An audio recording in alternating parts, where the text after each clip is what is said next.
Chapter 651, Emperor Bone Sea. That day was a slow one. The entire Hidden Death Valley was in an uproar over Julius' incident. After his body was taken down from Damien's door and inspected, it was found that his mind had completely collapsed with no hope of recovery. Even taking the duel arena into consideration, the level of mental duress he needed to endure to reach this point was absurd. Naturally, the cruelty of Julius' situation caused people to wonder about the one that left him in such a state. As people with higher and higher status became curious, the name Damien Void was revealed to the public. However, just as before, nobody was able to associate a face with this name. Damien was simply too new and hadn't had the chance to do any proper work in the academy yet. Nevertheless, the nature of their circumstances didn't stop Damien or Zara from freely meandering the sect. With his spatial abilities and her concealment abilities, nobody could detect them when they left the dorm. The commotion slowly died down within a few days. While Julius' state was rare to see, geniuses taking severe mental damage in the duel arena was a common occurrence. People only thought it was a shame that such a genius was reduced to this state, and at the same time, they wondered what the Wellspring family's reaction to his death would be. What they did know for certain were two things. Firstly, Damien Void wasn't someone to be messed with. And secondly, his true worth would be revealed based on the Wellspring family's response. Damien thought as he relaxed in a cafe and listened to the conversations around him. This Wellspring family seems like a big group of assholes with tiny egos. Most likely, my expedition into the Emperor Bone Sea won't be peaceful. If the Wellspring family wanted information on his whereabouts, it wouldn't be hard for them to receive them. And it wasn't just them. The Bloodlock Prince Damien had gone to great lengths to offend, would also send pursuers after him. Since he'd already accepted the mission, there was no way for Damien to back out from the challenge.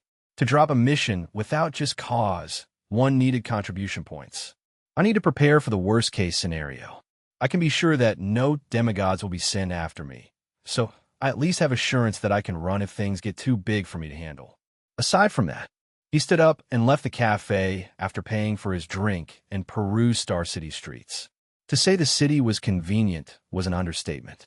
Unlike most facilities in Hidden Death Valley, a majority of the shops in Star City took currency cards as a valid payment method. This meant that as long as he was in Star City, Damien was rich. It would be stupid to ignore this advantage. He had plenty of preparations to make before going to the Emperor Bone Sea. Of Death Emperor Star's danger zones, it was one of the most mysterious.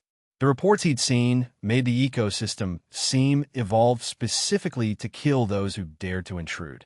But even then, he'd only been able to find information on the sea's outskirts. His mission would take him far beyond that. I've only been rich for a few months, and now I'll have to spend so much of it in one place. Despite his thoughts, Damien wasn't frugal in his spending. In order to attain the best results possible, he spent as much money as he needed to. And thus, 2 days passed. The time for his mission to begin was upon him. The past 2 days were mostly uneventful. While Damien made preparations for the mission, Zara was actually the more active one among them. Her first stop on the day after ruining Julius was the administration's building. As Damien suggested, she decided to enter Hidden Death Valley as an individual. It was hard to tell since she spent most of her time shadowing Damien, but Zara was a freak of nature in her own right. Even when compared to Damien's wives, who were all peak talents, Zara was still superior. It had to be remembered, Zara reached 4th class far before Damien. The only reason their strengths remained similar is because she didn't do too much training after she reached this level, instead opting to wait for Damien to match her. Since she was the one who put them on an even playing field, she couldn't complain if she ran into a situation where he surpassed her by leagues. The only thing she could do was diligently work to increase her personal strength. As Damien said, personally registering was extremely important for her future growth. The registration was much smoother than either she or Damien expected. Her strength had already been proven in her duel with Julius. And since she was the contracted beast of a genius recommended by a paragon, she had a degree of security when it came to her identity. After her background was checked and her strength verified, Zara was handed the hidden Death Valley uniform as Damien was before. Since Damien was still in the process of preparing for their expedition, Zara decided to spend her time wisely. She returned to the dorm room and went through the information Damien obtained on the Emperor Bone Sea. She didn't want to hold him back due to her own naivety. After memorizing everything over the course of a day, she spent the next day purely training. Her routine mainly consisted of individual training since she couldn't yet access Arcadia's training centers, but she wasn't shy about challenging other geniuses. Her rank steadily rose during the time she had. With only a day of beating up those who accepted her challenge, her rank had already surpassed Damien's. Still, this didn't mean anything to her. Right now, neither of their ranks reflected their strengths. At the end of the second day, Zara returned to the dorm exhausted. She'd learned a myriad of techniques from Tang Lingzi, and practicing them took a lot out of her. Slowly but surely, she was unraveling the Shadow Law's mysteries, understanding the fusion of light and darkness that resulted in her affinity. The Zara right now was a beast waiting to be unleashed, and she was truly anticipating the moment she was. Emperor Bone Sea sounded like the perfect place to fuel her evolution.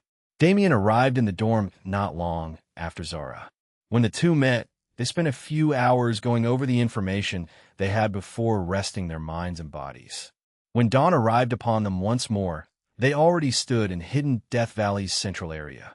Here, aside from the administrative buildings and main security site, there were portals connecting to various locations across Death Emperor Star. After all, the danger zones of this world weren't close to each other at all. It wouldn't reflect well on the Academy if their students died in transit to their destinations. This portal system was an assurance that those who died would at least do so without embarrassing themselves. At the same time, it made sure that the Academy could properly respond to any situation on Death Emperor Star regardless of distance. It was a measure of both convenience and safety. Right now, Damien and Zara were using this exact method to reach the Emperor Bone Sea. With their mission registered in the Academy's database, it didn't take long for them to gain access to the portals. And only a few minutes later, their figures vanished from hidden Death Valley. Chapter 652, Emperor Bone Sea. The location was a tall cliff overlooking the Emperor Bone Sea. Here, a small one-story building was present. Only a single old woman resides here. The rest who passed through its doors were merely travelers. Today, 2 of such travelers arrived in her residence. After seeing to it that they were safe, she watched them leave without a change of expression. Most likely, she'd never see those 2 again. The Emperor Bone Sea was too perilous for people of their strength level. Naturally, the 2 travelers the old woman met were Damien and Zara. Currently, they stood at the precipice of the tall cliff and looked down at the Emperor Bone Sea, taking in its demonic majesty. The air above the sea was filled with thick killing intent that almost coagulated into a fog. From various locations, structures of rock and minerals jutted out of the sea's waters. From above, it was hard to see any signs of life within. After all, the Emperor Bone Sea was pure black in color. This wasn't due to the color of the water itself, but due to the sea's terrifying depths. It was hard to imagine the abyss that hid below. It was said that the sea's nature was influenced by an emperor beast who died in its depths. Damien muttered, if possible, I want to know if those rumors are true. Zara continued. The 2 stood for a few moments, staring into the deathly sea. Damien's sigh was the first thing to break their silence. We've prepared as much as possible, he finally said. Their mission was simply to scout. Anything else that took place in the Emperor Bone Sea could only be considered training. As much as Damien wanted to stand on this cliff and organize his thoughts, he knew there was no point in doing so. He asked lightly. Always, Zara responded with a smile. Together, the 2 stepped off the cliff, allowing their bodies to plummet into the sea below. Crash! An eruption of blackish-blue water shot into the air when the 2 hit the sea. Their bodies immediately submerged within as if weighed down by something. Kacha! Without hesitation, they coated their bodies in mana and isolated themselves from the surrounding water. They'd already been exposed to the Emperor Bone Sea's first danger, the water itself. Even after isolating themselves with mana, the two could feel a black sludge-like substance sticking to their bodies. This sludge was the water's residue. It contained both poisonous and illusory properties. Damien began seeing terrifying images of his own cruel death. Depictions of him being tortured and humiliated, of him losing those he loved only to be betrayed by his last strand of hope, depictions that could alter any normal person's mental state beyond repair. But to Damien, these illusions meant nothing. He easily shattered their influence. Especially after experiencing the challenge gate, he felt that most illusions became lackluster. The poison, on the other hand, truly did its best to ruin his body. Because of Damien's strong bodily defenses, this small amount of poison couldn't even enter his system. However, his skin was melted off in countless places where the poison tried to invade. Damien wasn't the strongest, but he wasn't weak. Developing countermeasures against the Emperor Bone Sea's waters was the basic requirement one needed to meet to explore it. When he finished dealing with the water's effects, he looked over at Zara just in time to see her do the same. Unlike him, she willingly absorbed the poison and used it to further her loss. He said with a smirk, "Then you'll just have to work that much harder to catch up to me," Zara replied without hesitation. "Oh, oomph." The two smiled at each other before glancing deeper into the sea. Their objective was to travel farther, not deeper. But if they wanted to face the Emperor Bone Sea's reality, they needed to reach its depths. After exchanging nods, the two used mana to propel themselves through the water. Their bodies shot through the sea like torpedoes on a downward slope, traveling deeper and further at once. Their first 1,000 kilometers were easy. Much was bearable at their level. However, 100 contribution points were only enough to reserve an hour of time at one of Arcadia's training centers. It wasn't even close to enough for them. Still, the two didn't move on immediately. First, Damien used spiritual intent to mark a jade slip with information about the depth and distance they'd traveled, along with the organisms and dangers they'd seen along the way. After adding a second marker to specify his current position, he put the jade slip away and began moving once more. But it was like they hit a wall. The second they crossed the first 1,000 kilometers, the mild Emperor Bone Sea they'd been experiencing vanished, replaced by a place befitting of its rumors. Damien yelled. Zara moved without thinking, turning into a shadow and reappearing hundreds of meters away. Just as she did so, a bellow spread through the water around them, rattling their eardrums. As Damien and Zara watched on, a mystical scene occurred. The glistening silver body of a massive creature filled their vision. Tens of kilometers were covered in its breadth, but when they observed it, they could only see characteristics of a regular fish species. The creature swam past the two as if they didn't exist. Its body agilely cut through the water, moving at speeds that didn't match its size at all. The creature suddenly made an arc. Its mouth opened wide, and an immense suction force was emitted into the space a few hundred meters from Damien and Zara. In their eyes, this creature was simply drinking water. But as their awareness spread, they found countless organisms in the blackness that the creature was devouring. These fishes blended perfectly with the surrounding water to the point where their visages were entirely concealed even from Damien. Yet that creature was able to find them instantly. In that moment, Damien felt like he got a glimpse into the sea's ecosystem. A glimpse into something humans hadn't yet explored enough to adapt to. But just as he marveled over that creature, blood splattered from its neck and painted the blackness red. A pale gleam flashed near the creature's body. There a much smaller but far uglier being sat concealed. Shio! The sound of its body cutting through the water was piercing. With every movement, it causes another gash in the large creature's body. Chunks of flesh floated away, only to be devoured by the smaller beast. Within seconds, the large creature had been wholly devoured without an ounce of resistance. And with the smell of blood polluting the waters, things were sure to rapidly become hectic. Chapter 653, Emperor Bone Sea. 20 shadows appeared on the precipice of the Emperor Bone Sea. The auras they emanated were light and airy, almost non-existent. But if one was skilled enough, they'd be able to see the terrifying power hidden in these individuals' bodies. This group consisted of experts, with the weakest of them being mid-level fourth-class existences. And the reason they gathered today was for the sake of killing one man, a man weaker than even their weakest. The group was made up of two different forces, easily distinguished by the emblems on their clothes. Despite their seemingly covert actions, they didn't hide their affiliations. On 9 of their arms was the Wellspring family's emblem, and on the other 11, a veiled moon. Though this emblem didn't mean anything to the untrained eye, anyone with a vast information network would understand that these 11 were special forces that answered directly to the Bloodlock family. No words were exchanged between them. With a single glance from the two leaders at their helm, they dove into the Emperor Bone sea below, steadily pursuing their prey. They had supreme confidence in their own abilities. The second they found him, that man would die. End of discussion. We need to go, Damien muttered solemnly. Just as he spoke, he felt a subtle vibration in the water around him. His instinct clearly delineated that the approaching danger would be too much for him to handle.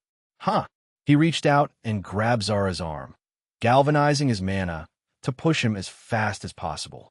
A small field of altered time enveloped them as well, further increasing their speed. Flash! Their figures disappeared, reappearing 100 kilometers away. Rapidly, Damien took out his information jade slip and began jotting down everything he saw. They'd only recently passed the 1,000-kilometer mark, and the fact that the danger level shot up so drastically was worrying. But now, the only choice they had was to continue forward. After all, when they looked at the direction they came from, a festival of blood was taking place. Various sea creatures of unknown identity appeared from the darkness, as if they'd been laying in wait the entire time. The commotion grew without end, soon expanding until even the 100 kilometers Damien and Zara fled were encompassed in the violence. Damien clicked his tongue as he teleported them further away. At the same time, he marveled at the insanity before him. A tiny fish around the size of a finger shot through the waters without fear, entering the fray. Surrounding it were species far bigger and stronger than it, some even having many kilometer-long bodies. Shio! Bang! The tiny fish cut through a gap between two of its competitors, just as the smaller one's razor-sharp teeth tore open the larger one's body. Unassuming in its gait, this tiny fish consumed a portion of the dead beast's body without any others noticing. It continued through the battlefield, and by the time a few minutes passed, that tiny fish was already larger than a human man. The evolution speed of this organism, or rather, all organisms in the ocean's chaotic environment, was absurd. Nevertheless, Damien and Zara kept moving. The smell of blood continued to permeate the sea, leading the expanding conflict to grow greater and greater with every passing second. The beasts at the head of this massive battle royale were already around Damien's strength level, and they were only getting stronger with time. Damien begrudgingly pulled his eyes away from the chaos and directed his gaze deeper. He could feel multiple presences on the horizon, waiting for the opportune moment to strike. He realized hundreds, thousands of fourth-class existences were slowly embroiled in the chaos. Damien could instinctually feel that all of these beasts would become sustenance for a single being. As for which being that was, that depended wholly on the victor of this battle royale. This is simply impossible for other species. It's only possible because of the ocean's strange environment and the sheer amount of sentient life within. An environment of insanity. Like this could rapidly produce powerful existences. Yet, all these powerful existences would eventually become prey for even stronger existences. In Damien's mind, he felt that the ocean was the rawest representation of the universe's functionality. In the end, one was either prey or predator. Even as a predator, one would still be prey. The only way to survive was to kill, grow, and stand above everyone and everything else. He and Zara began moving once more. They no longer had the strength to stay and watch the proceedings. But just as they decided to leave, a school of beasts broke off from the masses and rapidly pursued them. Damien immediately increased his speed. If he fought here, he'd inevitably be dragged into the massive conflict. His only option was to flee. He darted through the water almost as agilely as a fish. As he experienced the feeling more, he realized how similar the deep ocean was to space. His movement abilities inherently improved when he started mimicking spatial techniques to traverse. Suddenly, a glint caught his eye. The smell of fresh air inadvertently filled his nose. Without hesitation, he pulled Zara and moved in that direction. "Damien, wait," Zara tried to say, but unfortunately, she didn't have time to finish her words. The duo burst through the water and arrived in a place free of it. As they looked around, they discovered a massive tree floating in the middle of the sea. It wasn't anchored to anything. Its roots didn't extend into the ground. It merely floated as if it were dead bark, but clearly gave off an aura of life. Damien muttered. He heard Zara's panic loud and clear before they entered this space, and he was now examining it to the best of his abilities to find anything wrong. He asked as he did so. Zara shook her head. "It's nothing. I just thought this tree looked familiar. I remember seeing something like this in the notes you had in the dorm." Damien's eyes hardened upon hearing her words. Even if she was doubting her thoughts now, it didn't mean they had no validity. Damien thought back on everything he knew about the Emperor Bone Sea as he further examined the tree. And at that moment, it suddenly clicked. Existing without roots, creating air pockets to sustain itself.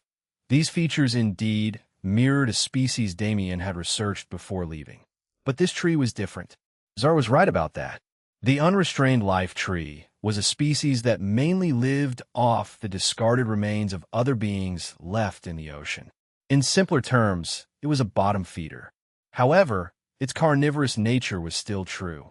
And just like most other species, this tree had an equal and opposite. The unrestrained death tree. Unlike its cousin, the unrestrained death tree wasn't satisfied with mere scraps. No, this tree was far deadlier. And judging by its proximity to the ongoing chaos, it was definitely the initiator of this battle royale. Chapter 650, 4 Emperor Bone Sea.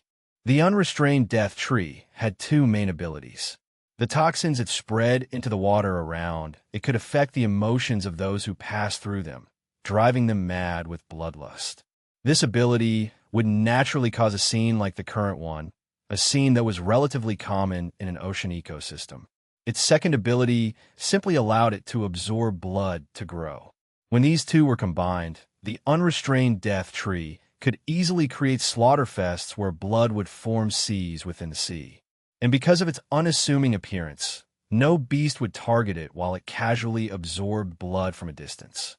However, if it was bothered, scree. Damien's thoughts cut off as a screech resounded through the water. In that moment, the school of beasts that had been chasing him burst through the unrestrained death tree's bubble. Damien's face paled. "Grab onto me," he yelled. Zara immediately followed his instruction. With the quickest speed he could possibly output his mana, Damien covered the two in a cocoon of void mana before using Dimensional Cage to separate them from the real plane. At the same time, the unrestrained death tree began to shudder.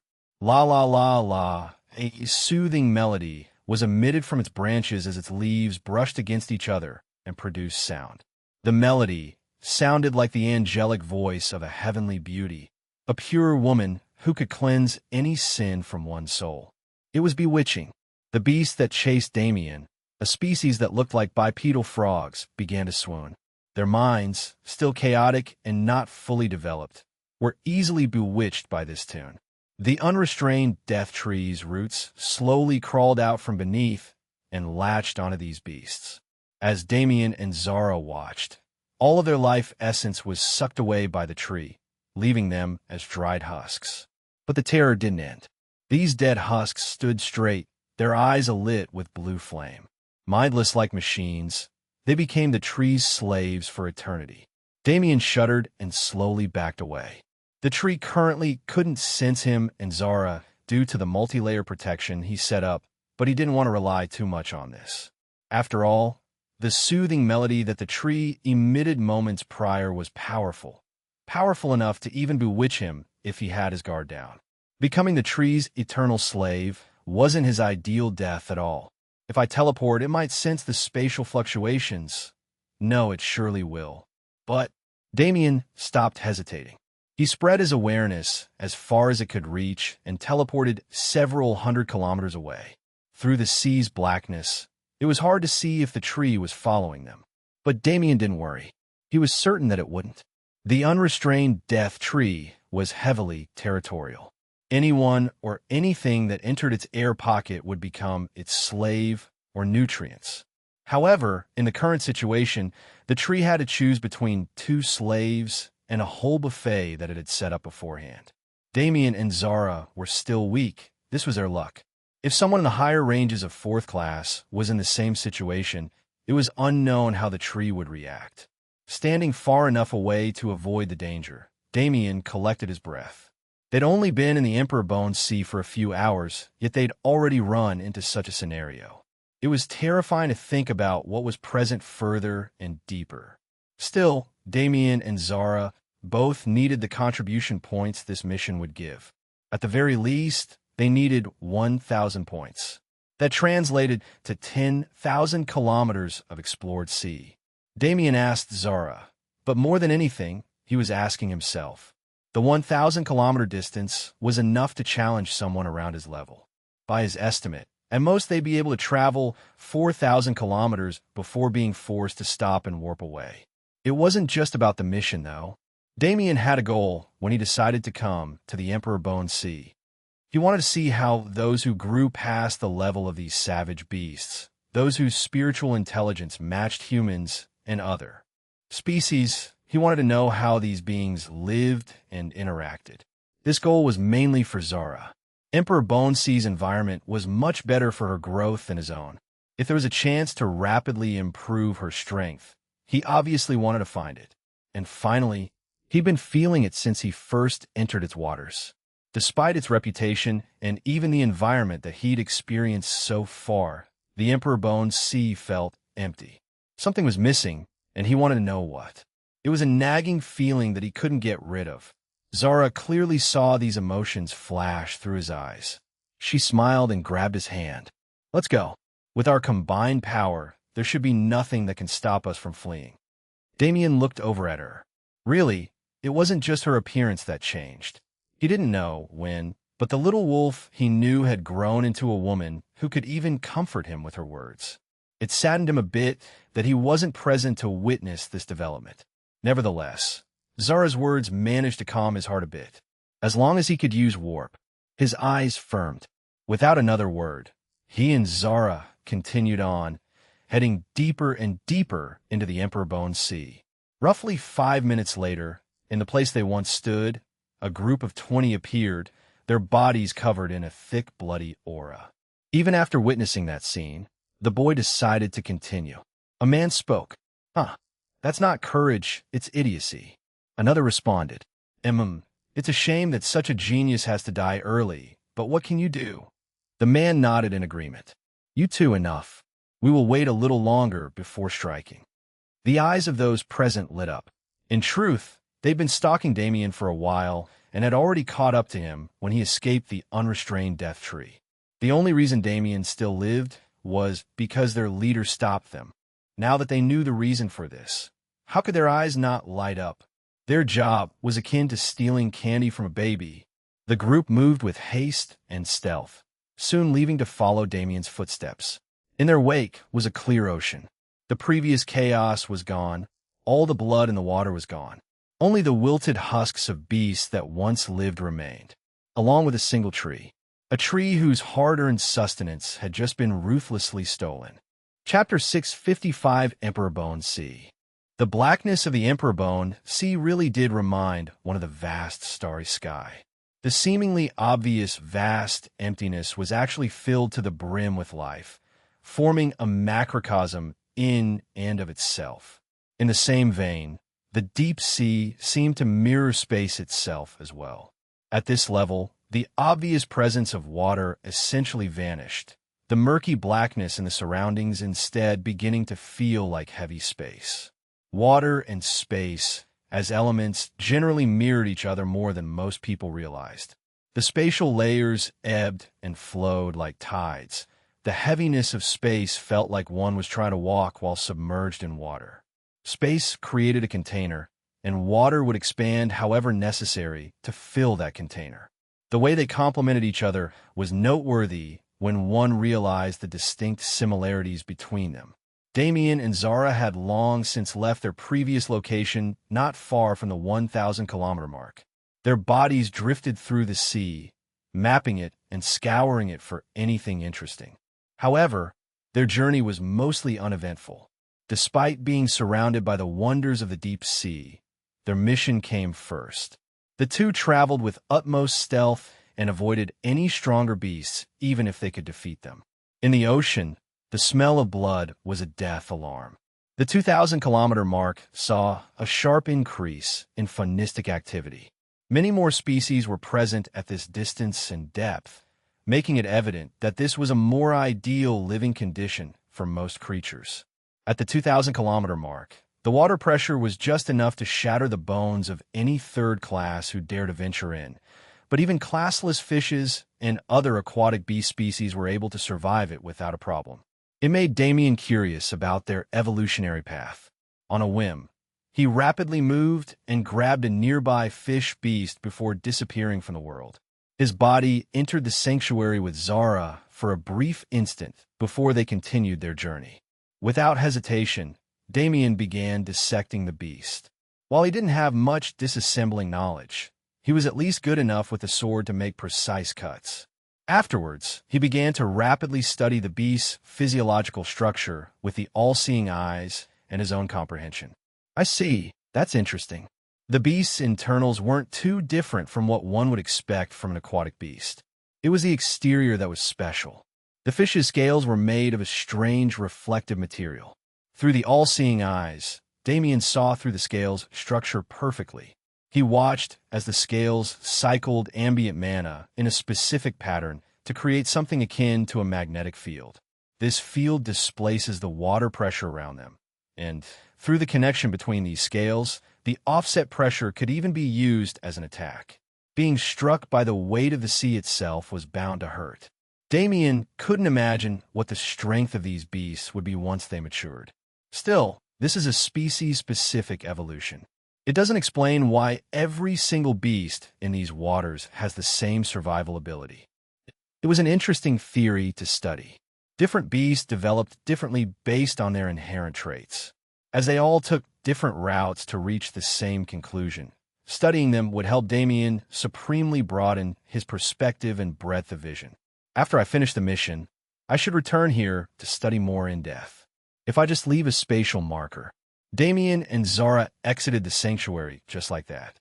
The only reason they entered in the first place was so they could have a safe environment to drop their guards and wholly focus on examining the beast carcass.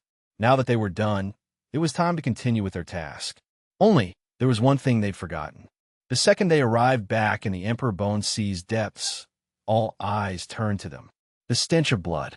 Despite there being no blood on their bodies, the two still carried a whiff of blood scent with them as they returned. Shit! Damien immediately realized they'd messed up.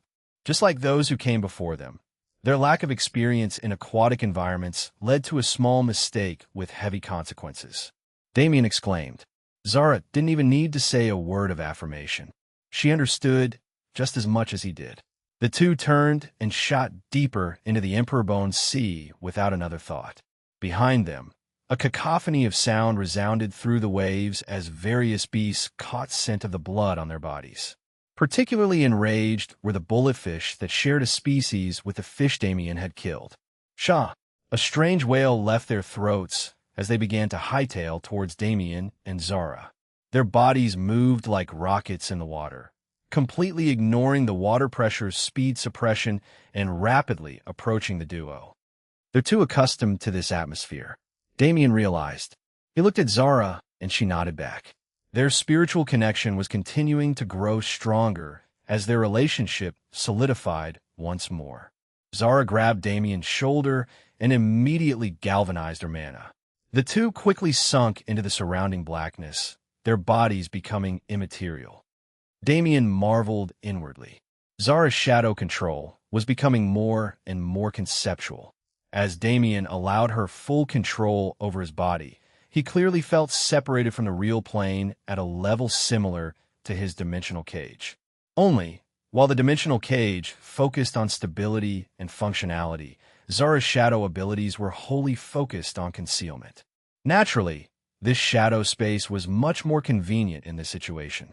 The aquatic beast tide seemed to die down as soon as it started. With their bodies disappearing, the scent of blood disappeared as well.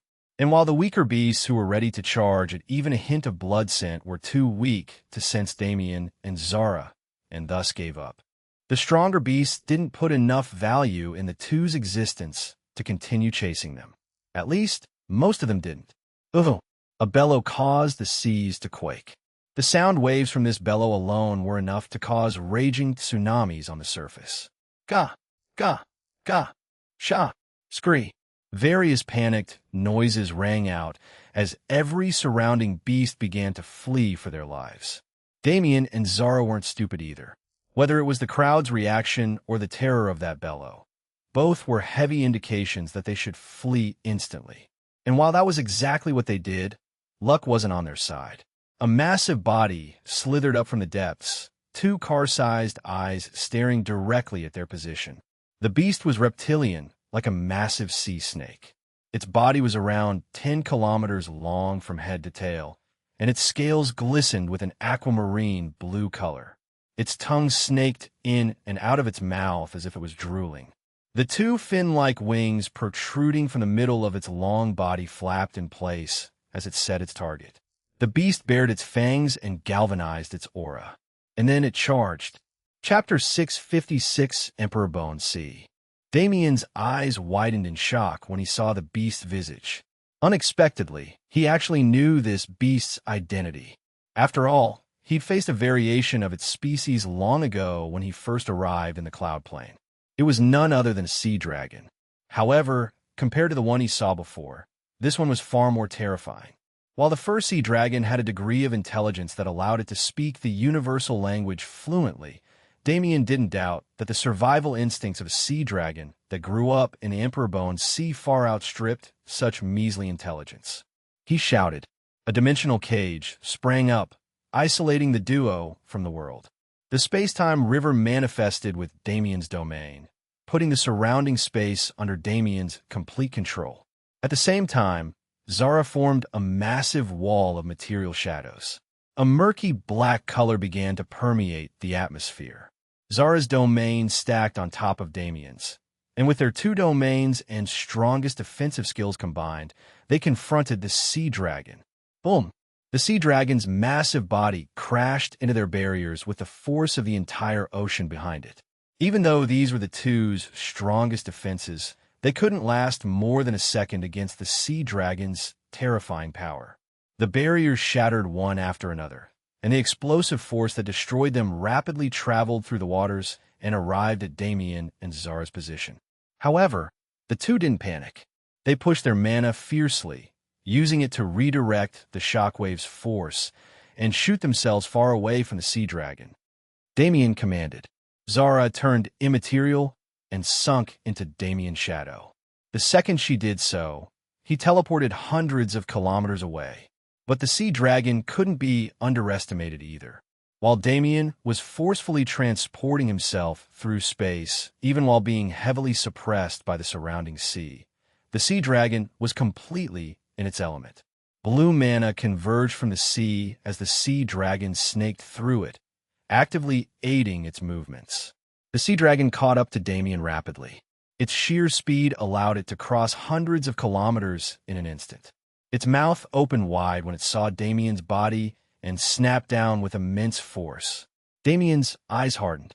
Escaping the sea dragon couldn't be easy. Most likely, it was tracking him through his dragon aura. This was also the most likely reason for it to be hell-bent on chasing him. When two dragon descendants met, there were only two paths for them to take.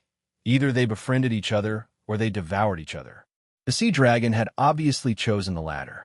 Damien's body twisted at an impossible angle, narrowly dodging the sea dragon's jaws. As he rapidly propelled himself backwards, his spatial mana raged, setting up a chain of dimensional cages between him and the sea dragon. He turned tail and ran soon after.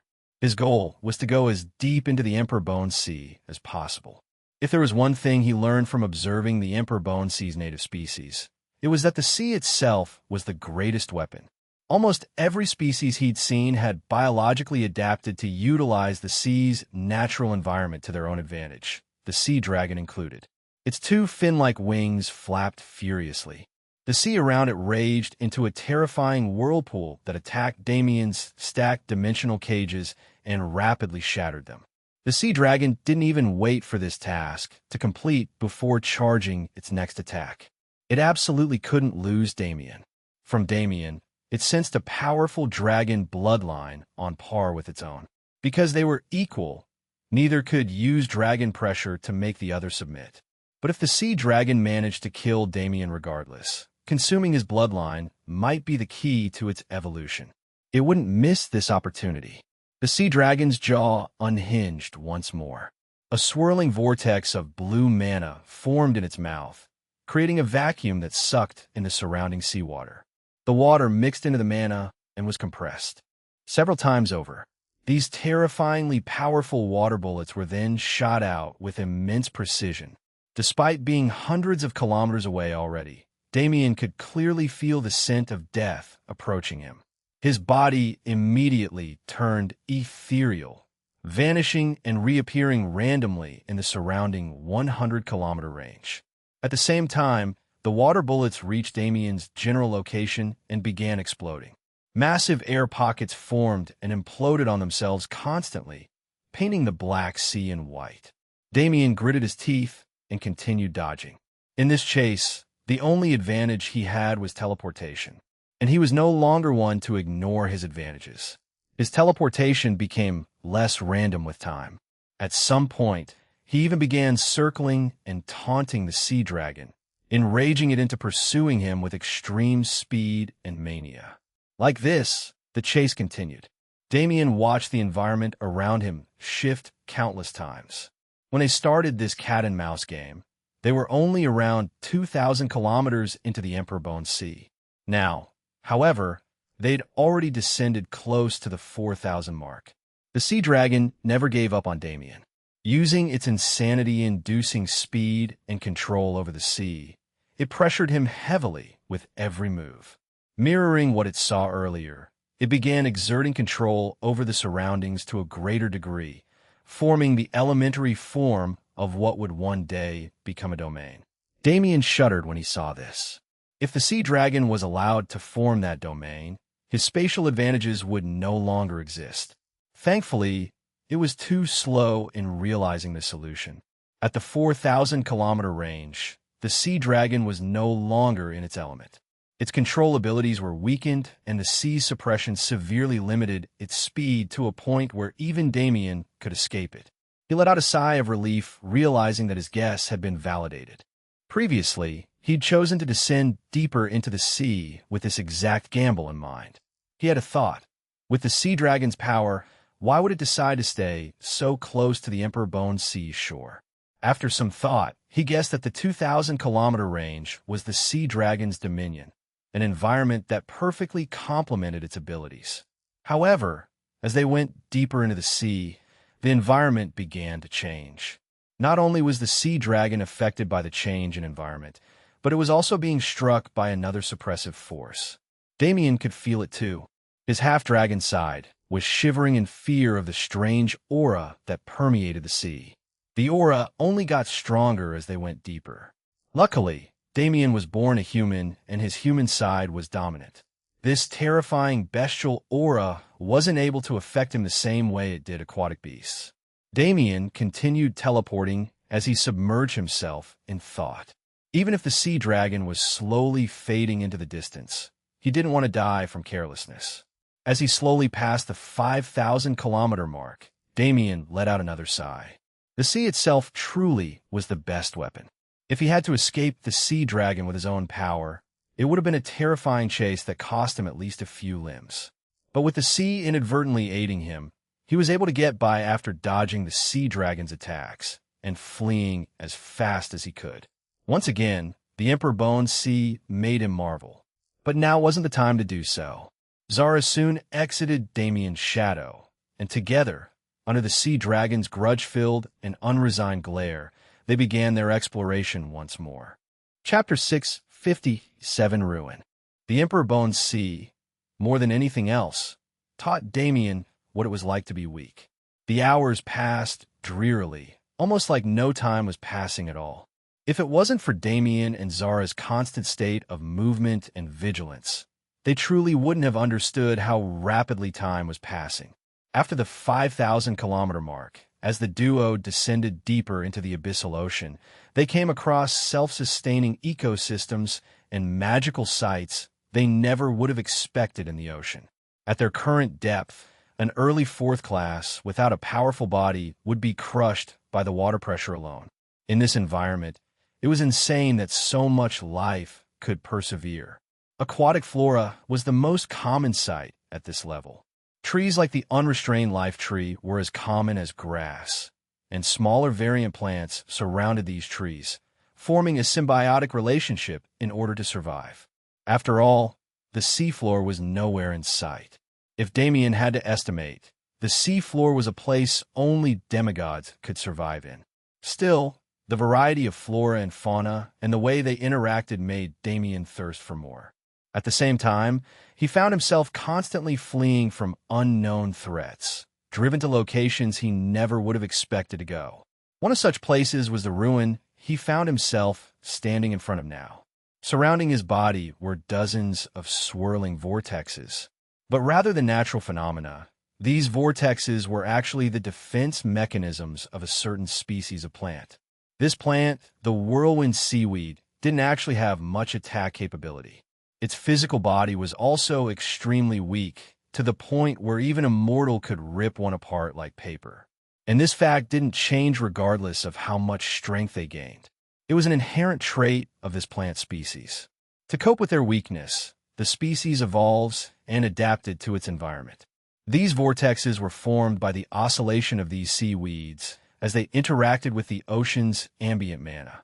Through simple movement, they could conjure a defense mechanism that could terrify most beasts.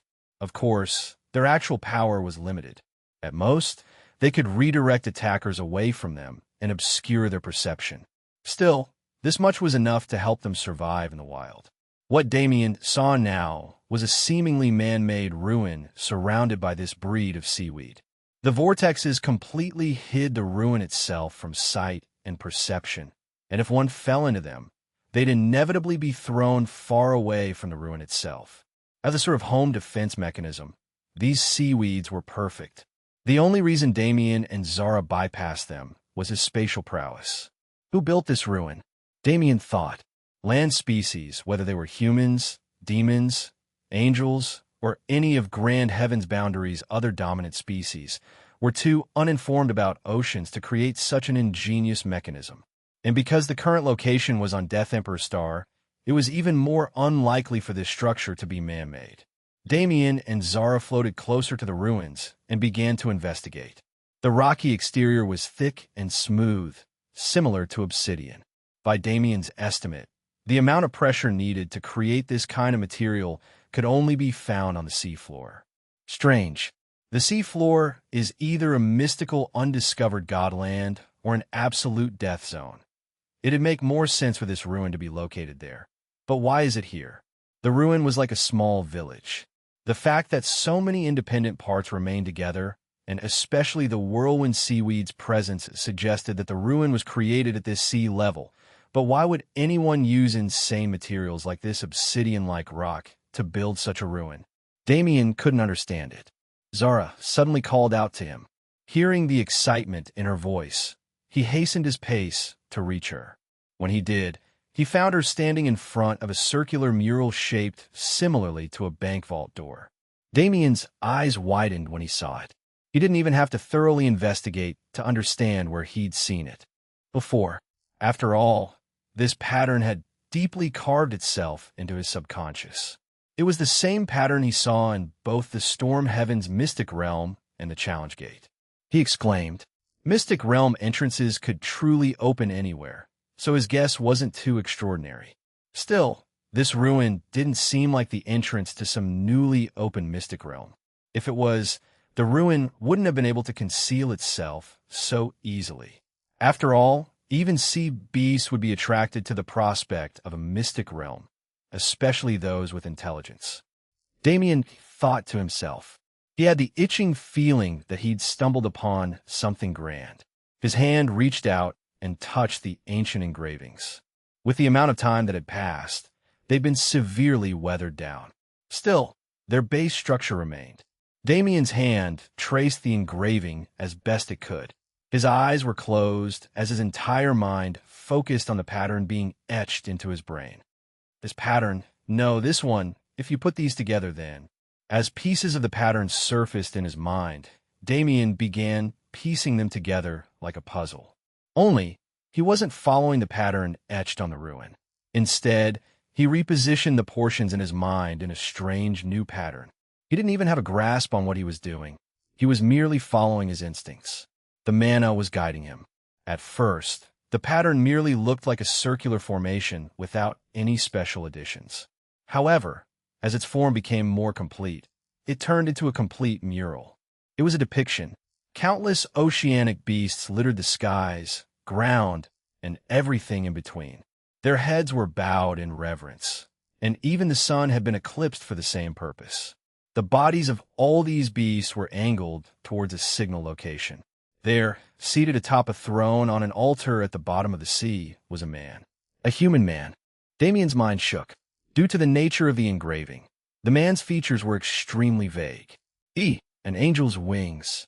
Nonetheless, as Damien looked at this human, he felt a pull from the very core of his being. He felt a connection to this mural that almost shared similarity with his connection to the void. Damien inwardly wondered as he tried to collect his thoughts. Slowly but surely, he injected mana into the wall. The old debris and flora growing on the door after ages of abandonment flaked away with his touch. And then, carefully maneuvering his mana, Damien began mirroring the mural in his mind on the ancient ruin. The pattern changed to his will as if it was meant to do so from the beginning.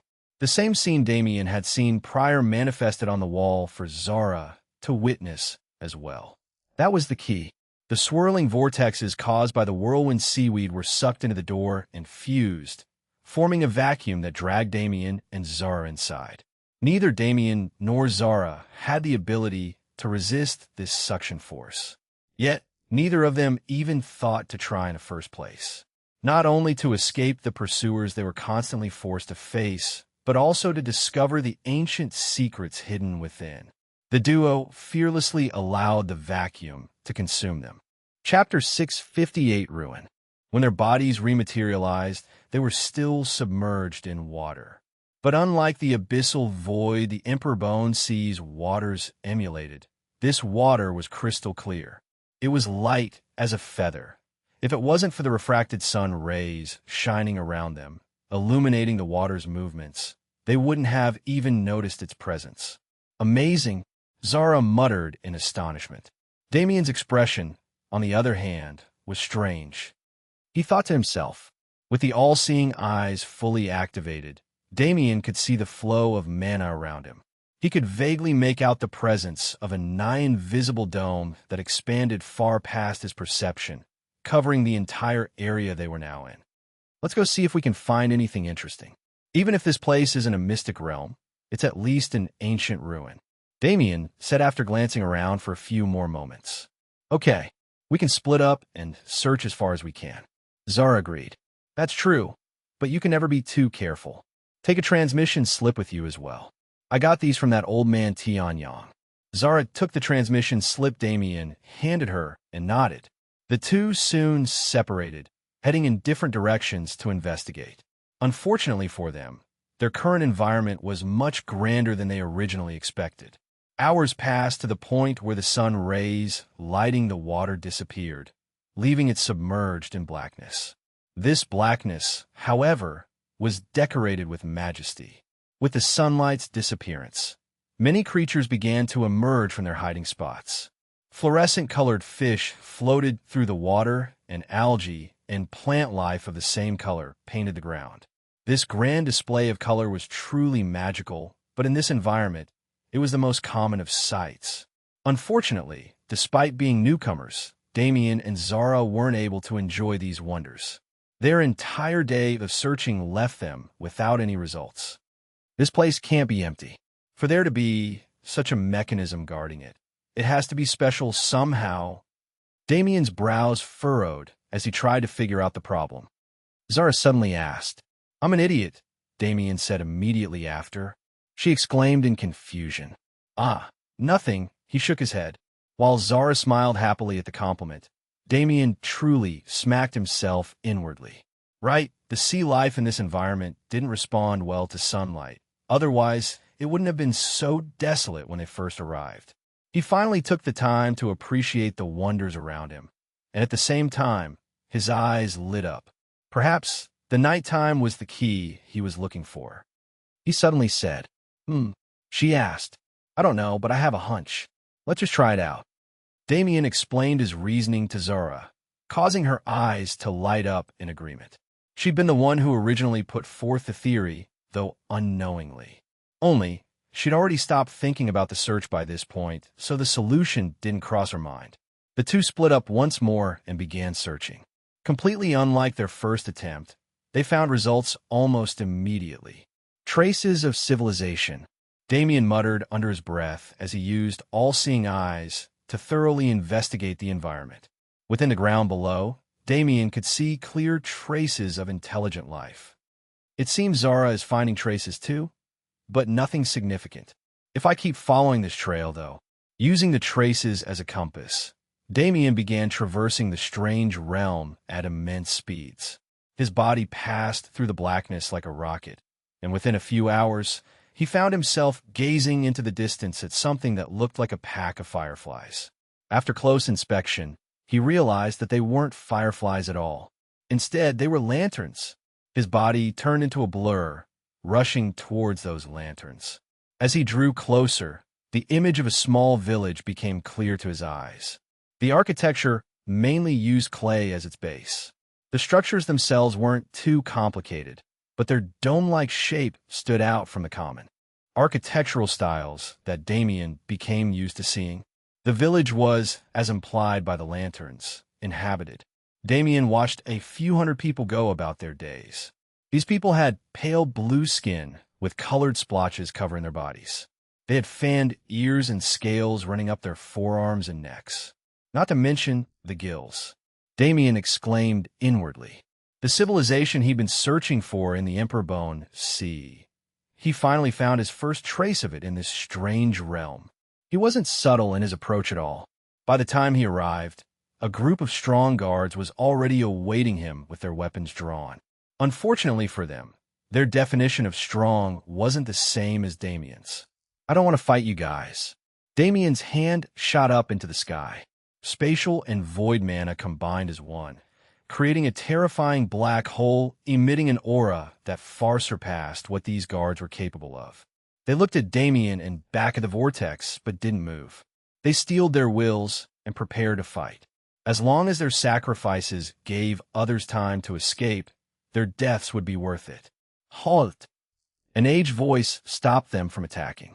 An old man wearing nothing but a lower body covering and a pair of ornate bone earrings appeared behind the men and looked at Damien. A human? I haven't seen a human in several millennia." Damien sheepishly scratched his head. "To be honest, I have no clue." The old man asked. "Ah, she's on the other side of the realm, probably around 20,000 kilometers away. She must have found the Oga village. If it's the Ogas, never mind. Boy, come in." Damien nodded suspiciously and followed the elder. While he was wary, he wasn't afraid. By his estimation, the old man's strength should be similar to his own. Damien and the elder entered a nearby dome hut and sat across from each other with a small sand table between them. A young woman brought them tea to drink as they spoke. And while their conversation would surely be interesting, Zara's experience was far more hectic than either of them could have ever imagined. She stood in the midst of the Oga clan, massive explosions going off all around her. This clan seemed to be at war. Chapter 659 Prominence. After separating from Damien, Zara's experience was similar to his own. After wandering for a few hours, she found her way to a small village of a few hundred people. Curiously, these people were friendly from start. They didn't discriminate against her based on her unknown identity and made her feel at home. For around an hour, Zara stayed in this clan and met with its people, coming to learn its name, the Oga clan. The Oga village wasn't a very powerful force at all. Most of their denizens were children or elderly, their able men and women barely being enough to keep them living well. The clan had such a peaceful atmosphere that it made Zara doubt whether or not this realm was truly connected to the Emperor Bone Sea. From her experience, everything in the Emperor Bone Sea was blood-crazed and deathly. Seeing those same peace-loving denizens turn into blood-crazed maniacs in a split second was truly jarring. The Tefik clan attacked. These were the words of a guard that spurred everyone into motion. Within minutes, the entire village was destroyed in a bout of explosions. A young Ogo warrior shouted madly as he dug his fingers into an enemy's neck and ripped out his throat. As they fought, the Oga clan only used their fists to counteract even the sharpest weapons of the Tefit. The Tefit, on the other hand, were more refined. They used swift and piercing movements with their weapons, dancing through the water like glorious snakes. Wherever their swords struck, they would draw blood. Zara wondered. Combat experience, she had plenty of, but when it came to experience in society, Zara was still somewhat clueless. When it came time for a conflict like this one, she would usually defer to Damien for a decision. Unfortunately, he wasn't here at the moment. She realized. She pulled out a small, thumb-sized slip from her spatial ring, but before injecting her mana into it, she hesitated. Her automatic response was to rely on Damien. She didn't realize how deep her dependence was rooted. Because they'd been apart for so long, Zara was sure she'd changed into a person who could stand next to him rather than beside him. But she couldn't help but want to follow in his shadow when they were together. Her goal was simple. It was the goal of a little girl who didn't want to part from her idol and role model, a goal that she retained even after growing into a woman. If she couldn't even make her own decisions, was she worthy of that goal? Zara immediately put the transmission token away and merged into the shadows, expanding her presence to cover the ongoing battle. Oga and Tefit, she muttered. The battle was relatively even. The Oga clan's ruthlessness allowed them to cope with the Tefit clan's ingenuity and armaments, but this strategy also resulted in faster deaths and injuries. While the Oga clan certainly had a chance to win, it would be a hollow victory. They helped me, so I should help them. Zara thought.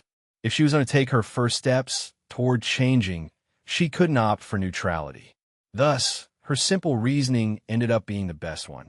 In a conflict where both clans seemed to desire each other's extinction, she chose to help the side she had connections with. Besides, neither side was out of her capacity. Their greatest forces were around her same level, but her combat strength far surpassed a mere early 4th class. Her body rematerialized and turned into a hazy blur as she shot through the battlefield with insane speed. Once she arrived high above it, she raised her hand into the sky and galvanized her mana. Glacial spare, her mana boomed through the surroundings, immediately affecting the water. Within a few sparks of time, the water began to crystallize. It had to be remembered, Zara's affinities weren't limited to shadow laws. Long ago, she even prioritized her ice affinity over her shadows. Now that she'd reached 4th class, her shadow laws, the innate ability of her mysterious race, became her main focus. But that didn't mean she neglected ice laws. In the Emperor Bone Sea, the strange death energy polluting the waters made it impossible for her ice to coagulate and spread, and the presence of terrifying beasts made it difficult to use such flashy skills without drawing attention. But in this hidden realm, with Zara as its highest point, a dome of ice formed around the battlefield, trapping everyone within. In the next instant, Zara's eyes turned a striking blue color as she fiercely exerted control over the elements. Chronolock, even time froze. The remaining water within the glacial sphere chilled to a maddening level, and halted all movement. Whether it was the Oga or the Tefit, they were all affected. Unlike the Tefit, however, the Oga didn't experience the terrors of this biting cold. Shadow rose, bloomed thorns of materialized shadows burst forth from the ground and stabbed through the arms and legs of the frozen Typhit clan members. A striking black rose bloomed in the middle of their formation, and the thorns retracted into its body, carrying their targets with them. Seal, with one final word, Zara forced the rose to close its petals, sealing her enemies within. For now, she didn't want to kill them. Through Tang Lingzi and Damien's constant warnings, she'd learned the importance of information. Her body descended to the ground, the glacial sphere receding.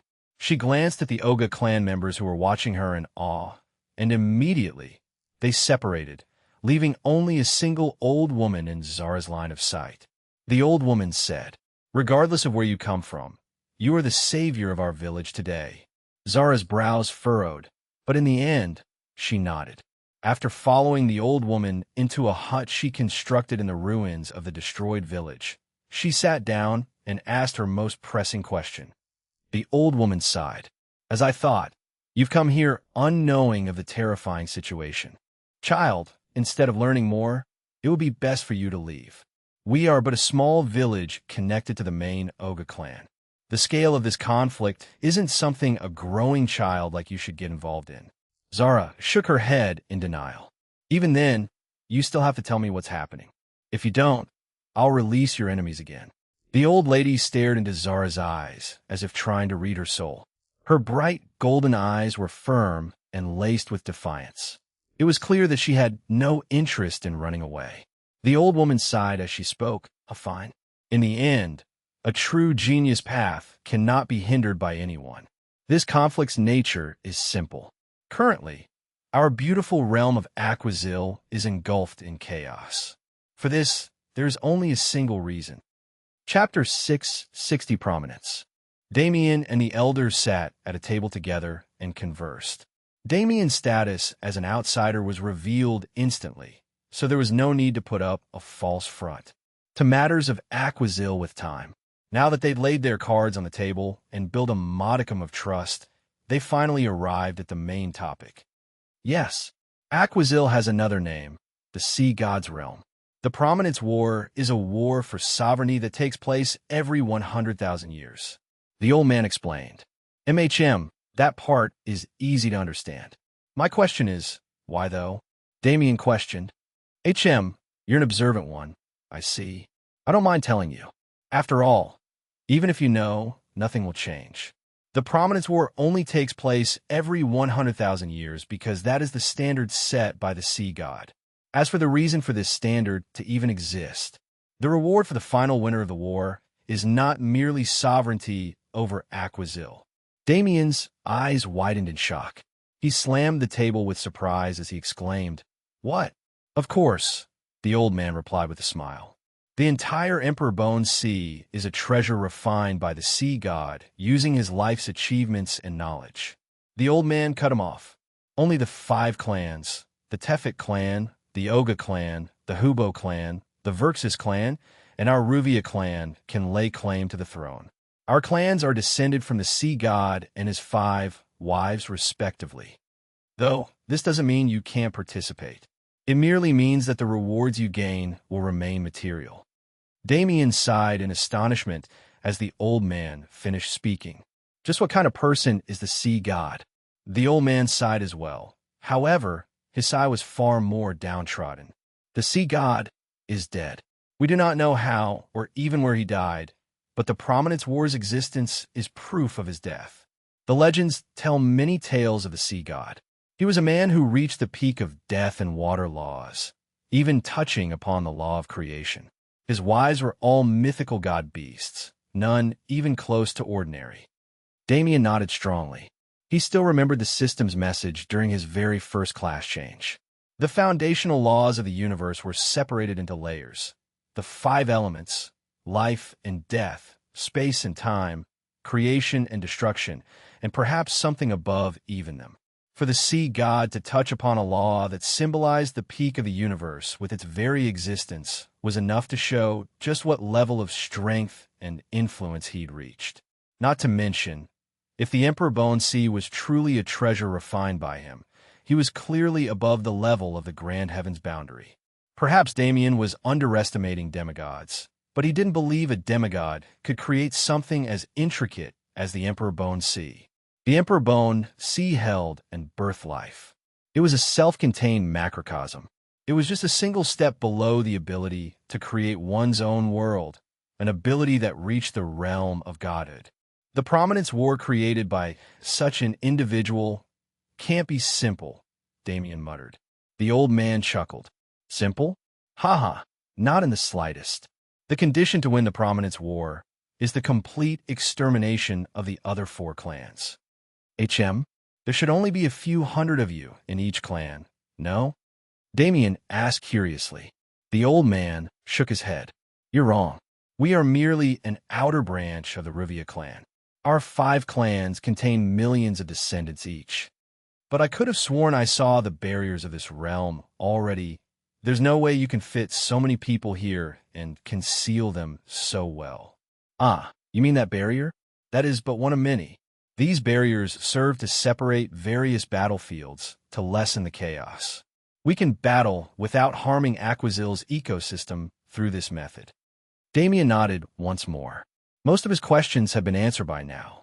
I get the gist of the situation, but there's still one thing I don't understand. Why would the sea god want to exterminate his own lineage? Why is he asking his descendants to commit genocide against each other? The old man smiled and nodded. I was waiting for you to ask. Even after total extermination, our clans can repopulate. In truth, every beast in the Emperor Bone Sea has a trace of the sea god's bloodline. When a total extinction of 4 clans occurs in the Prominence War, the winning clan is given time to grow and fortify the foundation of their influence before the other 4 clans are slowly reformed. The old man's face fell. In the last war, our Ruvia clan was also eliminated. I've only seen scenes of that war through bloodline memories, but it was truly harrowing. Damien agreed.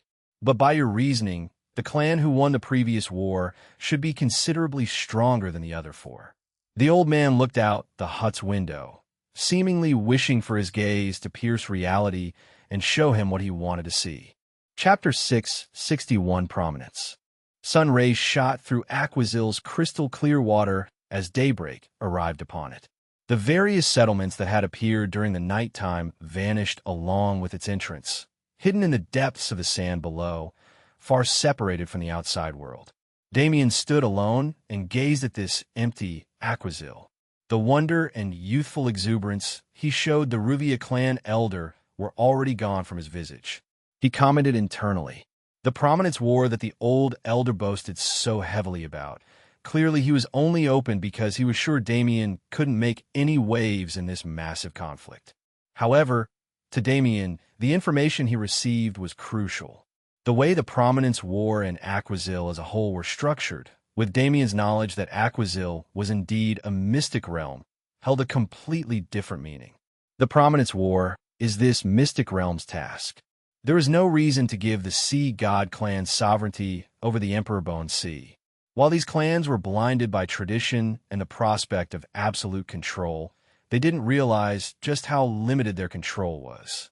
As long as they remained in Aquazil, the Emperor Bone Sea could only serve as a factory to produce more clan members for them. Their actual authority remained limited to Aquazil itself. The only way to utilize the full extent of this authority is to leave Aquazil, but they don't have the ability to do so. Even when they enter this realm, they do so unwillingly, forcefully transported here. Yet, they don't realize this due to their idolization of the sea god and the fact that his machinations are the root of their intelligence. In reality, the entire conflict is pointless. Damien's blood began to boil with excitement. Only people with sea god bloodline qualified to bear the Emperor Bone Sea's crown? Laughable. For Damien, this obstacle was practically non-existent. Tefet clan, right? I wonder how they taste. A devious plan began cooking in his head. At first, Damien's only goal was exploration and satisfying his curiosity. He could only spend a maximum of 3 months in the Emperor Bone Sea before he needed to return to Hidden Death Valley for close training and preparation for the yearly assessment. But with such a delectable cake placed right in front of his face, how could he stop himself from taking a bite? Zara thought to herself after hearing the old Oga woman's explanation. Damien's Devour ability could easily grant him the qualifications to participate in the war. And if he decided to claim the Emperor Bone Sea for himself, could anyone truly stop him? Ah, it's a mystic realm, she exclaimed out loud, though there was nobody nearby to hear her. Zara's brain worked at maximum capacity, and after a strenuous amount of thinking, she came to a similar, albeit less detailed, conclusion to Damien. She asked herself, without much thought, she pulled out her transmission token and poured mana into it. HM? Zara? Damien's voice came from the other side. I just found some great information. It's about the Prominence War. Oh, Zara gave a brief rundown of what the old woman told her. While it was almost the same speech Damien received, it didn't have the same level of detail, just like her previous inference. It was Zara's first time prying for information, after all. There were a few questions she could have asked that she missed due to inexperience. But for her first time, she truly did a spectacular job. Damien couldn't help but be impressed at her growth rate. He asked, curious about her response. Zara took a moment to think before answering. Because we can get stronger that way? These Sea God clan members smell tasty. I think they can aid my evolution. Damien laughed wildly. You're right. There's no way I'd let such an opportunity go. In fact, I already have a plan in mind. The Oga clan village was destroyed in a battle with the Tefik clan. But don't worry, I helped them defeat the enemies and even kept them alive for questioning. I can't say you didn't. You've actually created a perfect opportunity for me. Damien's voice faded. While Zara questioned what he was doing, she noticed an aura approaching from the horizon. Damien's figure materialized in a bout of warped space, not far away from her location. He muttered to himself. As he looked around, he spotted Zara and smiled. Yo, he teased. Damien scratched his head awkwardly. All right, you win. You're a big girl now, and I'm an old man who has eyes but can't see. Zara said with a beaming smile. She waved her hand, allowing the shadow rose to rise from the ground and open up. The squirming bodies of the Tefik clan members were revealed to the world. Damien smiled wolfishly as he saw them. Could he ask for a more perfect situation? He said. Void mana materialized at his fingertips and shot out as a group of hundreds of strings, each attaching to a Tefik clan member. Their bodies slowly faded into essence as Damien devoured them.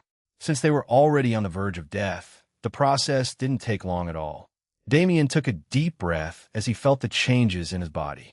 Along with an evolution of his physique that allowed him to breathe underwater, a fourth bloodline had been added to his system, forming a link with the other three in their perpetual cycle. This is the Sea God's bloodline. With the way the Elder praised the Sea God, Damien at least expected the man's bloodline to be magical or domineering. Instead, it was quite ordinary. He didn't gain any traits or strength from it all. Even the experience he should have gotten from those kills was swallowed by his void mana for its own improvement. But devouring the Tefik clan members wasn't without reward. While he might not have gained anything material, he never desired material rewards in the first place.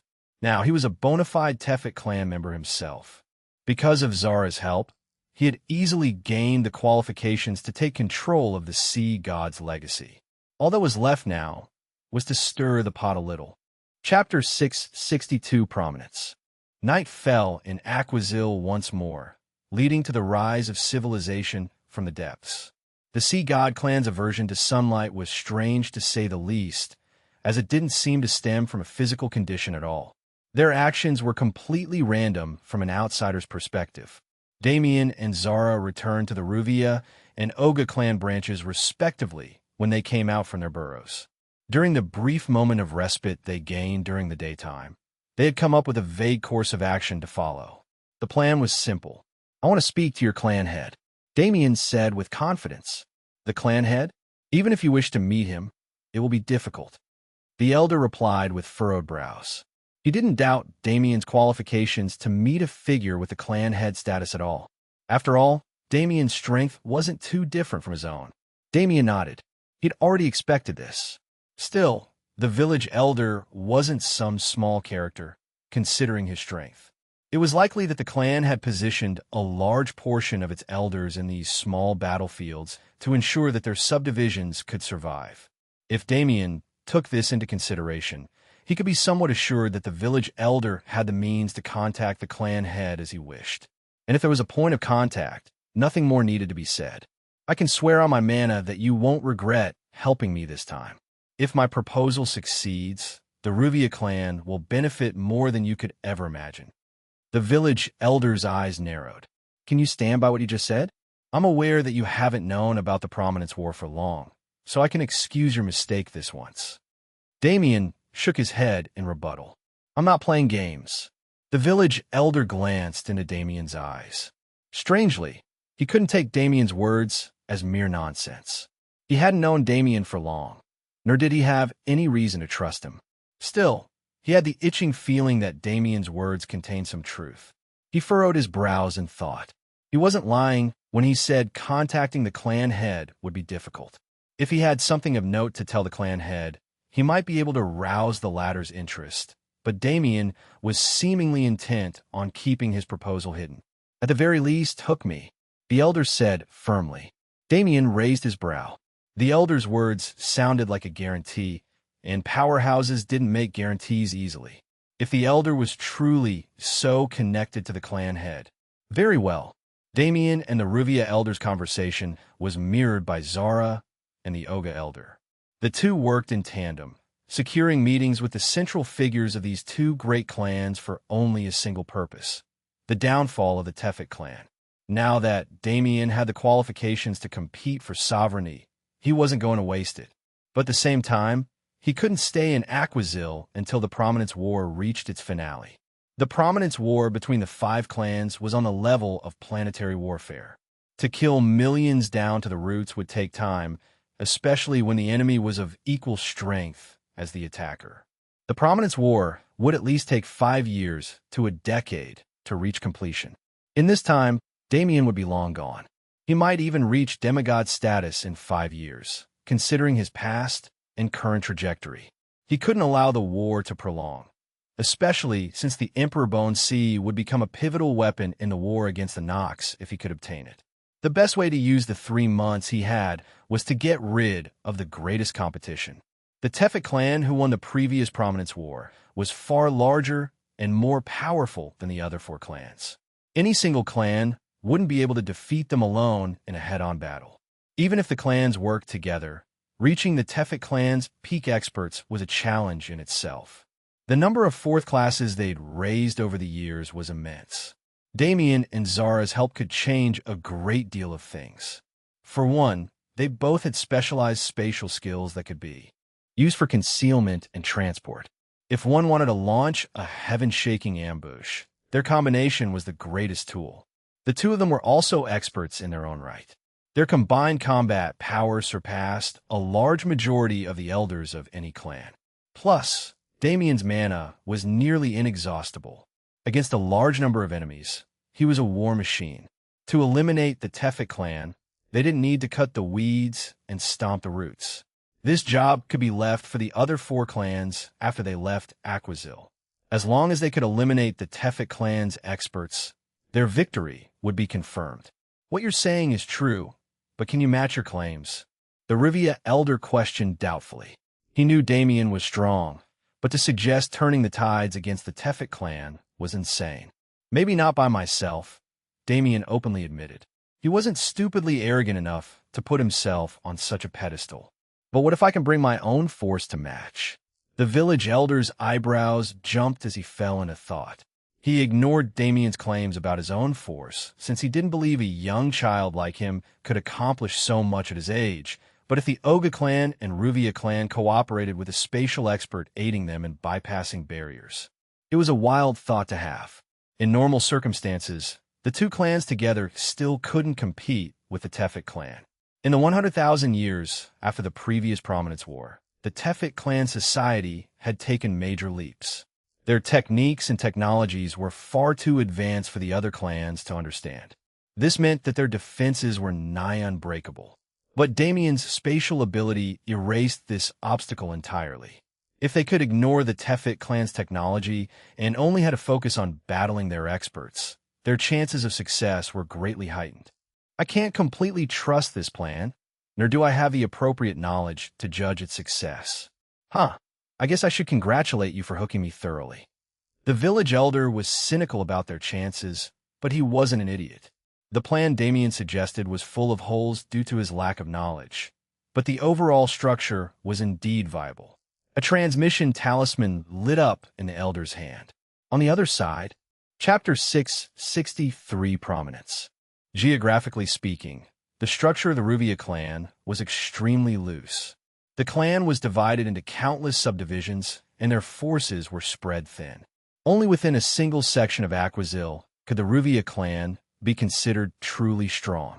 This was the same location where the village elder's message was directed.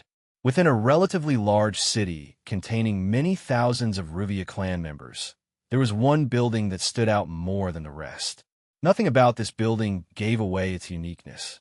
Whether it was the architectural design or materials, they weren't much different from any of the surrounding buildings.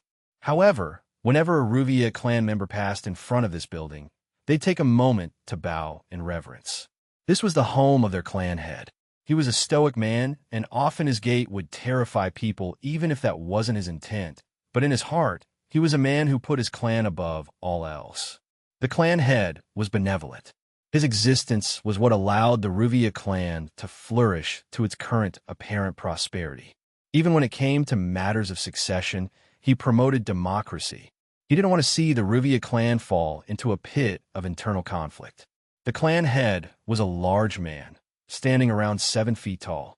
He had short, spiky black hair and an angular face, the deep scar running from his forehead to his collarbone being his most eye-catching feature. At the moment, he held a transmission talisman in his hand, his brows creased in thought. Elderable? He wondered. The second he injected his mana into the talisman and heard the message's contents. However, the sternness of his face became increasingly firm. He didn't waste his time doubting the fractured plan. With the framework he'd been provided and his own tactical knowledge, he was able to piece together the makings of a truly viable plan. That spatial expert will become the key to this plan's success or failure. Just like that, Damien's entry into the Ruvia clan's main headquarters was secured. As long as he could properly display his prowess to the clan head, his journey would be infinitely smooth. However, the same couldn't be said for Zara. Compared to Damien, she received entry into the Oga clan's headquarters much faster, but the atmosphere was much different. Unlike the benevolence and tactical prowess of the Ruvia clan, the Oga clan specialized in brutality. As Zara had witnessed for herself, the Oga clan was a realm of berserkers where results would be obtained by any means possible. For the sake of destroying the Tefit clan, their disposition was actually welcomed. Their recklessness would greatly aid the allied force in pressing forward. But to convince them to even take part in said plan was a hurdle of immense proportions. Zara stood in a large palace, facing a woman sitting on a throne of bones. Her eyes were cold and ruthless, her body prone in preparation for any danger. Still not willing to submit, the woman roared. 5 men and women appeared from the shadows and launched themselves at Zara. Their eyes dyed red with bloodlust. Before they could even reach her, they were frozen into blocks of ice and skewered by shadows. "Your people are not strong enough to force me," Zara stated. The woman in front of her wasn't even the Oga clan head. She was merely a great elder. While her status was also high, she didn't have any authority to move the entire clan. Only, when Zara first entered the clan, the great elder took a liking to her. Wanting her as both a beast companion and a sex slave, the great elder began to pressure Zara through strength and numbers. Unfortunately, she overestimated herself. Now that they'd reached this point, a few tens of her subordinates had been mercilessly slaughtered, and Zara looked just as pristine as she did when she first entered. Her claims about the great elder being too weak to force her were extremely true. I haven't attacked you because I have business with your clan head. Aside from that, any extra strength will be welcome in the future. Zara spoke coldly and calmly as if she was unbothered, but she was boiling with fury on the inside. She wanted to rip this woman to shreds. She wanted to show the great elder the true meaning of brutality, the brutality of the first dungeon. Her bestial instincts and bloodline were screaming at her to raise hell. But she suppressed these instincts to the best of her ability. She wouldn't allow her bloodline to control her into making more mistakes. She would tame it and force it to submit. The Great Elder could only count herself lucky for Zara's consideration. She, unfortunately, didn't seem to realize the great grace she'd been bestowed. You lowly mutt, a great being like me has declared you worthy of being my slave. Yet you reject? The Great Elder outstretched her arm, causing her bone throne to rattle. The countless humanoid bones raised into the air and sharpened into blades, moving thereafter to fill Zara with holes. However, a chilly atmosphere filled the throne room. The bone weapons, mid-flight, were halted in their tracks. Another woman walked through the entrance. The sight of her instantly caused the Great Elder to cower. "See, clan head," she whispered respectfully, bowing her head. "Clan head? You have the audacity to call me that?" The Great Elder protested. The clan head had never objected to her behavior before. Many so-called guests had become dogs for the Great Elder to abuse as she pleased. But Zara was different. The weight Zara held surpassed the Great Elder by leagues. Should her claims be true, the Great Elder immediately felt a grand surah envelop her. Her bone throne shattered into countless fragments that pierced into her skin, and the aura suppression's weight forced her to her knees, her head planted on the floor. The Oga clan head said, ignoring the groveling Great Elder. Zara nodded noncommittally. I guess your attitude is reasonable considering how you've been treated until now." The clan head said, "No, you're the one looking down on me. Don't try to be subtle with your bullshit and tell me outright." Zara bared her fangs. Ever since entering the Oga clan, her battle lust had been at an all-time high. Something about the primal atmosphere made her want to rip everyone who even slightly disrespected her to shreds. And it wasn't like she was the only one feeling this way. The clan head, ever since hearing about Zara's proposal, had been itching for a fight. A girl weaker than she was actually dared to dream, so big, she dared to think up a plan that even she, the Oga clan head, wasn't able to realize. Audacious. Before anything else, she wanted to put Zara in her place. Because a dog that didn't follow orders wasn't a dog she needed. Chapter 664 Prominence. Rhea, the Oga clan head, and Zara switched locations, arriving in an empty field where they could fight to their heart's content. Rather than saying they held animosity towards each other, it was better to say that they were just looking for excuses to fight. Rhea was the head of a berserker clan, so her bloodlust could be easily explained. Zara's situation, however, was far more complicated. Whether it was her nature as a beast, her mysterious bloodline, or even her inherent disposition, none had ever been peace-loving. Zara and Damien grew up together in the first dungeon and were equally influenced by its environment. But while Damien slowly learned to control himself and somewhat adapt to society, Zara wasn't the same. Unlike him, she had no reason to do so. She was a beast. Unless she went to the beast domain, she would never be treated the same as other existences. The humanoid races of the universe considered both beasts and plants as below them. But unlike plants who were left alone, beasts were often enslaved and controlled as mounts or companions. Zara despised this idea. As she became more comfortable with her identity, as she understood what it meant to live as an individual, she became unable to accept this reality. The only exception was Damien, because while she did indeed view him as a sort of master, he never treated her as such. In fact, he was the main driving force behind her quest for independence and her ability to realize problems on her own. In the current situation, Zara's behavior could be considered venting. Along with this, she was well aware that with the Oga clan's nature, this duel was clearly a test of her worth. If she couldn't prove herself, she'd be demeaned and rejected. If she could, she'd thoroughly force the Oga clan to submit to her. "You're quite brave following me out here," Rhea said mockingly, pulling Zara out of her clouded mental state. Looking at Rhea, Zara didn't feel any fear. Instead, she felt an excitement she'd been missing for a very long time. "Don't talk with words." Without entertaining pointless sophistry, Zara turned into an array of shadows that split and snaked through the ground at different trajectories. They instantly surrounded Rhea before reforming into a physical body as Zara shot her fist out at lightning speed. Rhea scoffed and moved her body slightly, allowing the fist to pass by. Her arm shot out to grab Zara's throat right after. "Ah, this is all you had? And you think you're worthy of my help?" Tui. Zara's split landed square in Rhea's eye. "Shut up, bitch." Thanks to the swearing habit she picked up from Damien, she was able to easily enrage Rhea, whose ego had become bloated due to her position. Just as Rhea tried to ruthlessly crush Zara's throat, her body turned immaterial, dispersing into the air.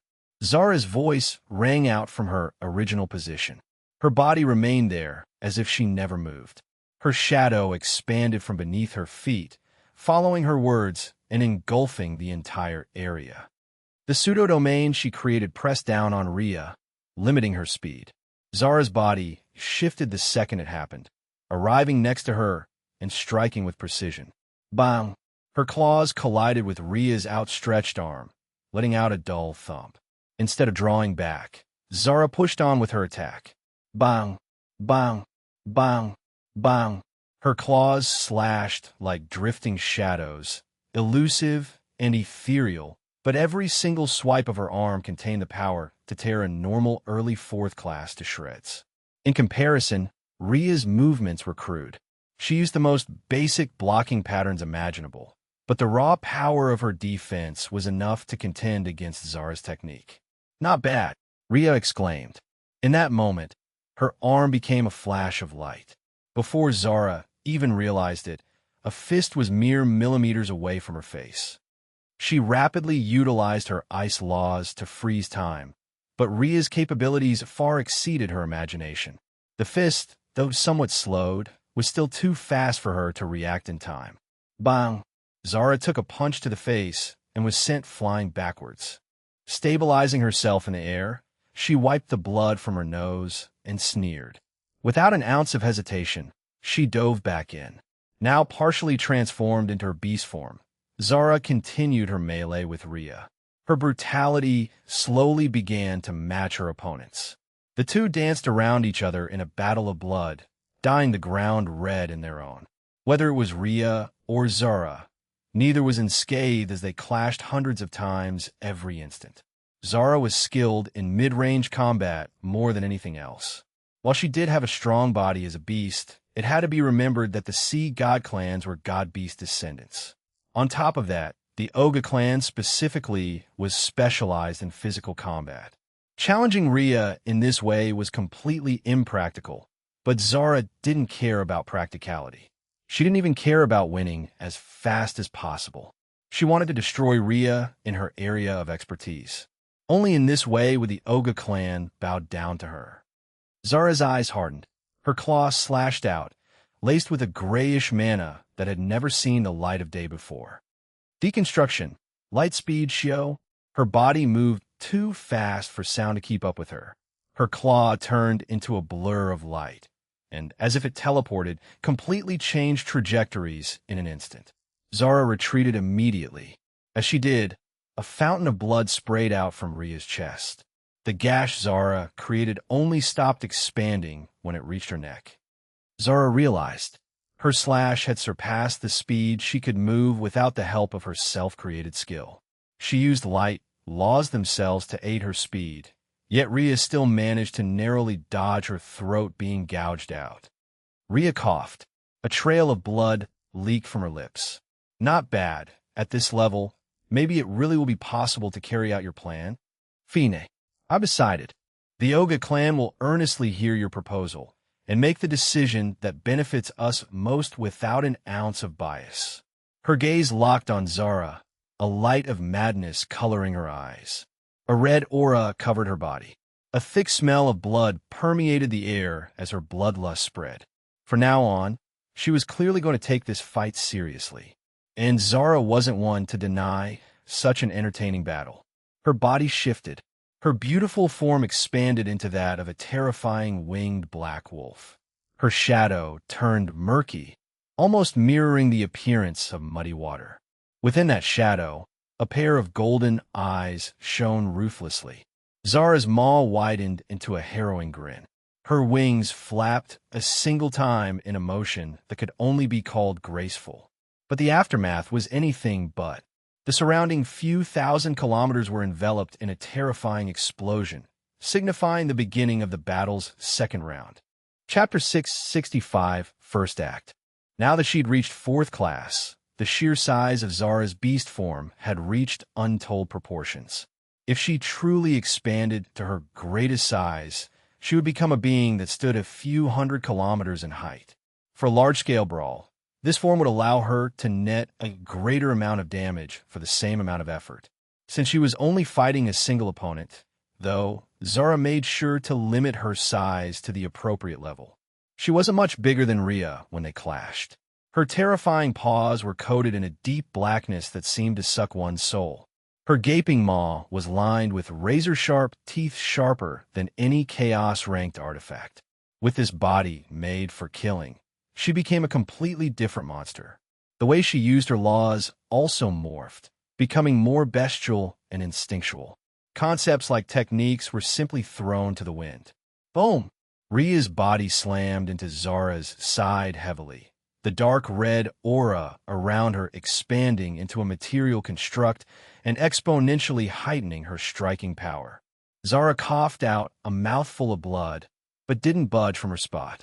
Shadows shot up from the ground and mounted her to her position. At the same time, a massive shard of ice jutted out from the area Rhea impacted, heading straight for her forehead. Rhea shouted enthusiastically.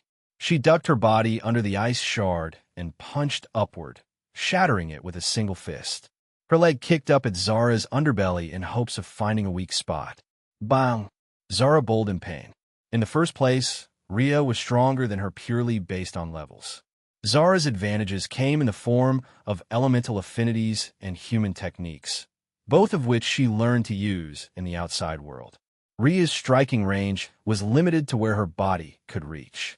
But for Zara, the underbelly that Rhea tried to attack was coated in a thick layer of ice. Even the shadows projected by her body onto the ground responded to her calls, forming an airtight defense for her most obvious weak spot. Rhea's kick made impact, and the shockwave caused Zara immense pain, but she didn't get off scot-free either. She found a murky black layer of frost covering her leg, slowing her movement by a small amount. Only, this small amount would become far greater if she allowed Zara to continue. Rhea narrowed her eyes. She wasn't used to fighting against somebody who could counter her so well. In Aquazil, there were no clans who held either shadow or ice affinities, both of which being exclusive to creatures of the surface or of environments that match their affinities. Despite Aquazil's denizens living their lives nocturnally, they were never truly connected to the Darkened. Instead, their sea god bloodline forced them to maintain a connection with the sea alone. The two clashed for what seemed like the 1000th time.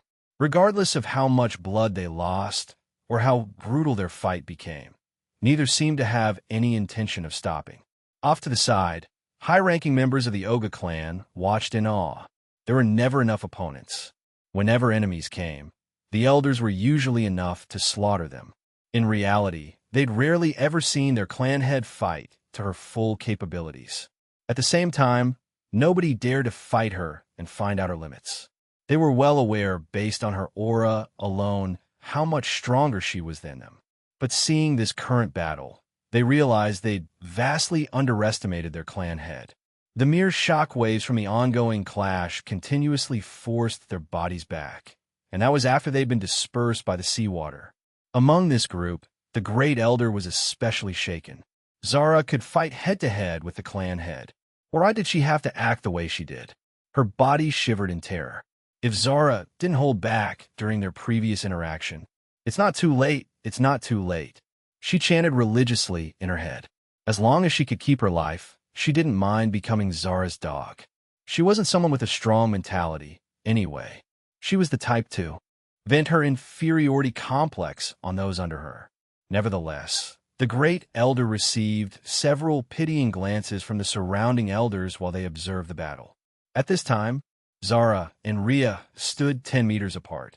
Zara's fur was matted in blood, deep holes puncturing into her body. Rather than external injuries, the internal injuries she racked up were far more terrifying. As for Rhea, she was also covered in blood from head to toe. Harrowing gashes ruined her toned visage, making her seem like a mutated science experiment rather than a sentient being. Blood dripped down her face and splashed in her eyes and mouth. She licked her lips and savored its taste. It's been so long since I could fight like this. She roared. She'd truly gone mad from battle lust. Zara watched her indifferently, but internally she was suppressing the same madness that Rhea was letting loose. This battle won't end for a very long time. We are evenly matched in physical defense, and while her physical attack is better than mine, my elemental attacks can match her. If this goes on, she spoke out loud, attracting Rhea's attention. Enough? You think this is enough? Rhea shouted in protest. Zara shook her head. Get together. We aren't here to fight each other, but to talk about cooperating. No matter how much she wanted to continue fighting, she knew her priorities. It wasn't just Damien who wished to finish their part in this war quickly and return to Hidden Death Valley. Zara also had this desire. She wanted to compete with peak geniuses who were similar in age to her. Aside from that, she wanted to see the ongoing war. The Nox played a large role in her origins. She could grow by consuming their power, as she'd learned through the Death Seed. Rather than waste time in a fight where she would gain nothing, she chose progress. The Zara of the past would have never made this decision, nor would she have even realized the decision's existence in the first place. Rhea said, after listening to Zara, she did manage to regain a semblance of sanity. She understood clearly how important Zara's proposal would be to the Oga clan's survival.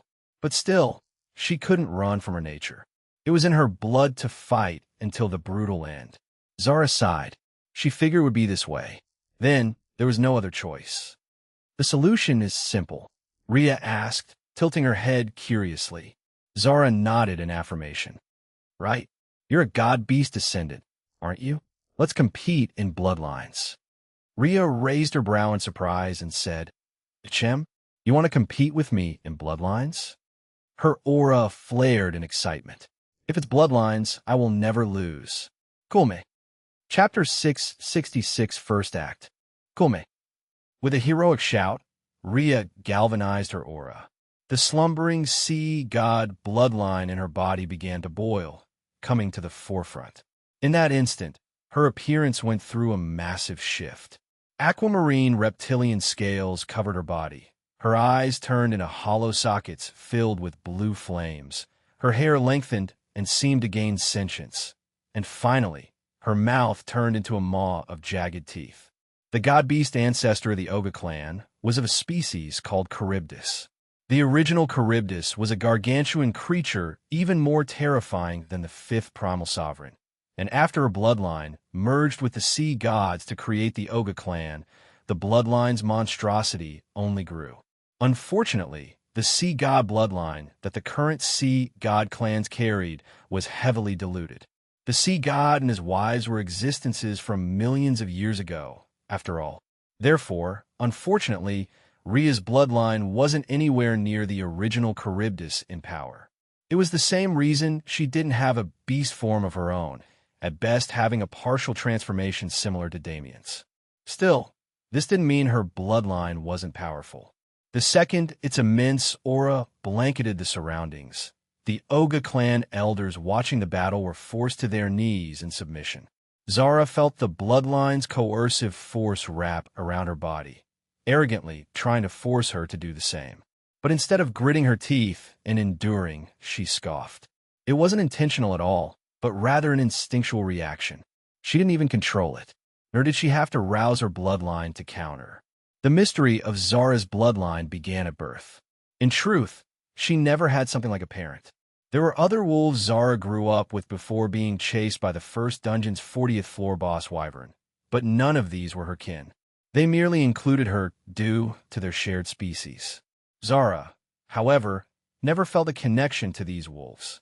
She knew from the start just how different she was. After all, her intelligence started developing far earlier than most beasts. In essence, Zara always felt a sense of loneliness deep within her. The source of this loneliness was none other than her bloodline, the unique part of her being that separated her from all others. The only one she'd ever felt a true bloodline connection with was Aaliyah. Through her years of traveling with Damien, she'd been to multiple worlds, multiple realms, fantastical environments with new species she'd never seen before, but never once did these provide any clues about her bloodline. Aaliyah was the first hint, and the second was the death seed. Through these, she could only confirm that she had some sort of connection with the Nox. But did that really explain her bloodline in any way? As said bloodline voluntarily boiled inside her body, she found herself wondering again, just what was she? The stronger she got, the closer she got to the answer. For now, though, Zara's mysterious bloodline flared in response to Rhea's challenge, as if insulted by the fact that a mere deluded sea god bloodline dared even think to compete. Her beast form became more pronounced, not only growing to its full size of several hundred kilometers, but also becoming more powerful with each passing second. Woom, woom, woom. A strange sound followed the waves of power fluctuation leaking from her body.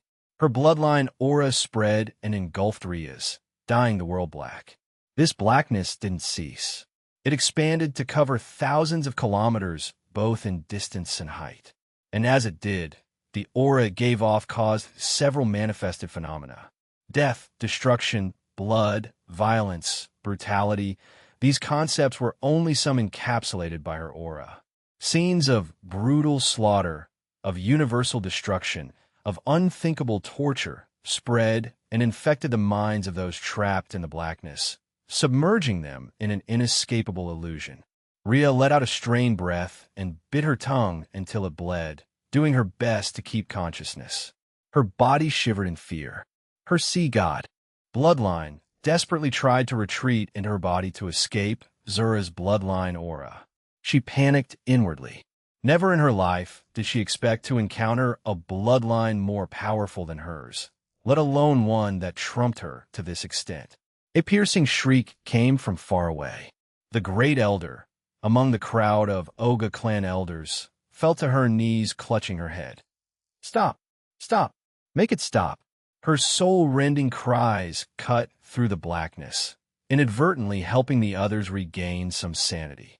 Unfortunately, reality was even more terrifying than those illusions. The smell of death lingered around them.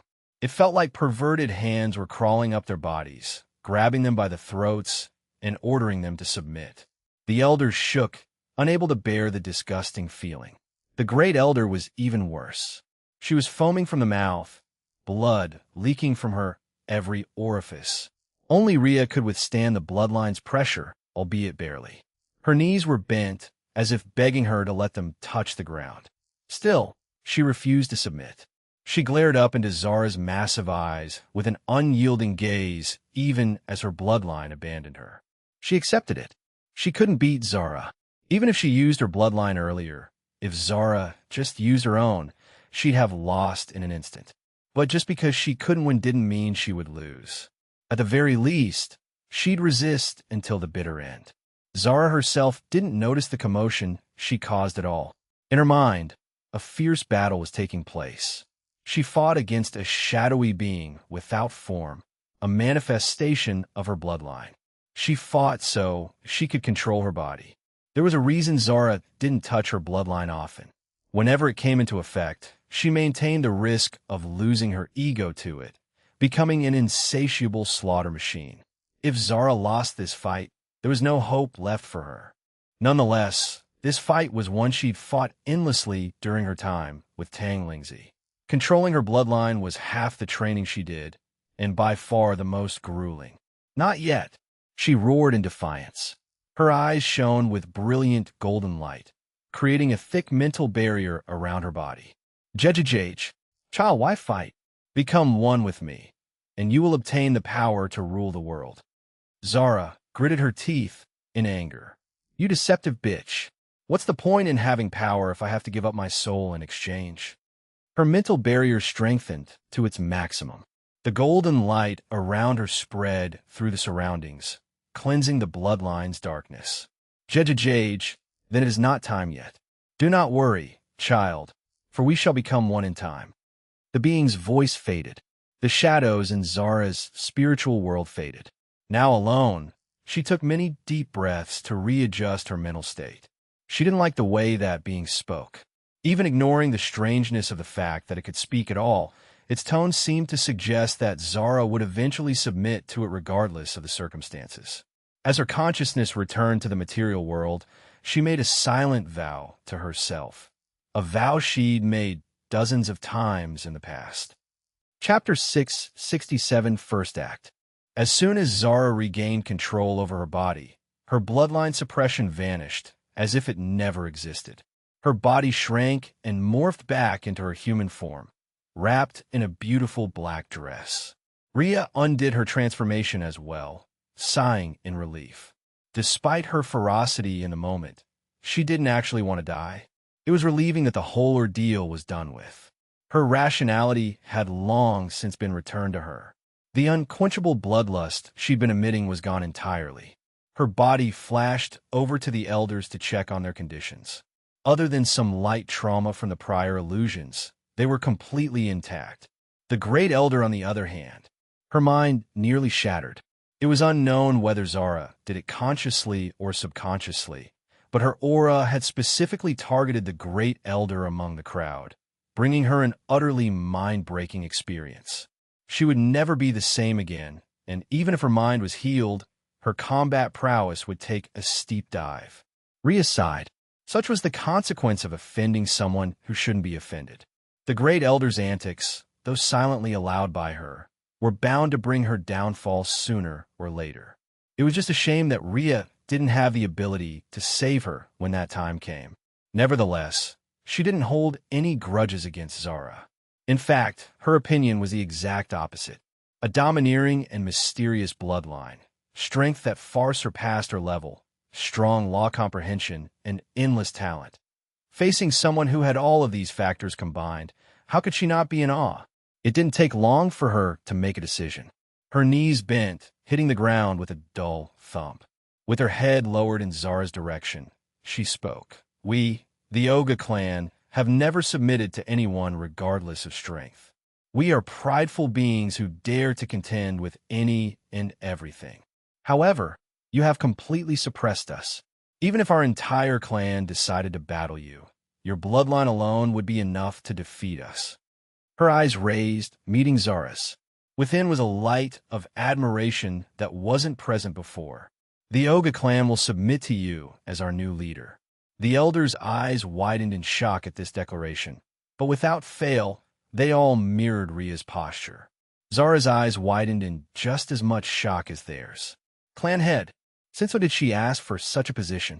Inwardly panicking, she hurriedly waved her arms in denial. What are you talking about? I don't have the experience or leadership ability to lead a clan. Rhea immediately refuted her, saying, You're wrong. Someone who can make the bold decision to fight the entire Tefet clan, regardless of the means you use, is worthy of leading us. Zara continued to hesitate even after hearing Rhea's impassioned speech. Really, she wasn't even the one who came up with that plan. The basis of their trust was a scam. But before she could deny again, a voice in the distance stopped her. Oh-ho! Two men appeared on the horizon, one old and one young. Naturally, they were Damien and the Ruvia clan head. Zara yelped upon seeing him. She didn't expect him to come perfectly when she was in such an embarrassing situation. What? Why are you embarrassed? If they want to take you as their leader, accept them. Even if you can only act as a spiritual pillar for now, it doesn't mean you'll never grow into your role. Just follow your heart without worrying about the consequences. Damien smiled warmly as he watched Zara's bewildered reaction. He'd been forced to realize it over and over again, but it never seemed to fully set in. That little wolf from back then, the one who was too shy and insecure to leave his shadow, had grown into a fine woman. Every time she took another step forward, it filled him with immense joy. He didn't know what it was like to have siblings, but seeing Zara grow up made him understand what the closeness of family was truly like. Even if he had to eat a loss, if it meant Zara's happiness, he wouldn't mind doing so. I'll need to have a long talk with Tang Lingzi when I get back, if she doesn't let me see what Zara went through after separating from me. Damien shook off the thought. He didn't even know when the Grand Assembly would take place, so there was no point thinking about his people in the human domain. Doing so would only depress and distract him. Just as Damien was warmed by Zara's growth, Zara felt bliss from Damien's encouragement. If there was one thing she desired above all else, it was praise from the person she idolized. He would always be there to support her. Just this fact alone gave her immeasurable confidence. Fine, I will accept the position of clan head, but I will not stay here forever. When I leave, I will delegate my authority to Rhea until my return. The Oga clan elders and Rhea shouted in unison. Good then, Zara said smilingly. Now, on to the important matter. Her gaze traveled back to Damien and the Rivia clan head. Finally freed from their kneeling position, the Oga clan members finally looked over at the two as well. Rhea shouted in astonishment. Damien was the only one who talked previously, so she didn't even notice his presence. Now that she felt a deep sense of shame bubbling up inside her. Rhea, have you been well? The Rivia clan head, Maximus, responded jovially. Rhea's face immediately went red. What are you saying in front of everybody? All right, I'm sorry. Okay. Well, I'd want to take some time to catch up with you. We have important business to discuss first. My little friend Damien here came to me with an interesting proposal. You see, Rhea responded. We, the Oga clan, have already decided to follow clan head Zara to death. Of course, my Rivia clan will also be joining. With what the Tefik clan has done to our people, how could I reject? Besides, this boy seems to know much more than I expected. Damien smiled off to the side as he listened to them converse. Ignoring the deep relationship that Maximus and Rhea seemingly shared, Maximus' last sentence was the main source of his smile. Damien had almost forgotten after all this time, but Devoured experienced a tremendous evolution during his baptism. Namely, it allowed him to consume memories. After devouring those Tefik clan members that Zara caught, he actually acquired a substantial amount of information on the clan's subdivisions and structure. After all, one of those who Zara caught was a Tefik clan elder. Unfortunately, he didn't have information on the Tefik clan's main headquarters, but with Damien's new ability, it was only a matter of time. To Maximus, who was unaware of this fact, they only had a high chance of defeating the Tefik clan. But to Damien, this future was all but assured. The three parties who would be participating in the raid were finally gathered, their cooperation secured. If Damien added his own forces on top of that, the Tefik clan's total annihilation was just around the corner. Chapter 668, First Act. The overall structure of the plan was simple. Between the three forces, there were several 100,000 able-bodied soldiers who could be dispatched. These soldiers would be used to attack the Tefik clan's subdivisions, most of which Damien knew the structure of and location of. When the Tefik clan's attention was divided trying to support these subdivisions, they would launch a fierce attack on the main headquarters, killing the Tefik clan head and his strongest subordinates. Each secondary team was led by 3 fourth-class beings, one from each of the involved forces in case of emergency. Lucius, White Dragon King, Elvira, and the 2 Phoenix matriarchs were placed in these secondary teams.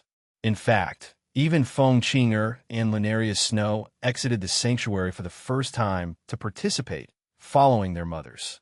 Since Damien and Zara independently briefed Maximus and Rhea about the outline of the plan, the actual strategy meeting didn't take long. Maximus and Rhea provided their own input based on their knowledge and fleshed out the plan. After revising the improved version for an entire night, there was no need to say more. The plan was set in motion. The secondary teams shot into the horizon, spreading thin as they chased down their targets. Now, Damien and the rest only had to wait for results. Fang looked around as she flew through the crystal-clear waters of Aquazil. She'd never imagined the possibility of such an environment existing. The 3,000 Beast Mountain Range was entirely landlocked, and while it did have its fair share of rivers and lakes, the volume of water in the entirety of the mountain range couldn't even match a portion of Aquazil. If she'd remained trapped in her own bubble for the rest of her life, it was unknown if she would have ever truly grown into a powerhouse. A sigh leaked from her mouth. That Damien she got to know in the 3,000 Beast Mountain Range seemed so distant now. In a few short years, he'd promoted to the same level of strength as her mother. Meanwhile, she stagnated, unable to cross the final barrier and receive her baptism. She wondered. She knew he was a freak from the beginning, but she was still astonished to see his progress. And at the same time, she mourned a bit thinking about what he had to go through to reach that point. She was able to leisurely train in the comfort of the sanctuary, slowly accumulating her comprehension and raising her level to grow. While this environment was wondrous, Damien clearly didn't have any semblance of this peace in his own life, despite being the sanctuary's creator. In fact, he rarely ever visited the sanctuary at all. He treated it like an independent world that he was visiting rather than his own domain. Nevertheless, Feng didn't remain thinking about Damien for long. Her anticipation was killing her. There were plenty of conflicts in the sanctuary, but because everyone was on the same side, there were never any life-or-death battles.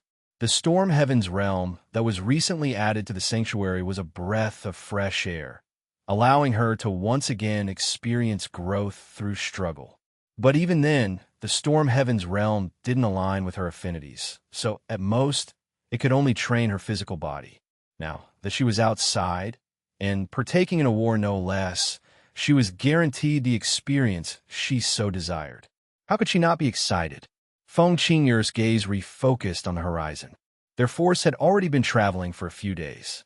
They'd traveled through multiple barriers that separated different battlefields, and were now finally arriving at their destination. And they were just in time for nightfall. Roughly 3 hours of flying later, the sun faded behind the horizon. The Fire Phoenix matriarch, Feng Yuxiang, took a spatial ring off of her finger and poured mana into it. What exited wasn't items, but rather people, since they traveled during the daytime to increase their speed and distance covered. Damien designed some pocket dimensions to hold the Sea God clan members who were traveling with them. This convenience was the only reason they reached their destination in a matter of days rather than weeks. Feng Yuxiang spoke. We are only a few hundred kilometers away from our destination. This Tefet camp is the most peripheral camp in the western region of Aquazil. The Sea God clan members rapidly regained their wits upon hearing her words and nodded. This plan cannot fail. If it does, our entire alliance faces the threat of total annihilation. Everyone, Lady Fang's orders are absolute, as declared by the clan head. A man shouted to his fellow clan members. He was the Ruvia clan 4th class assigned to Feng Yuxiang's group, named Leon. Next to him stood a muscled woman with tan skin from the Oga clan, Terra. The Tefet's rule is over, she roared. Ugh! The Oga clan members let out a fierce battle cry that shook the waters. Smiling at their actions, Feng Yuxiang gave the order. Hundreds of kilometers were covered in a matter of minutes, and the Tefet clan peripheral subdivision was destroyed only a few minutes later. They didn't stand a chance. Feng Yuxiang didn't even have to act. When they first arrived, Terra ripped out the throat of the overseeing elder, killing him instantly and causing the remaining Tefet forces' morale to steeply drop. It was a slaughter after that. With Feng Qing'er at the head, the Ruvia, Oga, and Sanctuary forces acted without mercy. When the battle was over, nobody thought to rest. Their time was extremely precious at the moment, and, as rapidly as they could, they had to destroy as many Tefet subdivisions as possible. Feng Qing'er grinned to herself. In this aquatic environment, she wasn't just severely limited, she was essentially crippled. The strength of her fire element without the backing of laws was decreased to a negligible level, forcing her to use both technique and creativity to make up the difference. In such conditions, the fighting capabilities she could show dropped to match her level. But this only excited her more. The challenge she had been seeking, this was it. A place where she was pathetically weak, and a place where she could become abnormally strong. Her gaze drifted to the horizon. With a smile on her face as she followed the rest of the troops to the next Tefet subdivision, she suddenly had a thought. Luna is probably thriving in this environment. Lunaria and the Ice Phoenix matriarch were a terrifying combo even on land, but in this environment where they held a complete environmental advantage, they truly did show the Tefet clan the meaning of fear. Chapter 669, First Act. Even compared to the haste Feng Yuxiang's team made when destroying the peripheral camp, the Ice Phoenix matriarch, Bianca Snow's team, was even faster. The other didn't even have to act.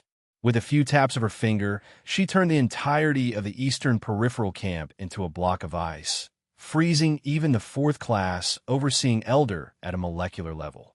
When she shattered this ice and let it return to the rest of the seawater, there wasn't a single trace of the camp left. She commented as the others watched her in awe. Even Wilhelm and Tanya, the other two fourth classes on her team, were astonished by her rapidity. I won't continue doing this every time, Bianca stated. I, along with Wilhelm and Tanya, will conserve as much strength as possible while moving forward. A collective affirmation rang out. The respect in their hearts for Bianca reached an all-time high. The group moved through the night, destroying every Tefet subdivision they came across. Just as she said, Bianca didn't move unless it was absolutely necessary, though it never was. As she watched the destruction continue, she fell into thought. That boy she didn't place much stake in had really become a character. Judging by their behavior, the other Sanctuarian clan leaders had completely settled into their subordinate roles, not questioning Damien's authority in the slightest. She couldn't blame them. After seeing his prowess and extreme growth rate, it was natural to feel submissive. He was someone who would become a demigod one day, and he was someone who'd established his own world when he was still a third-class being. It was insane to put him in the same category as anyone else. Bianca sighed. Her personality didn't let her submit easily. Even more than the outspoken Feng Yuxiang, the defiance in her heart was prominent. Still, she could feel it. She was starting to submit to Damien as well. It was quite funny to think about it. The last two times he summoned the Sanctuary's forces were both during wars of massive scale. While the last one was easier since it was a head-to-head melee where strategy was necessary, this time was different. There was a concrete plan in place, and rather than being enveloped in war, Damien was starting one himself. He was becoming more domineering by the day. He was throwing away his doubts and his struggles, tried to appear more human, truly embracing himself for what he was. This internal change that was slowly taking place was reflected in the eyes of others, especially those like Bianca who'd seen him before it started. That brat is truly incorrigible. That playboy who flirted with everyone but couldn't follow through and take responsibility, she really ought to smack him across the head a few times for beguiling her little niece. And for what Feng Qinger had said, he even managed to seduce a girl who entered the primordial undying realm as a Nox spy. Unimaginable. While she couldn't help but praise his charisma, it also made her wary. She could joke about his seducing women whenever she wanted, but if that charisma continued to grow, just how much of the universe would he end up conquering? Bianca wondered as she shook off her thoughts. Universal sovereignty wasn't something so simple that a young genius like Damien could achieve it. Universal sovereignty was competed for on a racial level. Let alone a single human, even a demigod-level influence didn't have a shot at conquering the entire universe. Besides, after the Nox arrived, the concept of universal sovereignty became obsolete. Instead, ensuring its survival was the main point on everyone's minds. Still, the sanctuary seemed to grow infinitely. As one of its residents, Bianca truly couldn't get rid of that slight feeling within her soul, the feeling that the boy she served would accomplish something unimaginable. The multitude of secondary teams continued moving without fail. The Sanctuary's forces were much stronger than the regular fourth classes of Aquazil, so naturally, they moved faster. Still, the other secondary teams couldn't be underestimated.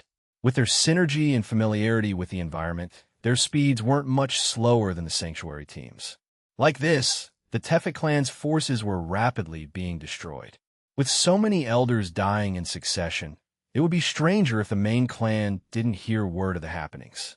The Tefet clan's headquarters were far more advanced than the other clans, not only because of their 100,000 years of development, but also because the god beast they were descended from was far more intelligent than those of the other clans. Within a skyscraper-like building was a planetarium-esque room that projected scenes mirroring the black depths of the Emperor-Bone Sea. The fluctuating waves made ripples in the darkness, shining pale light on the face of the man who sat in the room's central position. He was Tefet, the Tefet clan's leader. Every clan had a different method of choosing its ruler. The Tefet clan's was particularly special. It seemed like a random child would be crowned the Holy Sun whenever the old leader was nearing death. His name would be changed to Tefet, the name every leader took for themselves. This child would stay with the old leader during his waning years and learn from him, eventually succeeding his seat when the time came. Only, each clan had possessed an uncanny resemblance to the last. It was almost like the Tefet clan was blessed with the fortune of a great clan head every time they made the change. Tefet was a man with broad shoulders and dark skin. His gray eyes were like swirling storm clouds, turbulent and unfocused. His gaze remained on the projected Emperor-Bone Sea around him. His eyes turned red with fury. It had been nearly 100,000 years. Why wasn't the Emperor-Bone Sea willing to submit to the Tefet clan's rule? As the Prominence Wars rules stated, the Tefet clan did indeed become the sovereign of the Emperor-Bone Sea. But if they were trapped in Aquazil for life, what was the use of this authority? His face twisted into a perverse smile. There wasn't a single being in Aquazil with the power to stop him. He couldn't let his insanity take control and destroy his years of painstaking effort. But it's been too quiet recently. He took out a transmission talisman and injected mana into it. At that exact moment, Clan Head, you called just in time. Please send reinforcements to all of our subdivisions. Someone has been fiercely attacking and destroying them. He exclaimed. Explain the situation immediately. If you miss even a single detail. The voice on the other side replied, panicking. Tefet soon received a not-so-brief overview of the situation. He learned about the fact that in every possible direction, the subdivisions in various battlefields were being destroyed. It was at a rate where hundreds of elders and an untold number of weaker clan members had already died, and it had only been a single week. If this continued, a vein bulged from Tefet's forehead. Just as he thought things were going smoothly, a group of vermin decided to interfere. His plans were at a critical juncture. He couldn't allow those who disobeyed him to run free. To cut the weeds and stomp the roots. Pass down my order. Send as many elders as needed to support the subdivisions that are still standing. Chapter 6, 71st Act. The night passed, and daytime blanketed Aquazil. All Sea God clan members, regardless of whether enemy or ally, retreated to the safety of darkness during this time. Unfortunately, neither Damien and Zara nor the Sanctuary forces were able to get a straight answer about why they did this.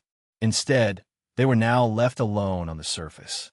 In this time of respite, Damien and Zara met up with the Sanctuarians.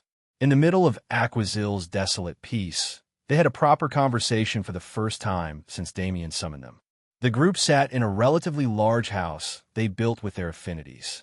Aside from Damien, Zara, and Damien's main Sanctuary forces like Feng Yuxiang and Feng Qinger, the others present were elite forces that had been trained in the Sanctuary during his absence. Truly, the growth his subordinates had undergone astonished him. Damien smiled warmly as he conversed with them. He reminisced on the primordial undying realm with Feng Qinger and Lineria, introduced Zara to the crowd she'd never met before, and even brought Schwer and Eli Trow to play with the rest. The overall atmosphere was jovial, but when Damien saw it, he knew there was something missing. His sound transmission entered the White Dragon King's ears. causing his brow to raise in curiosity. After following Damien to a secluded spot, the two began to converse. The White Dragon King asked. Damien sighed. The White Dragon King's heart shook. How could he not remember the promise? It was a promise to find his son on the Cloud Plane. It was the most important task that had been bogging him down ever since he got stuck in the 3,000 Beast Mountain range. He couldn't force out any words. He never forgot the promise they made. He just refused to bring it up because he was well aware of how much Damien had been going through. Ever since he left the 3,000 Beast Mountain range, he never had a single break. Even when he took breaks, they never lasted more than a day. Even those days were spent training. With this kind of schedule, and with the weight of universal war on his shoulders, Damien couldn't be blamed even if he completely forgot the promise. Yet, Damien never forgot. In fact, one of the first things I did when I bound the Cloud Plane was use my connection with it to search for anyone sharing your bloodline. However, Damien didn't have to finish his sentence. It was obvious that if Damien had truly found the White Dragon King's son, said son would be standing with him now. Is he? Damien cut him off before he could finish. Yun is a sentient record of all things that have ever happened on the Cloud Plane. Even if your son died, he would have known. The complete lack of presence means. Nevertheless, Yin would have known of your son's presence if he was ever on the Cloud Plane. I can't be certain of what happened to him, nor can I assure you he's alive. Damien grabbed the White Dragon King's shoulder and sighed. The White Dragon King shook his head in rebuttal. No, the fact that you're persistently attempting to find him is enough for me. By our heavenly oath, it was completely possible for you to drop the search after not finding traces of him on the Cloud Plane by simply assuming he was dead. Damien nodded his head. He understood this feeling too well. The reason he always acted preemptively, the reason he never let himself get into situations he couldn't handle, was because of how vividly he remembered the feeling of powerlessness. It wasn't something he ever wanted to feel again. We, as singular existences in this universe, will always be minute in the grand scheme of things. It is our eternal goal to grow until we have the power to rid ourselves of that minuteness. Bai Yuxuan, follow me to the peak. Damien said earnestly. Bai Yuxuan, the White Dragon King, smiled wryly. Even if you say that, it isn't easy to follow those words. The struggles of the mind are the most difficult to overcome, and even after overcoming them, other mental problems arise to replace them. Damien felt sympathy towards the White Dragon King's plight. The battles of the mind. These were what kept him company on his journey to the top. He almost started cherishing his trauma because he didn't know what type of person he'd be without it. He didn't want to know that person. It was only through countless brutal experiences, endlessly being forced to face his trauma, that Damien grew to his current level. But just as Bai Yuxuan stated, when the old problems were solved, new ones rose to take their place. The two stood in silence, unmoving. Their gazes looked off into the horizon. In a universe where killing meant strength, where war was opportunity, where selfishness was the only way to grow rapidly, it was hard to maintain relationships. Love, whether familial or romantic, became an afterthought. Those loved ones became a safe haven. Just as Bai Yuxuan dearly missed his son, Damien dearly missed his wives. Seeing the relationships between people as he traveled the divine realm and even the human domain prior, he felt both lucky to have his wives and guilty for his treatment of them. Ironically, there had never been jealousy problems in his harem. The reason for this was simple. Damien's wives spent far more time with each other than they did with him. They developed an unbreakable bond through countless adventures and experiences that couldn't be broken by something as insignificant as jealousy. In the same vein, their love for Damien and vice versa would never break. Damien was aware of this fact, and perhaps he'd subconsciously used this fact as an excuse to spend less time with them as he focused on his responsibilities. It wasn't entirely his fault. He was constantly dragged around by various events, forced into situations where death was all but guaranteed. He trusted his wives and their strengths, but that didn't mean he would willingly put them in those situations if he could help it. The more time he spent away from them, the more he realized how little time they'd actually spent together. He wanted to return to them and spend years bonding with and loving them until they were satisfied, but he knew it wasn't possible. His eyes reflected the refracted light, rays shining through the waters.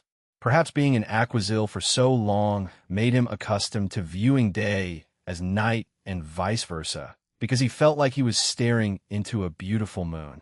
Before he knew it, he was already approaching 30. The passing of time was light and airy like a spring breeze, almost unnoticeable if one didn't consciously pay attention to it. His journey, from the moment he fell into the first dungeon, would reach an entire decade in length by the time the Hidden Death Valley Progress Assessment ended. He thought back to those simple days on Earth. He thought back to the various people he'd met. Gene Horton, Ethan and William from Apiron, Long Chun and the Shwes siblings on the Cloud Plane. Aquazil's piece made him fall into a reminiscent mood, and he warmly smiled as he did so. There were many tribulations, too many to count. He'd been crippled and nearly killed an equally countless number of times. But he didn't regret it at all, because if he didn't go through those experiences, he never would have grown. If he didn't experience failure, he never would have understood what it meant to succeed. He stood up from his spot and held a hand out to help Yuxuan do the same. A war was on the horizon, and not a small one. He had a feeling that the final confrontation with the Tefik clan would take place within a month, far earlier than he expected. But he welcomed this haste. The Prominence War was more than just a mystic realm that would give Damien a pivotal weapon. It was training. Training for the true war he'd have to face once he left. Chapter 671, Second Act. 20 shadows populated a discreet corner of the Emperor Bone Sea, nearly unmoving for over a week. This was the amount of time Damien and Zara had been in Aquazil, and unfortunately for their pursuers, entering the ancient realm was easier said than done. It's impossible for them to just disappear. One of the men said, "No, that's impossible." The leader responded, "Not to mention the power difference. I've heard that Brat is especially arrogant." The leader responded with squinted eyes. Because Damien was a known special expert, they'd been trailing a large distance, but this ended up working against them. In the midst of this strange whirlpool formation they surrounded, he'd disappeared. The problem was that there was nothing within the formation. Even after destroying the whirlwind seaweed, they only found empty sea. Damien and Zara had truly disappeared into thin air. One of the assassins harumphed. "How long do we have to wait?" "Leader, we don't have to stay in this area and wait like turtles, though, right? I heard this Emperor Bone Sea is filled to the brim with treasure." Multiple sounds of agreement rang out, but even this suggestion was rejected by the leader. By his order, they were to wait without entertaining their greed in the slightest. While he didn't say it out loud, the leader did have some hope. He figured that the special circumstances surrounding Damien's disappearance might mean he stumbled upon some type of treasure. And if they were able to kill him when he reappeared, the leader smiled to himself. What would know couldn't hurt them, right? When the time came, whatever treasures that boy possessed would all be his. Aquazil was in an uproar. The moment the sun vanished over the horizon, the Tefik clan moved with precision. Hundreds and thousands of elders were dispatched to the various peripheral branches and subdivisions, arriving to secure them before any sort of attack could take place. Naturally, each and every one of the elders was a fourth-class being. Still, the plan for the operation didn't change. In fact, it only became more secure. While the secondary teams were mainly used as a diversion before, that wasn't their only purpose. In truth, a majority of the dirty work was being done by them. To collapse the Tefik clan took more than just killing its patriarch. Every elder, every fourth-class figure had to be cut down first, leaving the rest defenseless in front of the other four clans. The main perpetrators of their slaughter would be the secondary teams. Currently, while the secondary teams continued to move and destroy Tefik clan bases, Damien arrived at one of such bases himself. It was a large town of a couple thousand inhabitants. Their average level didn't seem to exceed 150, and their strength was even weaker due to lack of practice. Among these regular folk, however, was a group of 3 men sitting at a bar. If one looked at them, they wouldn't find anything to note. They were completely average in every way. But to Damien, they stood out like sore thumbs. Just the three of you? His body flashed into the bar, his foot crushing the three men's table as he did so. Spatial mana wrapped around the group and separated them into another dimension. The space-time river blanketed the separated space, forcing the three men under Damien's control. Time was the essence of change. With Damien having dominion over its flow, the three men lost control over their faculties.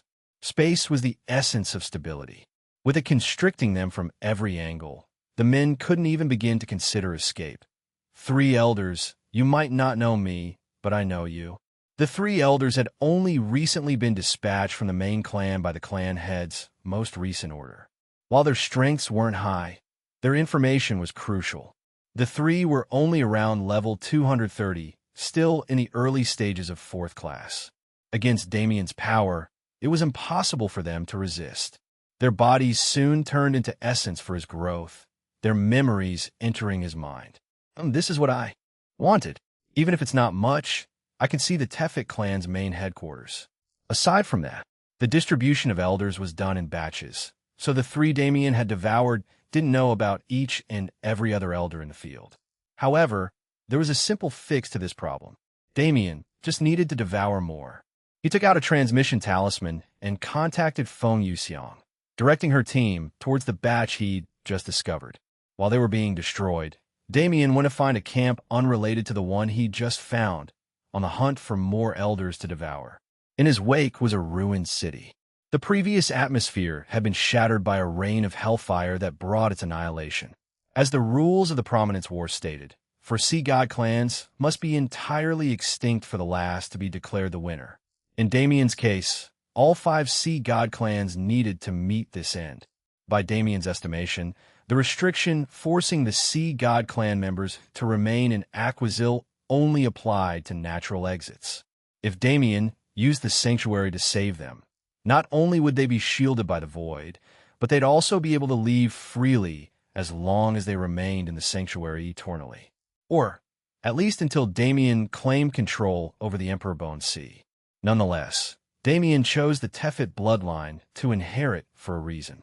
It wasn't just because the Tefit clan was most similar to humanity. With the grudge the other 4 clans had against the Tefit, they wouldn't question working together to destroy them. And if the Tefit clan was destroyed, as long as Damien remained alive, he would have sole control over the rewards for winning the Prominence War. In this time, while his forces were working to bring about the Tefit clan's downfall, his main job was to obtain information. By devouring elders until there were no elders left to devour, he would understand the Tefit clan down to its root. He projected that it'd take a week at most to rouse the Tefit clan head's fury to the point of no return. When that time finally came, he would already know the Tefit clan from the inside out.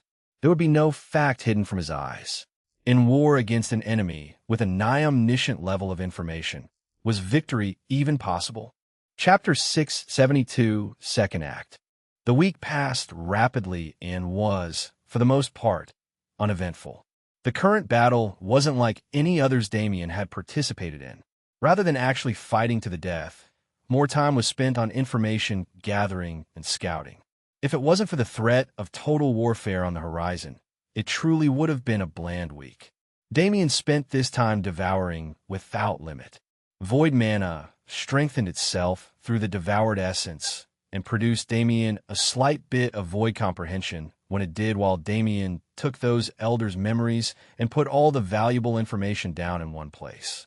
Within the Jade Slip he populated with information, there wasn't just a relatively detailed map of the Tefit clan's headquarters. There was also a rough overview of their forces, their positions, and their overall strength level.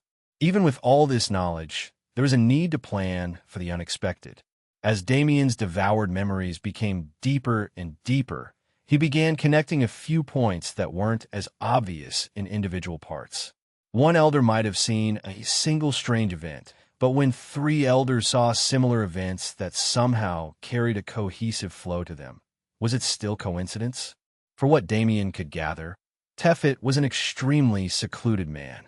He rarely left his training room, spending his time immersed in the Emperor Bone Sea for unknown reasons. Yet, to Damien, these reasons were especially clear. He'd recognized the Prominence War's flawed reasoning instantly upon hearing its structure. If a being who held its power for countless years couldn't do the same, was he even worthy of inheriting the throne? Mysterious disappearances polluted Aquazil in recent times, but because of the Prominence War, most people just assumed these disappearances as deaths. After all, destruction was everywhere. It wasn't strange for an entire city to vanish off the face of the realm without warning. Don't tell me this is another sacrificial ritual. Seriously, what's with people and their obsession with sacrificing others for, right? Damien had seen too many sacrificial rituals in his time. He wanted to question the reasoning these people shared, but he realized he couldn't. Sacrificing people for power was the basis of the universe's growth system.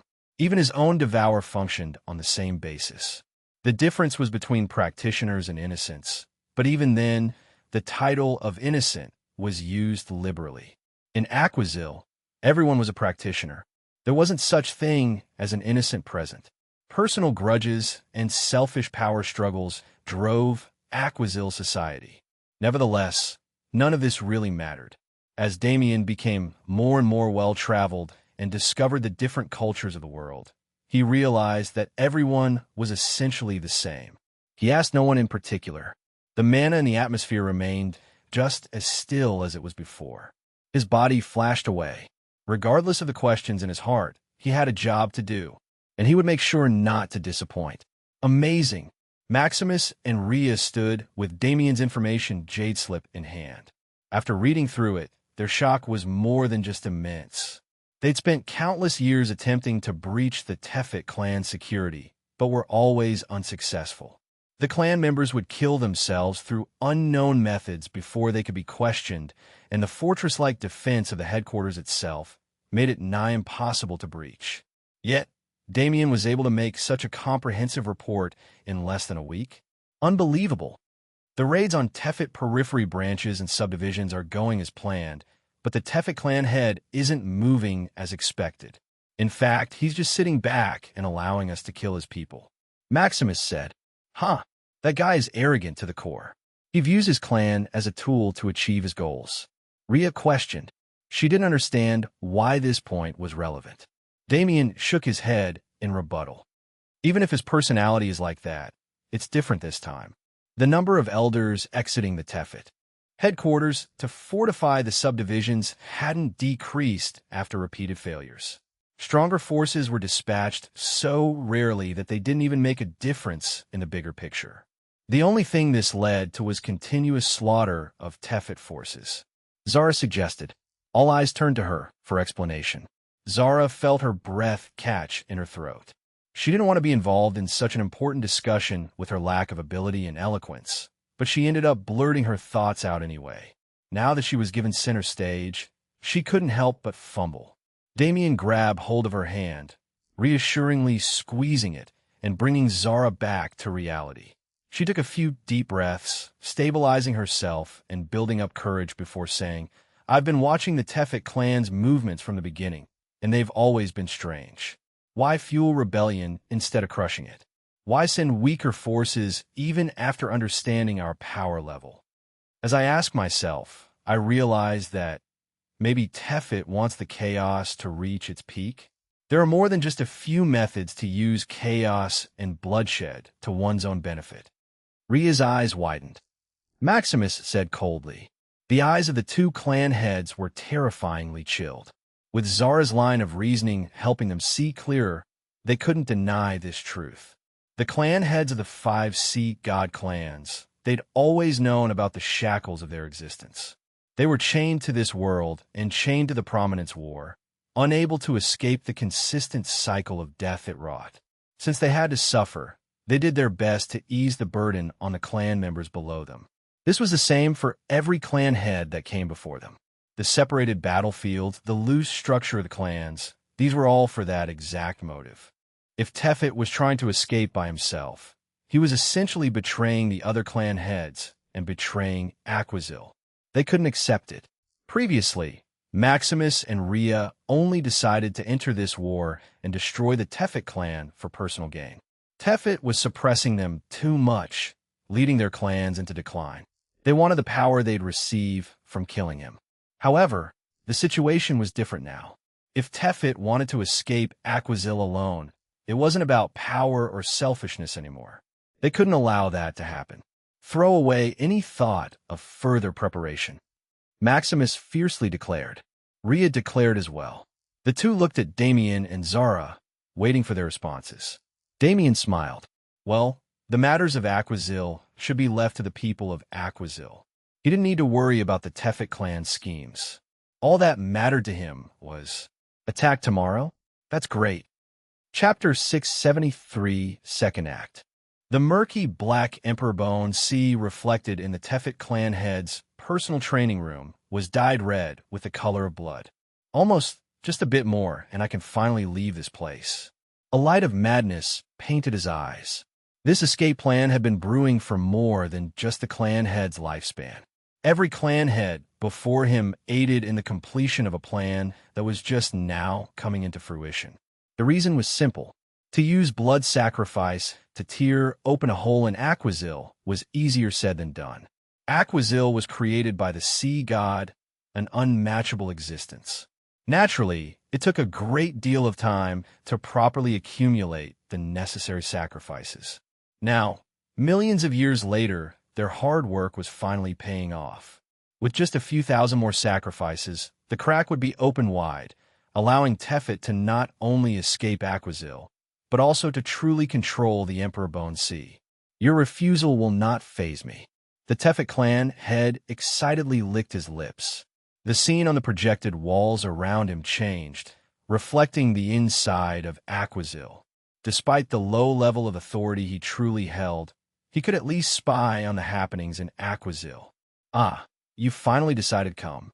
Tefet excitedly grabbed a transmission talisman and sent a message, ordering all forces to return to the main headquarters and prepare for war. At the same time, he pushed open the training room doors and appeared in Aquazil for the first time in many years. His re-entrance clearly signified the importance of this moment for him. A few children thought themselves powerful and decided to wage war against him. In normal times, he naturally would have been extremely irritated by their behavior. But in his current circumstance, war was just another opportunity. The main attack force consisted of Damien and Zara, Maximus and Rhea, the Sanctuary's fourth-class beings, and the most powerful fourth-class beings from the Ruvia and Oga clans. This force didn't have more than 20 people, but it was a team of elites. Those weaker than them would trace their steps and attack the lower-level Tefet clan members while they pushed forward. They stood in the middle of a flat plain.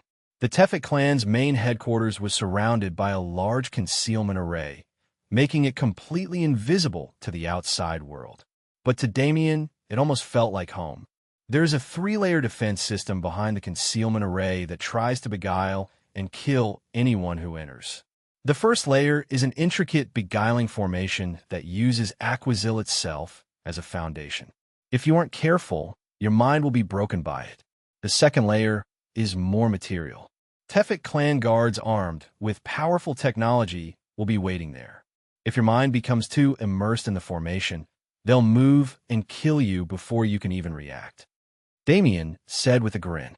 It can hardly be called a plan. Bianca scolded. Damien scratched his head sheepishly. I mean, is there any better way to do things? Bianca shrugged and didn't say anything. Of course, there were plenty of other ways to go about this plan. The problem was that every other method would take strenuous amounts of time they didn't have. This full frontal assault would indeed be the most efficient route to take in their current circumstance, especially due to how knowledgeable Damien had suddenly become about the Tefet clan.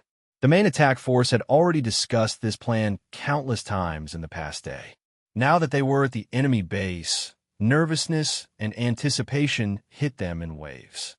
But before they could submerge themselves too deeply in forethought, Damien yelled enthusiastically. His body flashed forward, his fist flying through the air. Bang! Cracks spread through the air as the sky itself seemed to shatter.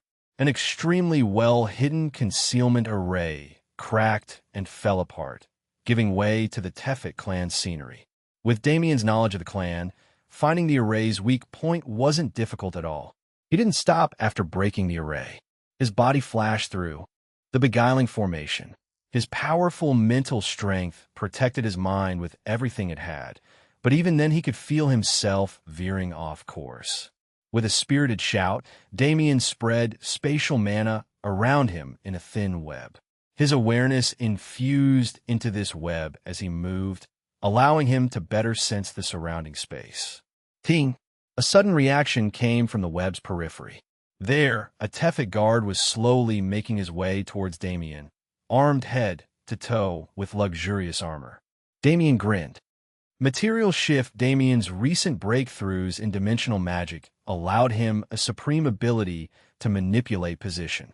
Dimensional shift was this concept used on the grandest scale, shifting the position of the dimension itself.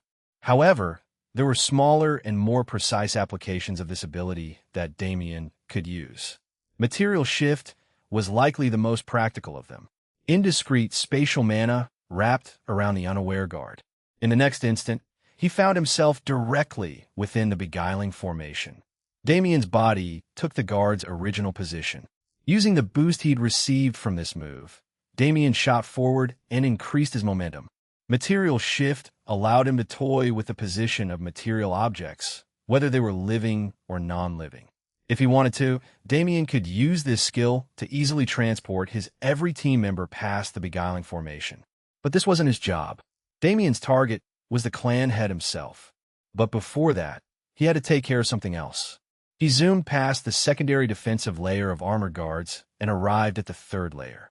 Unexpectedly, this layer was actually a large wall of murky black water. This water was from the Emperor Bone's Sea. Not only would the water itself harm intruders through poison and other nefarious methods, the beasts and plants residing within were terrifying in their own right. Damien had personally experienced their ferocity, so he knew not to downplay this defensive layer.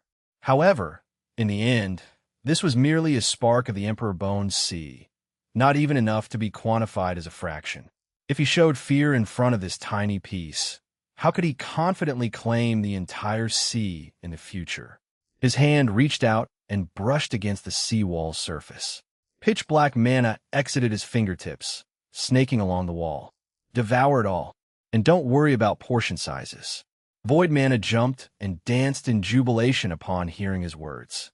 In its excitement, its foggy form became more material, resembling the gaping maw of a terrifying and unknown creature.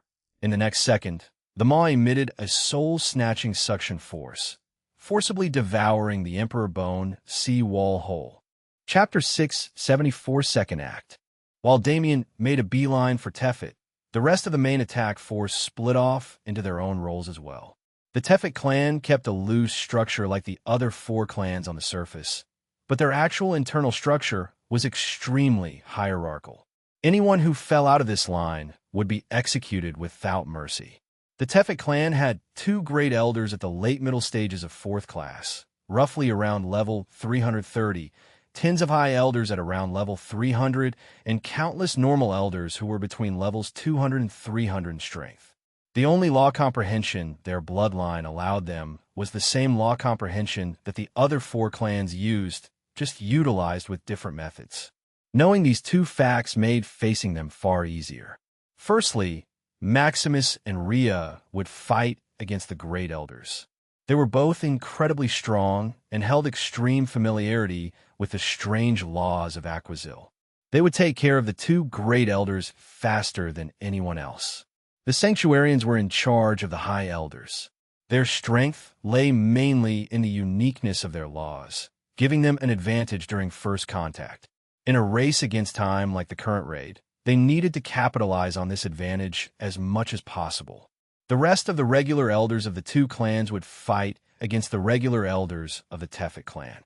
With these bases covered, there wasn't much left to do besides carry out the plan to perfection. Of course, there's one more job. Zara moved silently through the battlefield. Her beast form stood at its smallest height, no different in size than a wolf cub. As she ran, her shadow split from her body and materialized into a copy of her. The 2 versions of Zara moved in opposite directions, avoiding direct confrontation as much as possible. Their job was completely unrelated to everyone else's. In fact, it was something only known to her and Damien. But in the end, her role in this raid was likely even more important than Damien's, despite the fact that he was facing the Tefet clan head himself. Maximus and Rhea made it through the beguiling formation not long after Zara. Their steps were light and rapid, their location already set. Boom! Bang! A jet of mana and a fist shot out, pulverizing the two Tefet guards who tried to stop them. Passing the secondary defensive line, they prepped themselves for the most terrifying third. But when they arrived, they only found empty space. That terrifying black wall is... Rhea muttered. It's gone. Maximus said, equally shocked.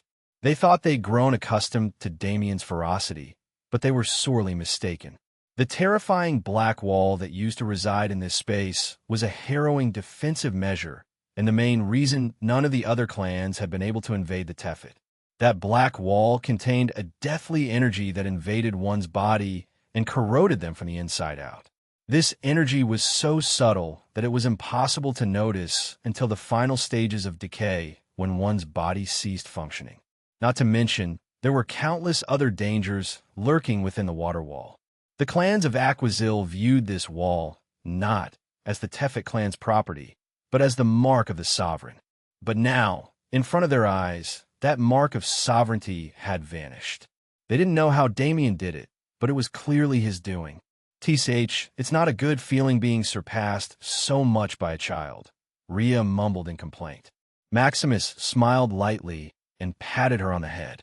Well, there isn't much we can do about that. Rhea pushed his hand away with a blush, replying, don't think I can't see through you.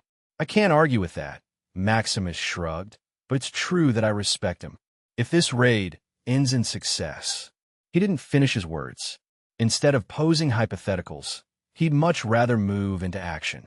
The duo pressed their feet against the ground and pushed off, flying through the water with precision and speed that land dwellers could never replicate. Before even Damien reached the clan head, they were already at the great elder's abodes. Maximus yelled, so it has finally begun. Our time has also come. An aged voice rang out from within. A second voice joined it. The residence's door opened slowly, revealing the figures of two old men. They were both unremarkable in appearance, but both Maximus and Rhea's eyes hardened when they saw them. Stop working with Tefet. Join us and get away from his schemes. Rhea yelled. Raka and Tilly's, two old men who had lived for untold millennia. They were not only elders of the Tefet clan, but also the adored teachers of almost every clan head alive today. One day, a few hundred years ago, they broke their neutrality and joined the Tefet clan. Nobody was able to find out why, nor did the two leave any hints. In the end, the two didn't even help the Tefet clan in any way. Their actions were incomprehensible, but still, the two old men didn't budge on the decisions they made. Others didn't need to understand their reasoning. Tilly's smiled warmly as he looked at the two clan heads. He remembered when they were still children who didn't even know how to use mana. Seeing how you two have grown, I'm truly overjoyed by your progress. And it seems you found solace in each other. Your vision is too narrow. Rhea shouted in embarrassment. She glanced over at Maximus, only to see the dumb smile that had lit up his face. What? The two of you obviously want each other, Tilly said slyly. The blush on Rhea's face reddened. The two of them weren't even married yet. It was true they'd had more than just a little fun, and it was true that they cared for each other abnormally, but the prominence war and their responsibilities didn't allow them to calmly accept marriage. Nevertheless, there wasn't time for idle conversation at the moment. As much as she wanted to speak to her former teachers, Rhea understood her priorities. The Tefet clan needed to be exterminated. Until that happened, they needed to delay the two elders. They already knew that defeating them was impossible. Maximus was the same. Marriage might not have been possible at the moment. He would have all the time in the world to consider it in the future. For now, the two flared their auras and readied themselves to fight against the beings who raised them and taught them to fight in the first place. Whether emotionally or technically, This fight would be extremely difficult for them. Chapter 675 Second Act. Maximus acted first. Despite the positive feelings he held for his old teachers, his clan came before anything else. He wouldn't hesitate even if it was his own mother in front of him. His fist shot out, projecting a jet of mana that blasted towards the two elders. Boom! Aquazil's waters imploded wherever the beam went. The residence the two elders stayed in was destroyed just like that, but the individuals themselves weren't harmed at all. Aquazil's mysterious laws encompassed many different concepts, but the main ones were the 5 that the sea god clans embodied. The Oga clan embodied brutality, the mentality of the sea that allowed its ecosystem to thrive. The Tefik clan embodied intelligence, the ultimate goal of all sea life. Intelligence didn't come easy to them, but when it did, they became unimaginable monsters.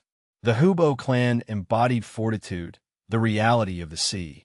Without fortitude, even a mindless beast would be driven insane.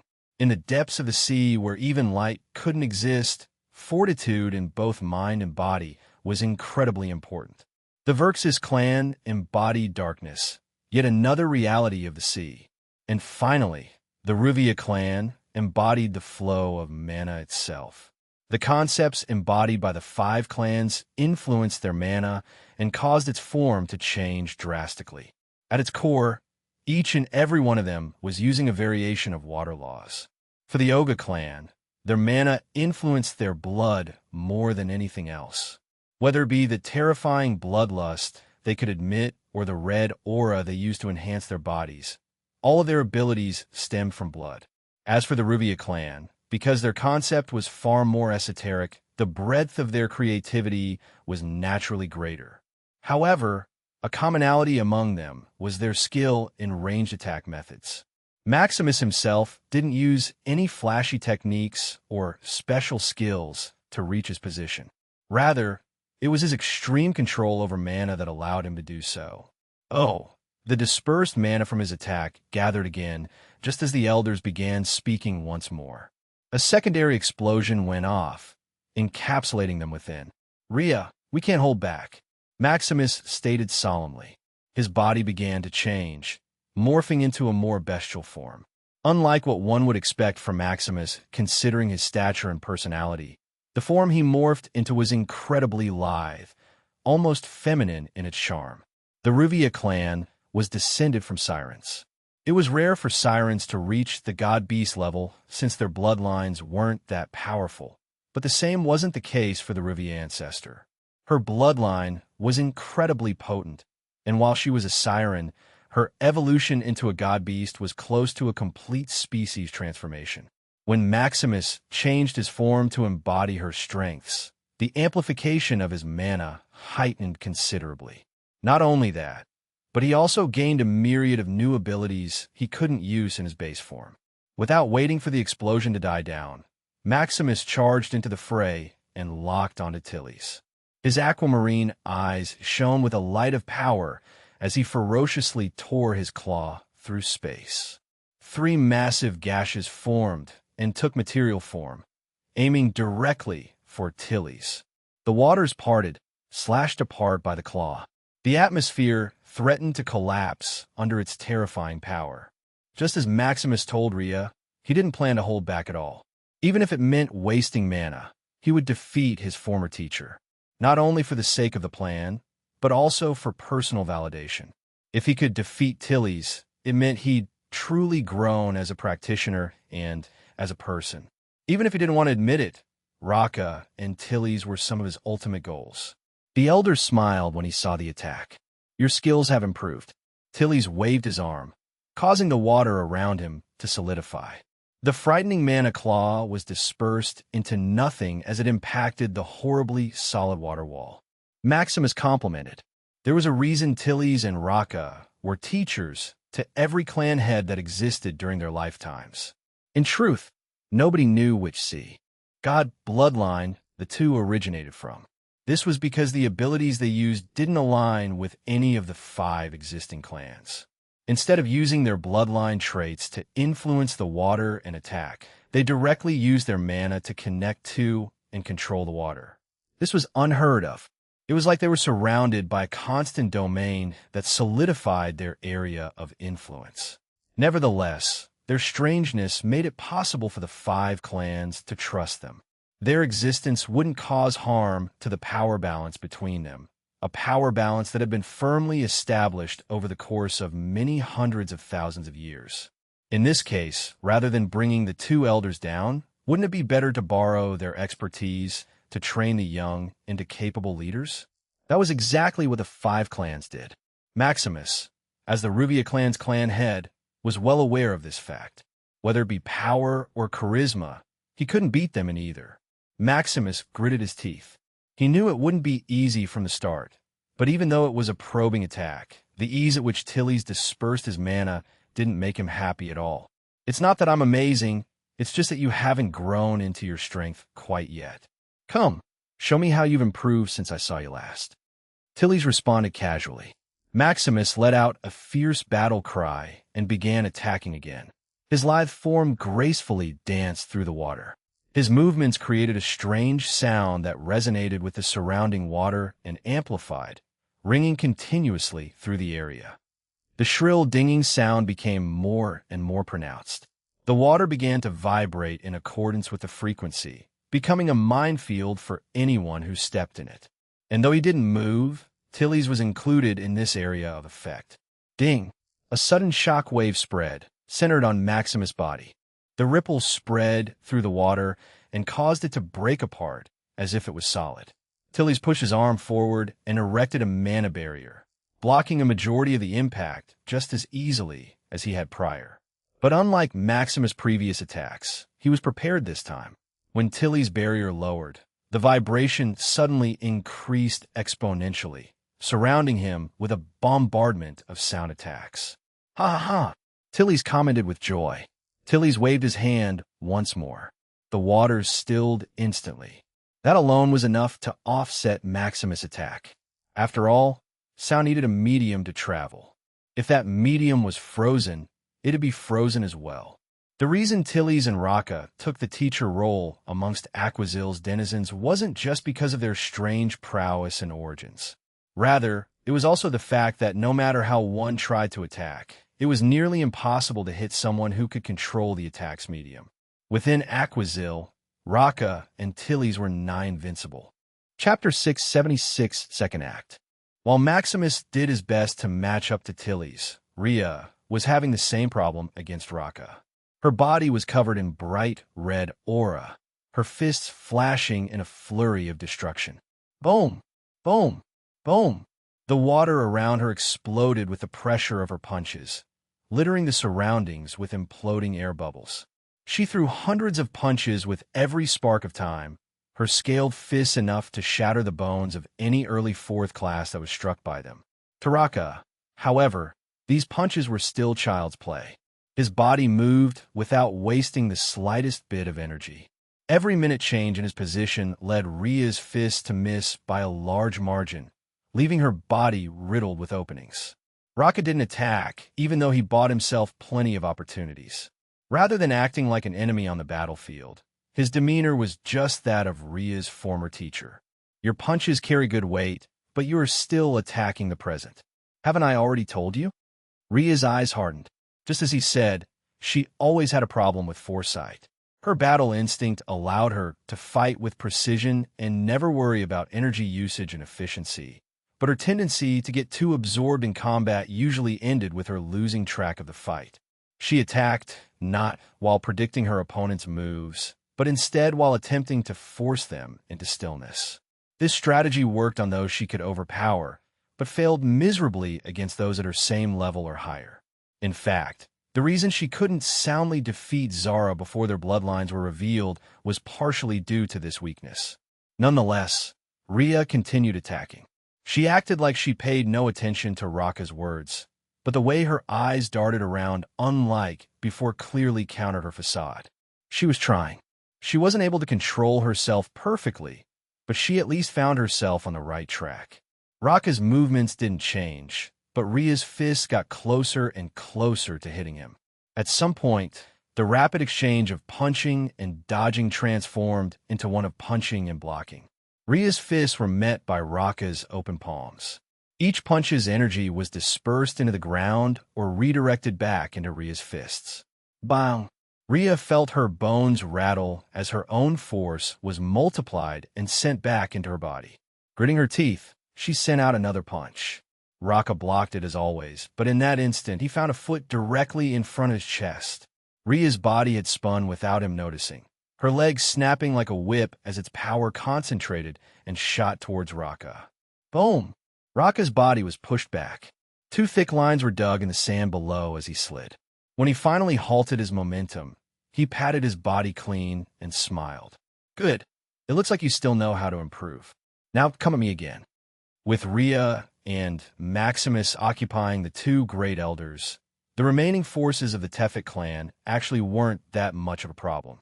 Once the sanctuary group made their way out of the defensive formations, they directly confronted the tens of high elders populating the Tefik clan. They were already gathered, after all. The 5 sanctuary leaders and 5 helpers from Aruvia and Oga clans faced a group of 30 or so high elders without fear. In fact, the second they arrived in front of the group, Elvira snatched a bead from her pocket and threw it into the air. A wave of spatial mana spread through the area. Within seconds, space was sealed off by a dimensional cage, trapping the entire group inside. This bead was made by Damien. Carrying the same concept as the pocket dimension, he created to transport the Sea God clan troops during the day. It was an extremely intuitive item that could greatly benefit its user if utilized properly. After all, Damien didn't use much of his own comprehension to fuel the bead. Instead, he set down the groundwork that allowed the dimensional cage to form, leaving the rest of the process for the user themselves. The more powerful the user, the sturdier the dimensional cage. With Elvira being the most powerful of the Sanctuarians, her usage of the bead ensured that their range of combat wouldn't spread to an unmanageable degree. She roared. Unlike Maximus and Rhea, this group had no reason to converse with the enemy. Elvira charged without waiting for the rest to follow. The seafloor burst open as terrifyingly thick vines of seaweed and other aquatic plants manifested and tore towards the high elders. Boom! The vines slammed into the ground, creating massive shockwaves that pushed the elders away from each other. At the same time, these vines divided the battlefield in a way most beneficial to the attacking force. After her work was done, she shifted her trajectory and shot towards the elders with the strongest mana signatures.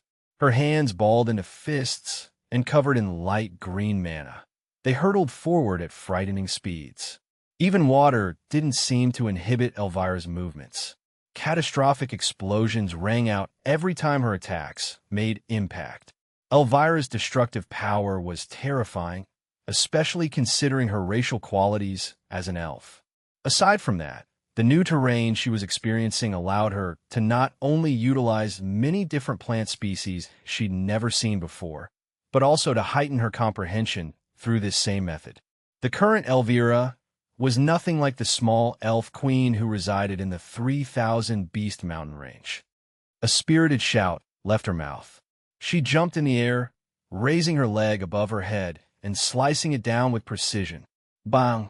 An elder's arms were shattered instantly as he attempted to block. His body shot backwards from the momentum, but before he could fly too far, a vine burst forth from the ground and caught him. The life essence remaining in the body was slowly being squeezed out, used as fuel to strengthen the surrounding plant life. But could the elder allow this? Even without his arms, his legs were still just fine. A mana-infused kick tore through the vine, holding him captive. The elder panted for breath, his face pale. Despite his escaping so early, the vine still managed to suck a good portion of his life essence away. He was no longer fit for combat. Luckily for him, Elvira was occupied by another 2 elders before she could chase after him. As she forgot his existence, the elder backed away slowly, attempting to flee from the battlefield, until, bang, his body was squashed into paste by the White Dragon King's petrifying fist. Rather than a direct attack, this elder was killed as collateral. Bai Yuxuan charged light mana into his body and accelerated to untold speeds.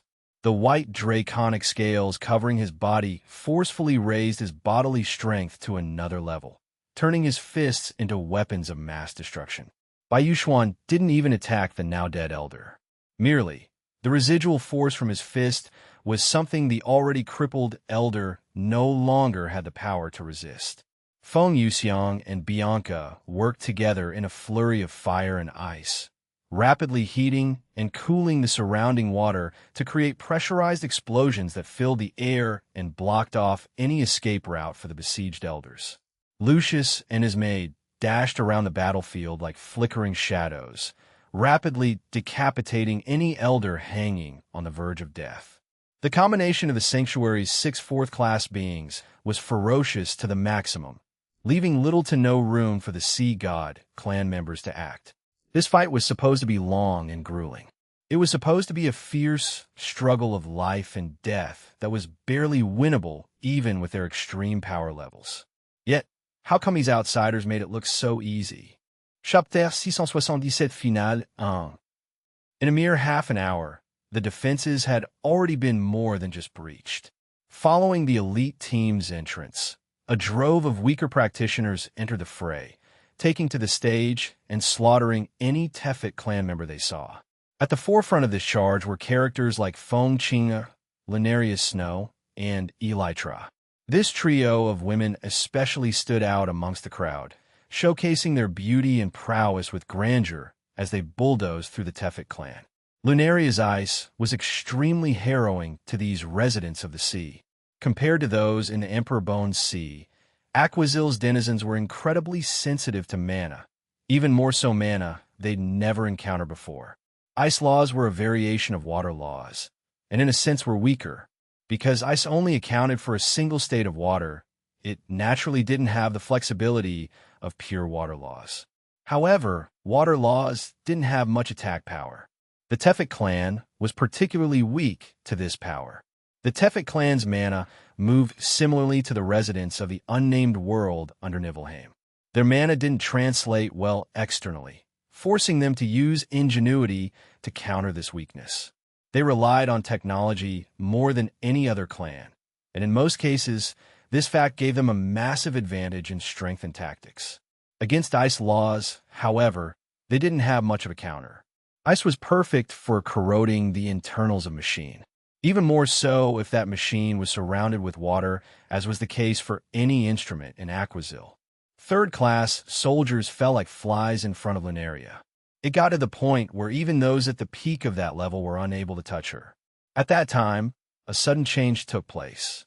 The Ice Phoenix runes that surrounded Lunaria's body shifted and morphed into a cocoon that swallowed her whole.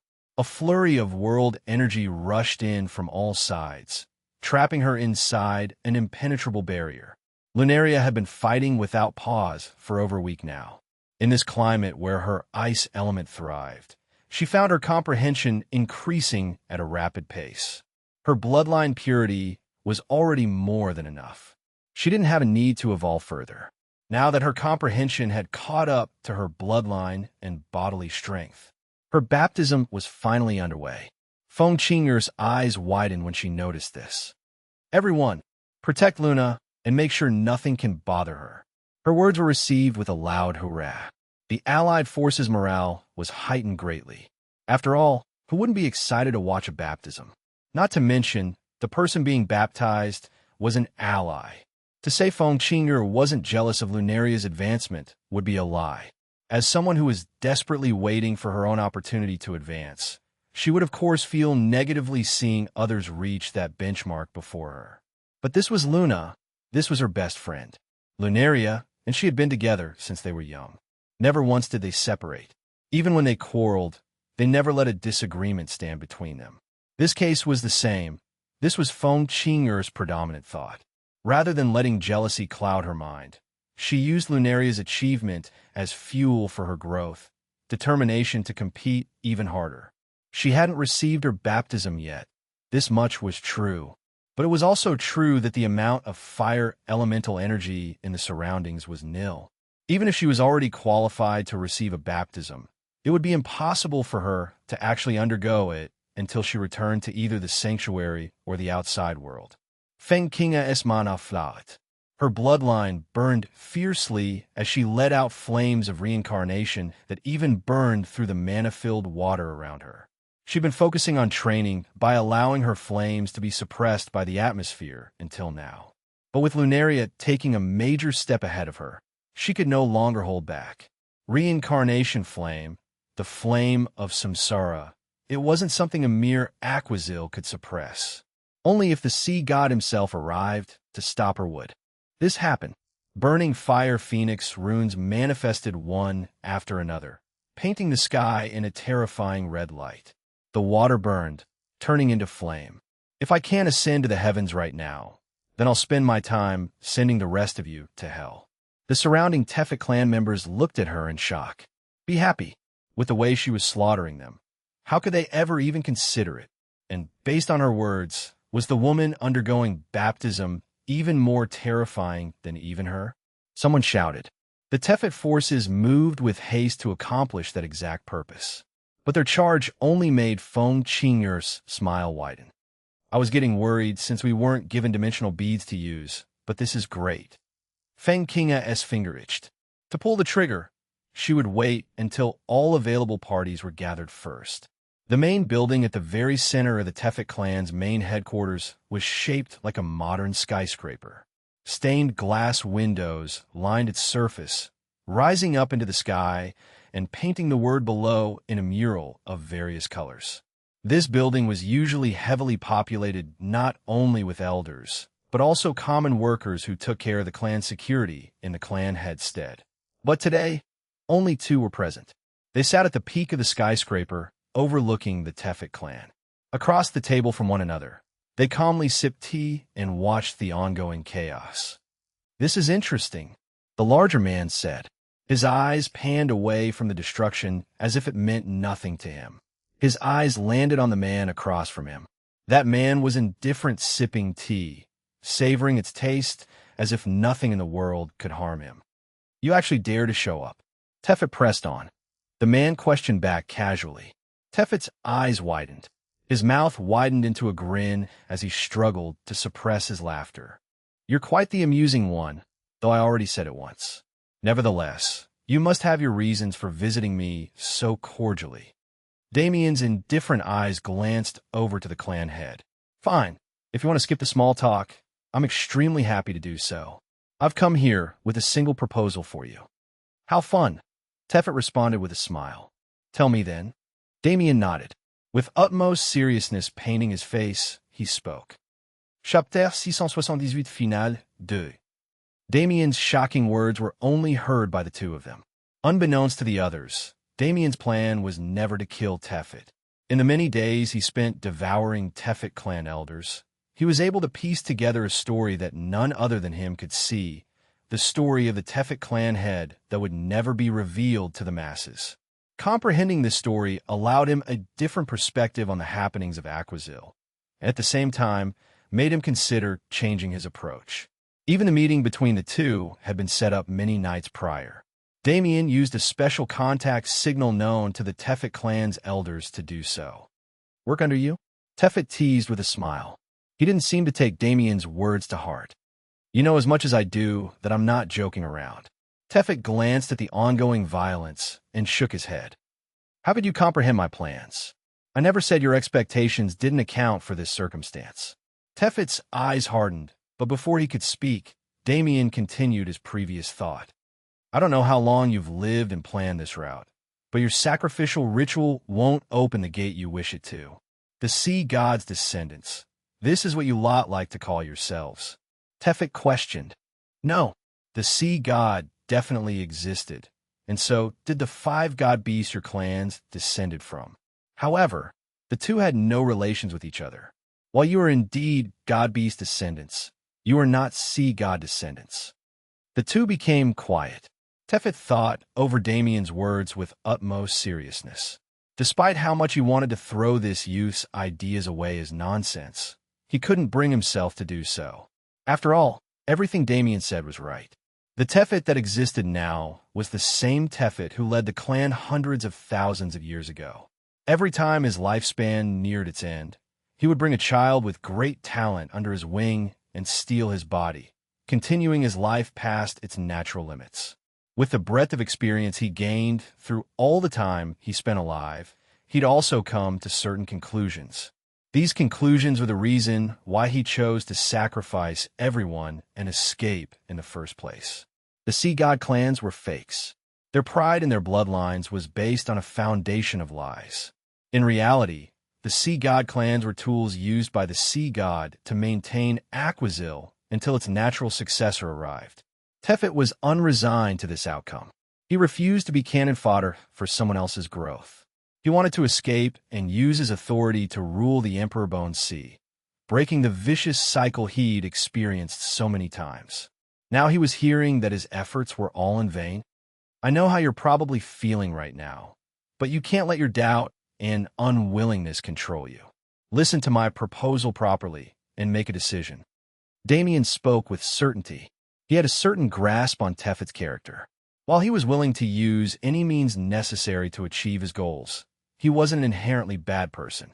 He was just someone forced to the extreme by his horrible circumstances. Damien wanted Tefet under him.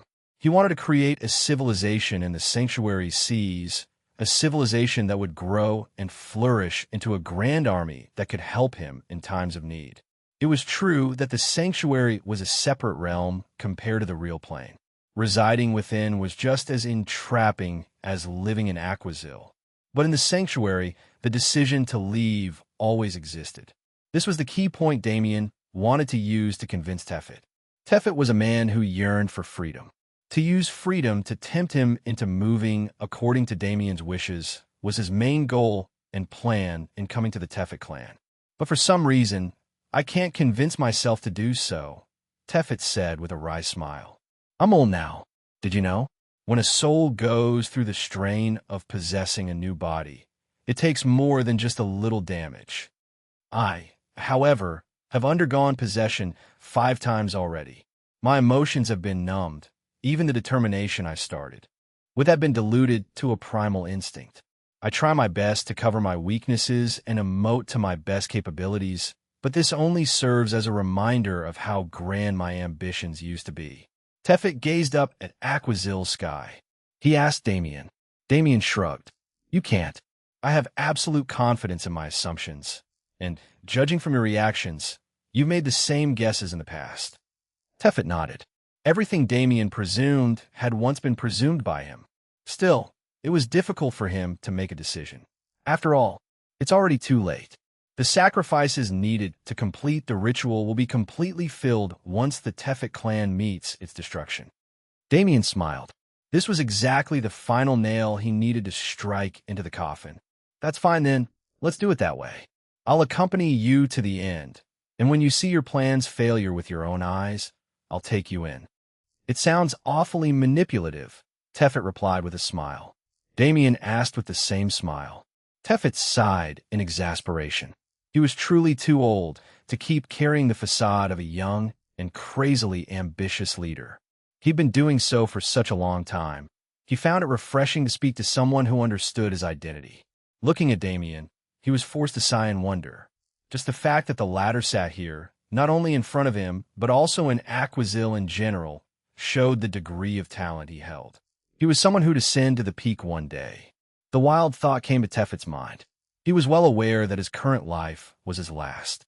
If he transferred his soul even one more time, his ego would be lost in the process. Come then. Tefet resolved himself to a decision. He and Damien sat in silence thereafter, drinking their tea and watching the ongoing events take place.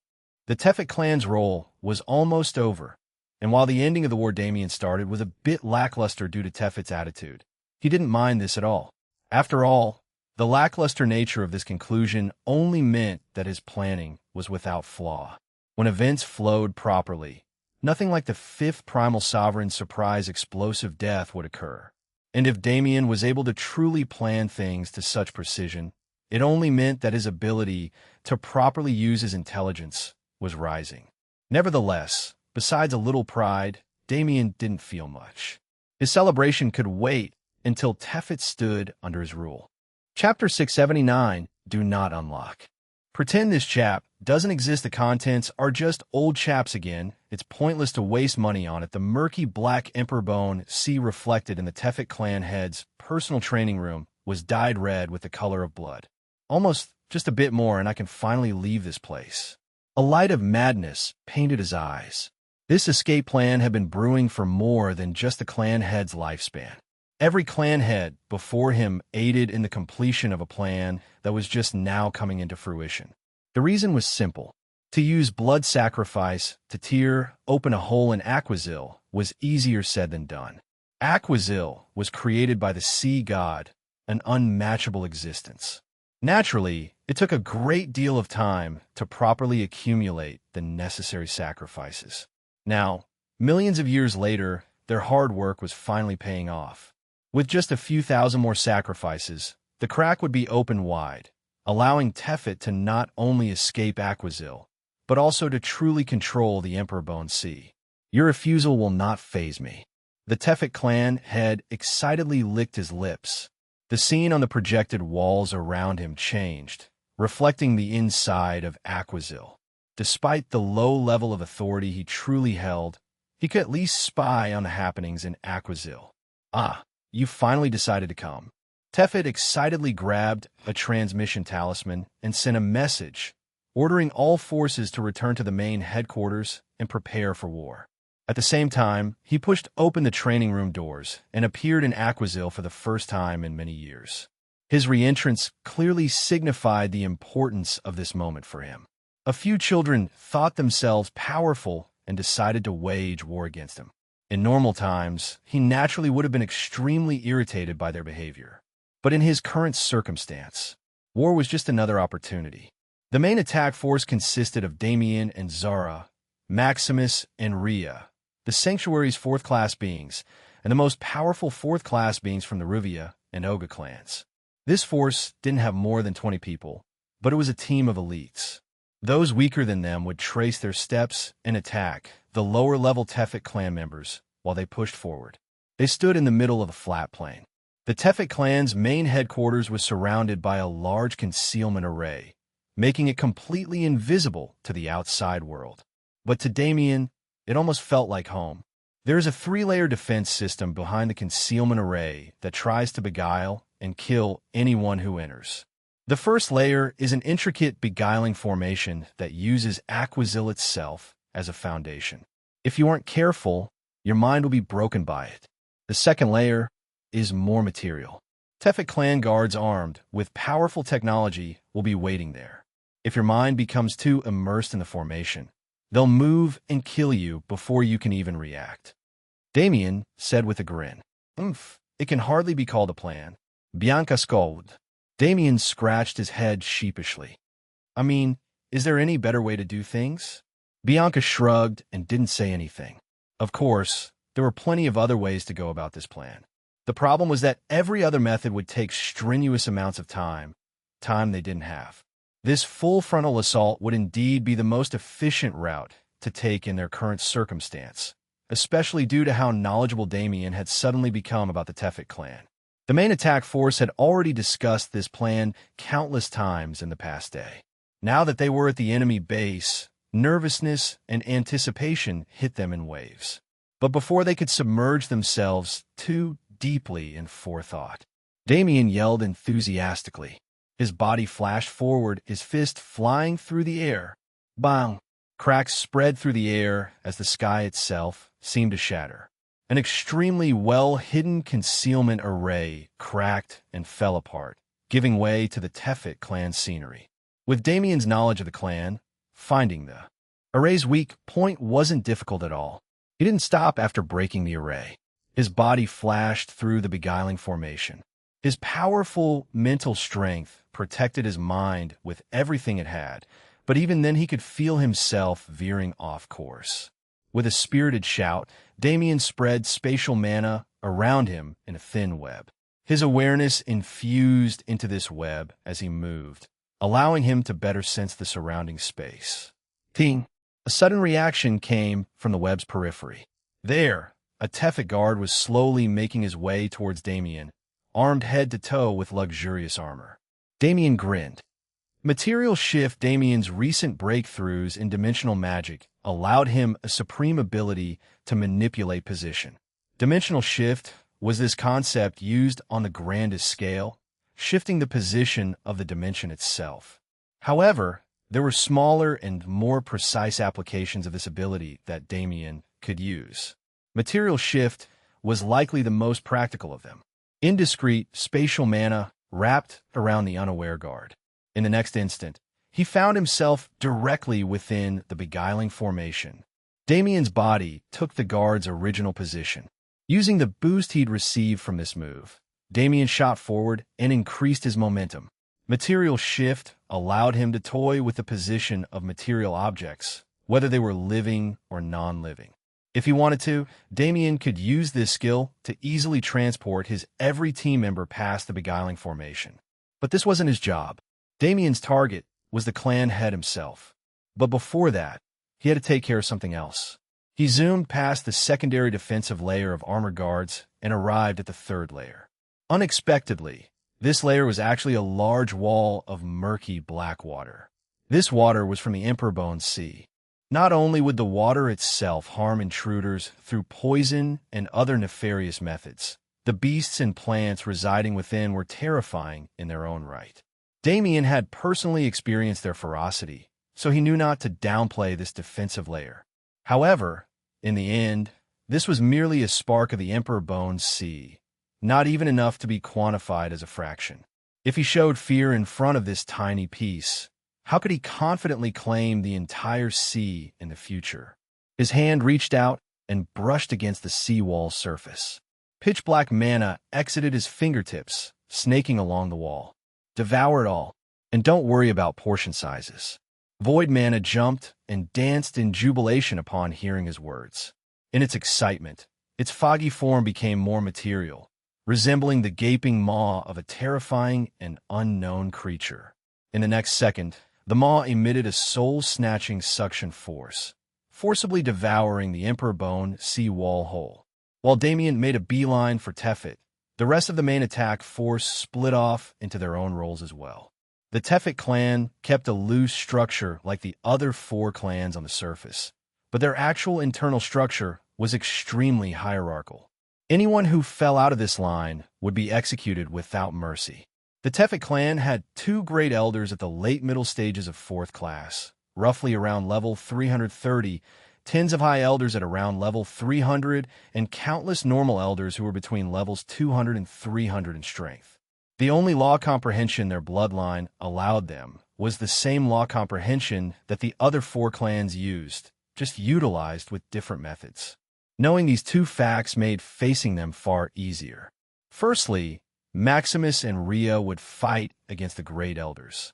They were both incredibly strong and held extreme familiarity with the strange laws of Aquazil. They would take care of the 2 Great Elders faster than anyone else. The Sanctuarians were in charge of the High Elders. Their strength lay mainly in the uniqueness of their laws, giving them an advantage during first contact. In a race against time like the current raid, they needed to capitalize on this advantage as much as possible. The rest of the regular elders of the 2 clans would fight against the regular elders of the Tefet clan. With these bases covered, there wasn't much left to do besides carry out the plan to perfection. Of course, there was one more job. Zara moved silently through the battlefield. Her beast form stood at its smallest height, no different in size than a wolf cub. As she ran, her shadow split from her body and materialized into a copy of her. The 2 versions of Zara moved in opposite directions, avoiding direct confrontation as much as possible. Their job was completely unrelated to everyone else's. In fact, it was something only known to her and Damien. But in the end, her role in this raid was likely even more important than Damien's, despite the fact that he was facing the Tefet clan head himself. Maximus and Rhea made it through the beguiling formation not long after Zara. Their steps were light and rapid, their location already set. Boom! Bang! A jet of mana and a fist shot out, pulverizing the 2 Tefet guards who tried to stop them. Passing the secondary defensive line, they prepped themselves for the most terrifying third. But when they arrived, they only found empty space. That terrifying black wall is... Rhea muttered. It's gone. Maximus said, equally shocked. They thought they'd grown accustomed to Damien's ferocity, but they were sorely mistaken. The terrifying black wall that used to reside in this space was a harrowing defensive measure and the main reason none of the other clans had been able to invade the Tefet. That black wall contained a deathly energy that invaded one's body and corroded them from the inside out. This energy was so subtle that it was impossible to notice until the final stages of decay when one's body ceased functioning. Not to mention, there were countless other dangers lurking within the water wall. The clans of Aquazil viewed this wall not as the Tefet clan's property, but as the mark of the sovereign. But now, in front of their eyes, that mark of sovereignty had vanished. They didn't know how Damien did it, but it was clearly his doing. It's not a good feeling being surpassed so much by a child, Rhea mumbled in complaint. Maximus smiled lightly and patted her on the head. Well, there isn't much we can do about that. Rhea pushed his hand away with a blush, replying, don't think I can't see through you. I can't argue with that, Maximus shrugged, but it's true that I respect him. If this raid ends in success... He didn't finish his words. Instead of posing hypotheticals, he'd much rather move into action. The duo pressed their feet against the ground and pushed off, flying through the water with precision and speed that land dwellers could never replicate. Before even Damien reached the clan head, they were already at the great elders' abodes. Maximus yelled, So it has finally begun. Our time has also come. An aged voice rang out from within. Tamai. A second voice joined it. The residence's door opened slowly, revealing the figures of two old men. They were both unremarkable in appearance, but both Maximus and Rhea's eyes hardened when they saw them. Stop working with Tefet. Join us and get away from his schemes. Rhea yelled. Raka and Tilly's, two old men who had lived for untold millennia. They were not only elders of the Tefet clan, but also the adored teachers of almost every clan head alive today. One day, a few hundred years ago, they broke their neutrality and joined the Tefet clan. Nobody was able to find out why, nor did the two leave any hints. In the end, the two didn't even help the Tefet clan in any way. Their actions were incomprehensible. But still, the two old men didn't budge on the decisions they made. Others didn't need to understand their reasoning. Tilly's smiled warmly as he looked at the two clan heads. He remembered when they were still children who didn't even know how to use mana. Seeing how you two have grown, I'm truly overjoyed by your progress. And it seems you found solace in each other. Your vision is too narrow. Rhea shouted in embarrassment. She glanced over at Maximus, only to see the dumb smile that had lit up his face. What? The two of you obviously want each other, Tilly said slyly. The blush on Rhea's face reddened. The two of them weren't even married yet. It was true they'd had more than just a little fun, and it was true that they cared for each other abnormally, but the prominence war and their responsibilities didn't allow them to calmly accept marriage. Nevertheless, there wasn't time for idle conversation at the moment. As much as she wanted to speak to her former teachers, Rhea understood her priorities. The Tefet clan needed to be exterminated. Until that happened, they needed to delay the two elders. They already knew that defeating them was impossible.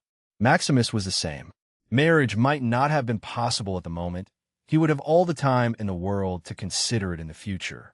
For now, the two flared their auras and readied themselves to fight against the beings who raised them and taught them to fight in the first place. Whether emotionally or technically, this fight would be extremely difficult for them. Chapter 680 Final et 3.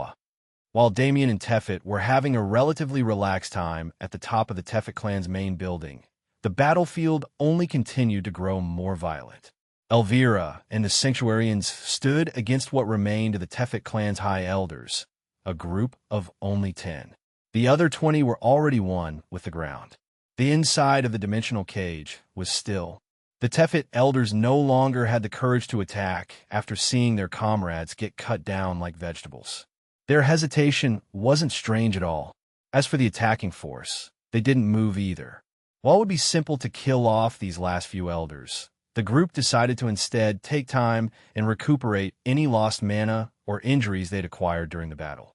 They didn't know what risks they would have to face after leaving the dimensional cage's protection, so it was best to be safe. Still, the outcome of their fight was all but decided. With no chance at resistance, the remaining High Elders would die the second the attacking force decided to strike. This overwhelming scene translated to all parts of the battlefield.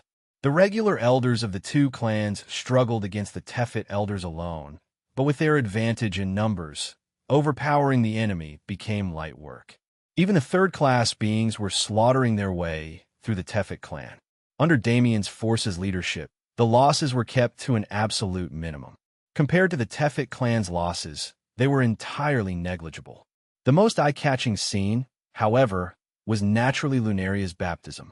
The swirling world energy barrier drew the attention of countless elites who flocked over to witness it. But these people were all struck down by Fang and her followers.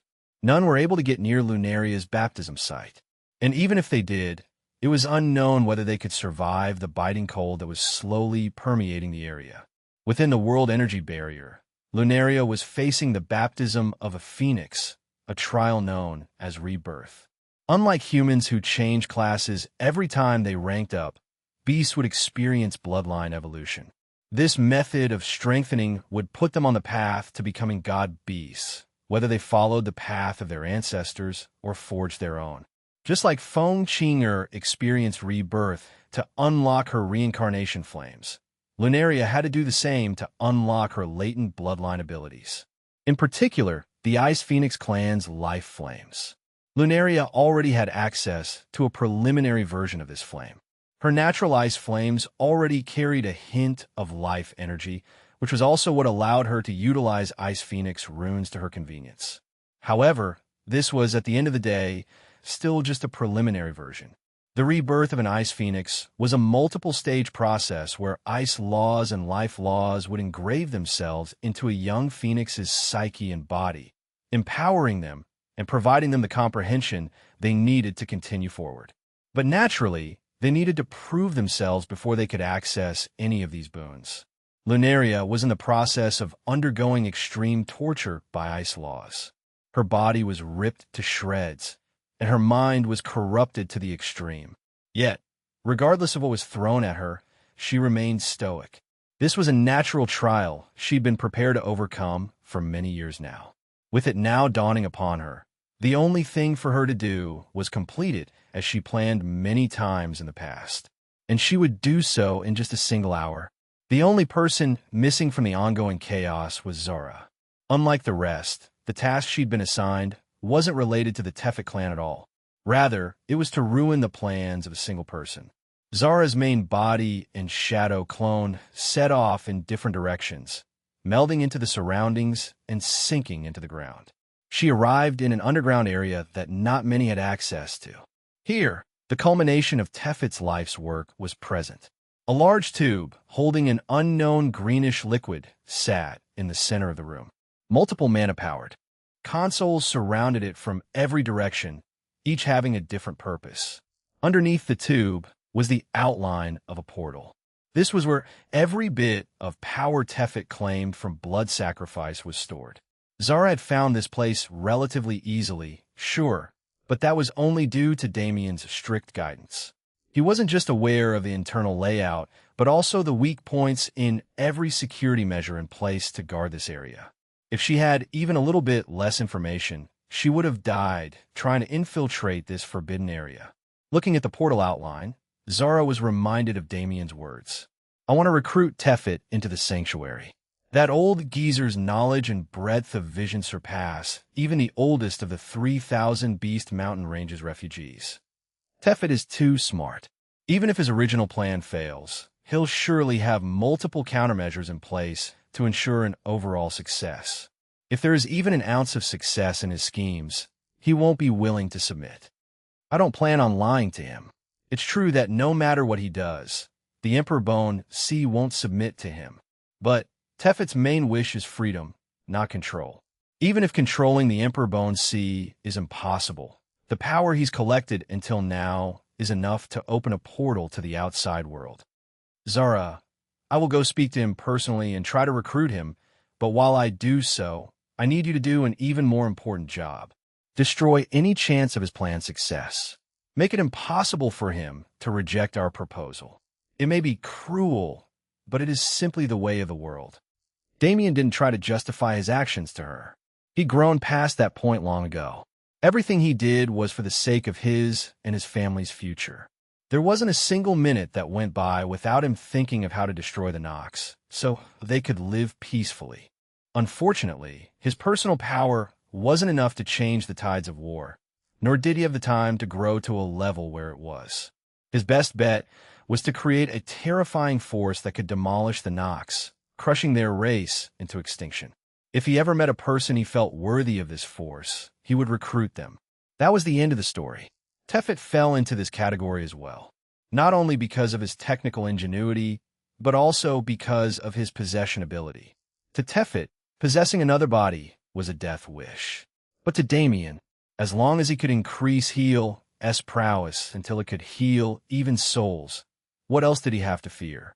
Chapitre 681 Final 4. Zara walked through the mysterious underground space alone.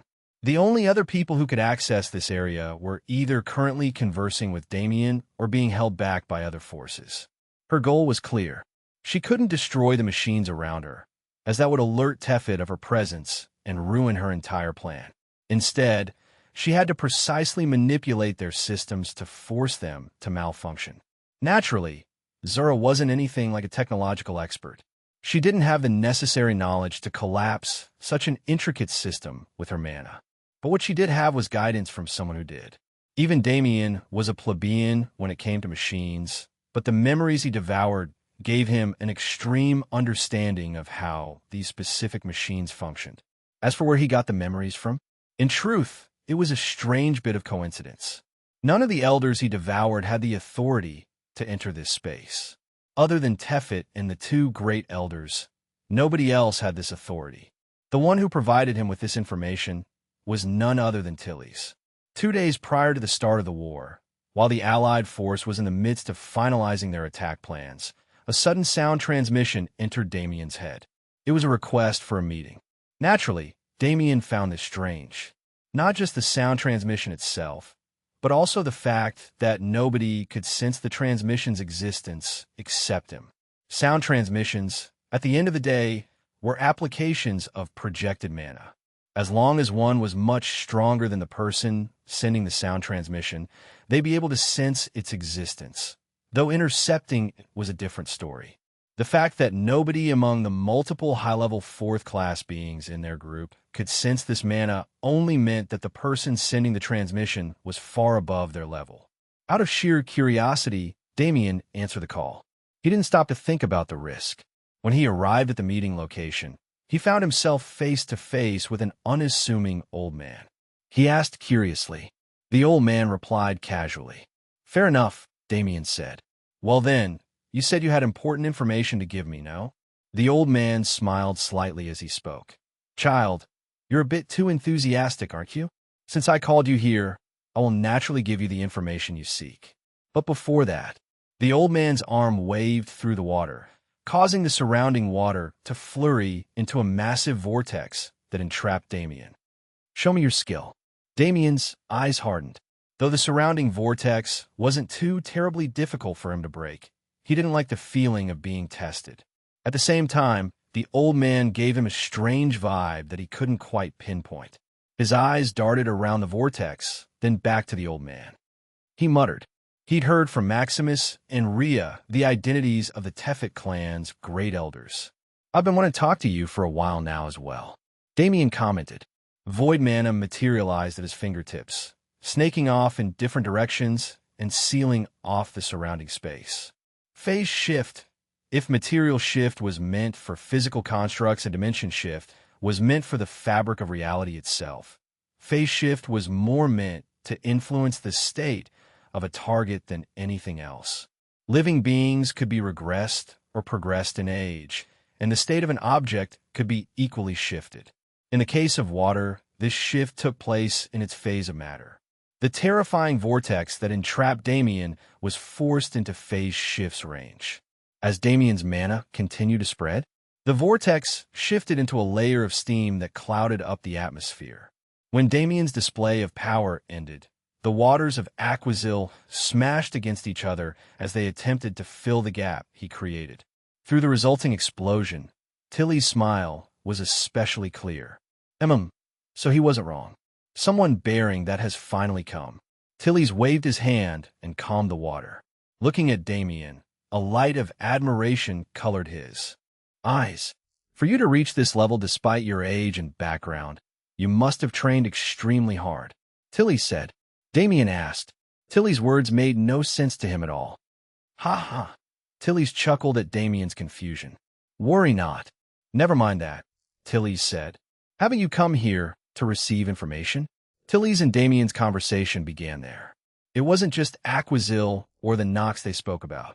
Their conversation mostly revolved around many broader topics that made Damien endlessly interested in what the man had to say.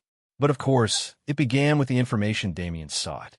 I see, so it's something like that. I figured it'd be along those lines, but nope. He is the reason the Tefet clan has been able to thrive for many hundreds of thousands of years.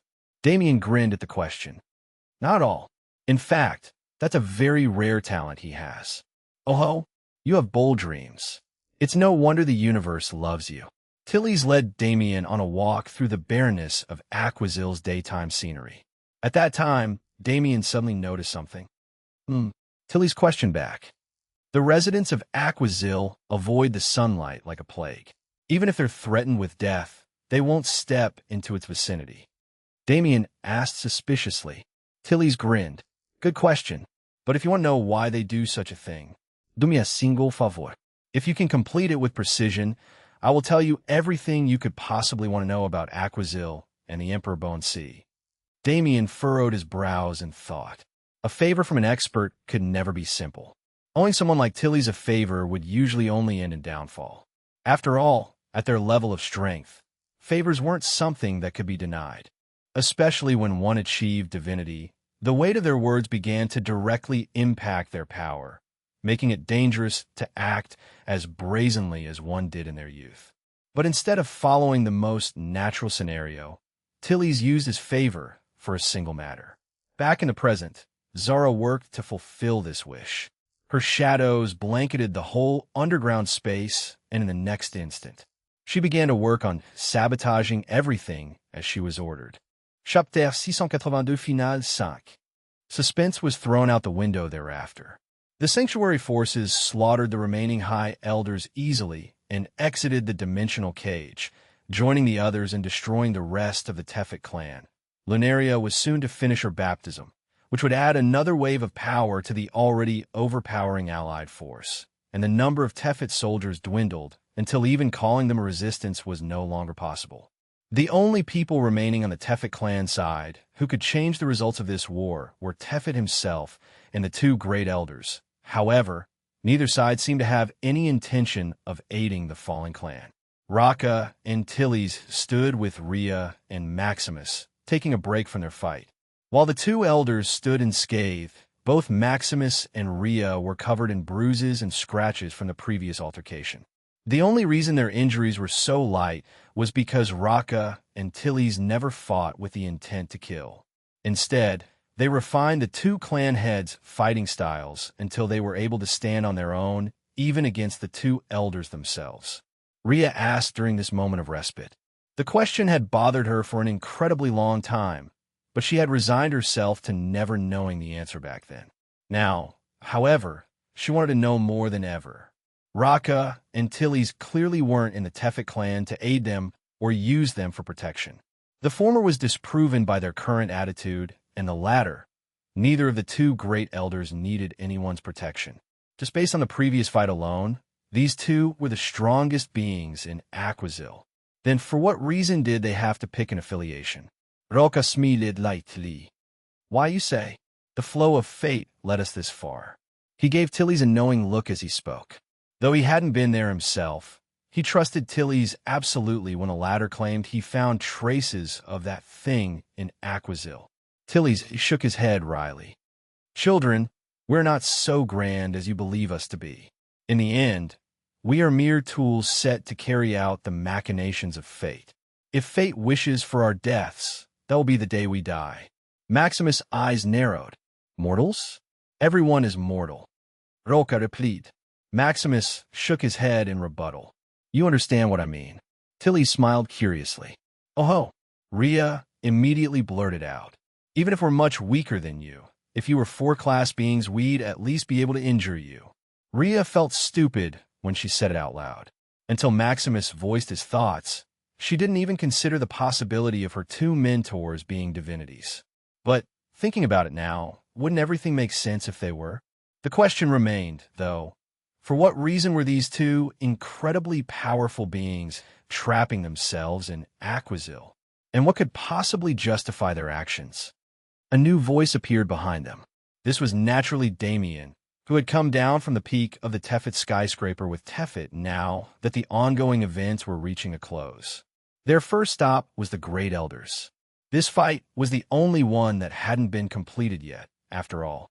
Looking at Raka and Tilly's, some of the final dots in his mind began to connect.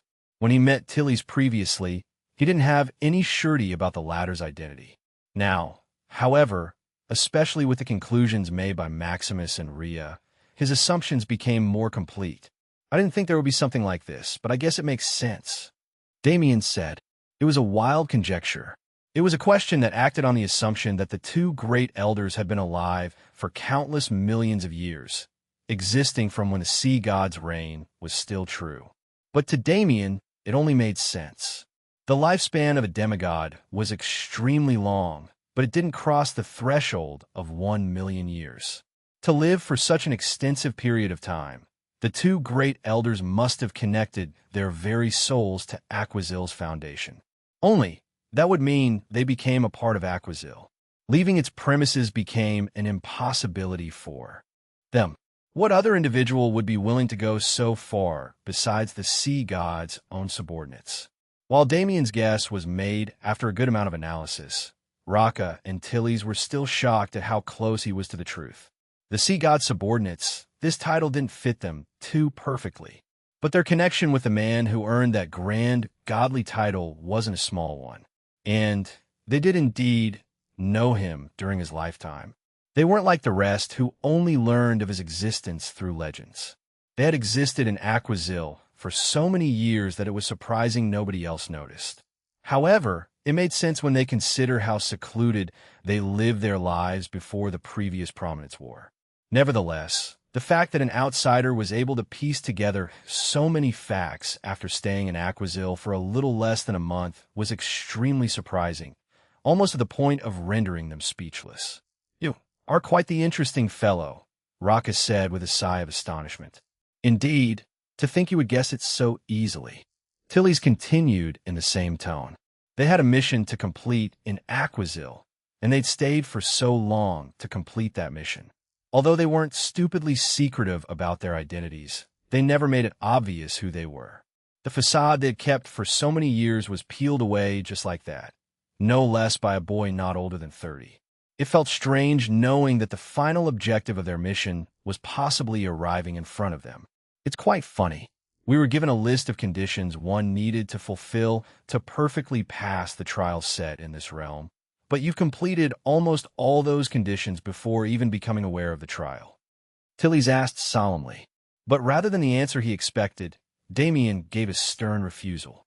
That conversation can wait. As he spoke, a fountain of blood shot into the air many tens of kilometers away. Lunaria had completed her baptism, and upon her entrance, the requirements for Tefet's sacrificial ritual were all met. Chapter 683 Wrap-Up. All things returned to silence. Despite the heat of the ongoing warfare, no sound was transmitted through Aquazil's waters. The sudden change reflected greatly on those present, forcing all combat to a halt. This is the moment of truth, Tefet murmured to nobody in particular. Despite his personal confidence, Damien's words had truly shaken him. His anticipation for this moment was more than just great. Aquazil rumbled from its foundation as a frightening fluctuation of power spread from below the Tefet clan's main headquarters. Rumble. Cracks spread through the sky. A reddish-brown color painted the realm as a large formation circle slowly formed in the air. This formation was called the Blood Sacrament God Array. It didn't have a set purpose, but rather was an all-encompassing formation whose use would change based on its growth and the method by which it was used.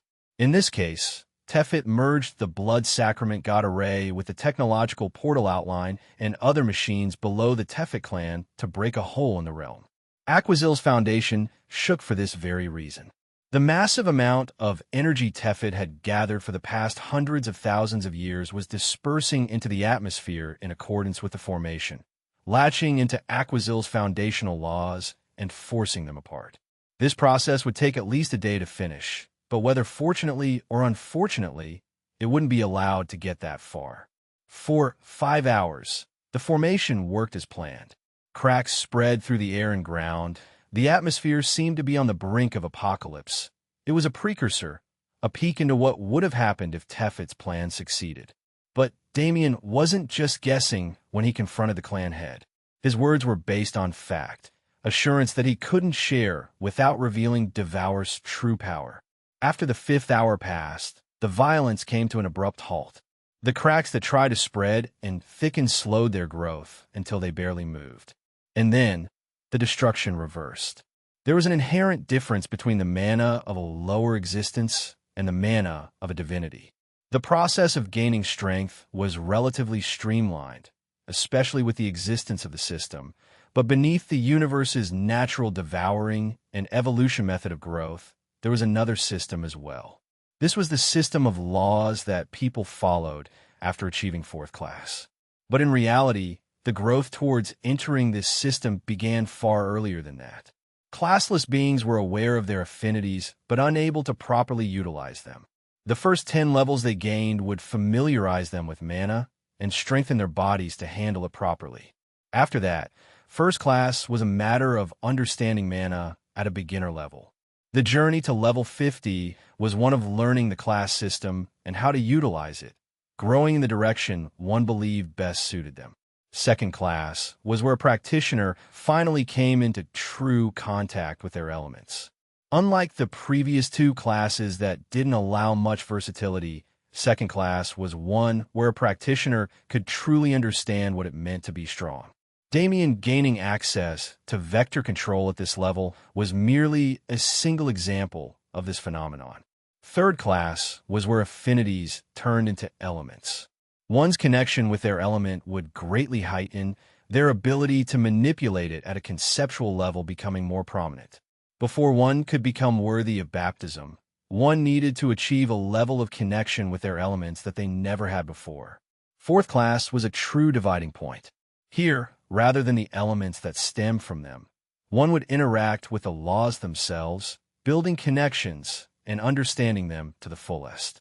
However, to achieve divinity, one couldn't just have a connection with the laws. They needed to embody them. Divine mana, divine essence, higher mana, the power source of the higher existences took many names, but they were all the same essential energy source. This energy, rather than being derived from mana or derived from laws, was drawn directly from them. Just as a practitioner embodied their law would begin to embody them. Aquazil was a realm built on this relationship. The foundational laws of this realm weren't just regular laws found in nature. They were laws that embodied the sea god himself. In essence, Aquazil was the remnant will of the sea god. Even if Tefet used billions of years to refine as much essence as possible, he wouldn't be able to break through Aquazil's laws unless he understood this fact. At least, not with his current methods. Aquazil began rapidly repairing itself not long after the destruction halted. In fact, the realm even used the excess energy from Tefet's blood sacrifice to strengthen itself, becoming firmer and less susceptible to future repetitions of the same situation. Ha! Tefet laughed wryly. Not only was it a failure, but it was also a failure that accomplished the exact opposite result compared to my purpose. He couldn't believe it even after seeing it. He'd braced himself for this moment, but no amount of bracing could help him accept that hundreds of thousands or even millions of years of effort went down the drain so easily. He wondered, what was he to do now? Because of their previous agreement, wasn't he practically becoming Damien's slave now that his plans lost value? What was the point of his life? Damien's voice halted his dreary thoughts. He turned around with dull eyes, gazing at his new master. There's no benefit in acting all suicidal now. In the end, didn't you want freedom? You might be subordinating yourself to me, but you'll get the freedom you desired by doing so. At that time, what you do with your life is entirely up to you. Whether you want to build a new influence like the Tefet clan, lead troops into war as a great hero, or even just relax in the sanctuary for the rest of your life, it's completely up to you. Damien's words were truthful. He was never a stern ruler who micromanaged the actions of his subordinates. In fact, even though the entirety of the sanctuary's population was subordinated to him, the only ones he truly considered his followers were the clan leaders, those who actively submit to him. The rest were merely citizens of a new world. Their lives were their own, and as the sanctuary grew, the number of those like them would only increase. Worrying about them was useless. Tefet would become a valued subordinate, someone on the level of the 5 clan leaders. He would be the dawn of the sanctuary's aquatic civilization, and hopefully, its leader. Damien had big plans for Tefet. In order to carry these out, he couldn't let the latter submerge himself in despair. "Come with me," he finally said after some thought. "I'll show you the sanctuary, and after I finish up a few more things, I'll show you the world beyond." He grabbed Tefet's shoulder and immediately willed his mana, causing the two to vanish from existence. In the next instant, the sanctuary's breathtaking landscape revealed itself to their eyes. Chapter 684 Wrap-Up. The sanctuary of today was a completely different monster than any of its previous forms. The world Damien and Tefet materialized into was truly a world. For continents were separated by a vast and empty sea where life was only beginning to bud. Each of these continents was home to a different biome, each biome home to a different race of people. The core groups from each clan still lived on the original continent in the center, with the orientation Damien had seen when he came to the sanctuary to pick up Jiao Mei, but these were only the elite few hundred from each clan. This was because the main continent had flourished into a mana-filled holy land where comprehending the laws became almost streamlined. Training here would provide extreme benefit to those who did. Thus, the 5 clans decided to leave it for only their elites. The rest would have to earn their spots on the central continent. The other 3 continents surrounded the center in a triangular formation. The Fire and Ice Phoenix clans inhabited the scorching desert and freezing tundra environments, and White Dragon Grotto and Lucius Demon King clan lived in a more moderate climate. Perhaps because the sanctuary's growth was influenced by its inhabitants, the environments it spawned as it grew matched them perfectly. These 4 continents surrounded each other and made up the world's center, but even then, roughly 60% of the world's surface remained uninhabited. This was because, other than the oceans that occupied most of the world's space, another 20% was taken by another, far more mysterious continent. The Storm Heavens continent, a death zone where young elites went to train and temper themselves. This land was uninhabitable due to the terrifying lightning that continuously struck down, lightning that even reached the level of black demon lightning. Other than some special life forms that thrived in such a lightning-clad environments, the only beings on this continent were those who came temporarily to train. Nevertheless, this continent was extremely important to the world's residents. It was the best possible place for one to temper their bodies. This world, the combination of new and old that formed the first celestial body of the sanctuary's budding universe, had already been named in a conjoined effort by the 5 clans. Thevel, a word that mixed dragon tongue, elven language, demon tongue, and phoenix tongue in one, melding them to fit a single definition. First. The first of its kind, the first under the heavens, the first step forward, Thevel. Damien quite liked this name, and it seemed his subordinates did even more so. The status of being the first inhabitants of a budding universe wasn't light, and it was clearly something they took pride in. While Damien admired the sanctuary's completeness, Tefet's amazement came from an entirely different source. How long had he lived? Hundreds of thousands of years? Millions of years? After so long, he lost count. But in all those terrifyingly long and dreary years, he'd never seen a scene like this. A scene that was completely independent of Aquazil. Amazing, he muttered to himself. A spark seemed to light in his eye. He felt like a child again, seeing such wonder that he never thought he could experience. The cleanliness of the air, the land masses that existed above sea level, the different biomes that simply didn't exist within Aquazil. While Aquazil was a strange sea realm that mirrored the land above far more than any other area, it was still underwater at the end of the day.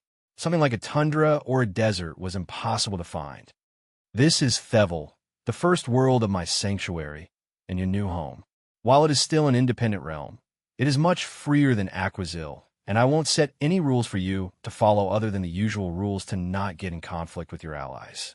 When the time comes, I'll also show you the universe outside Aquazil, the grand heavens boundary. It is a wondrous place filled with a myriad of races and beautiful sceneries unlike anything you could ever imagine, Damien explained with a grin. Tefet took it all in with fervor. Even the sanctuary was enough novelty for him to never wish to leave. Just the fact that they were flying in the sky above this world, completely without the aid of water, was a shock to him. If he was given a chance to take control of this world's waters and grow its population as he wished, how great would that be? He could raise a perfect army of soldiers, as well as a family unlike what he'd ever had before. At that time, serving Damien would have been the greatest decision he ever made. Tefet took a knee where he stood, immediately making his decision. Damien smiled in satisfaction.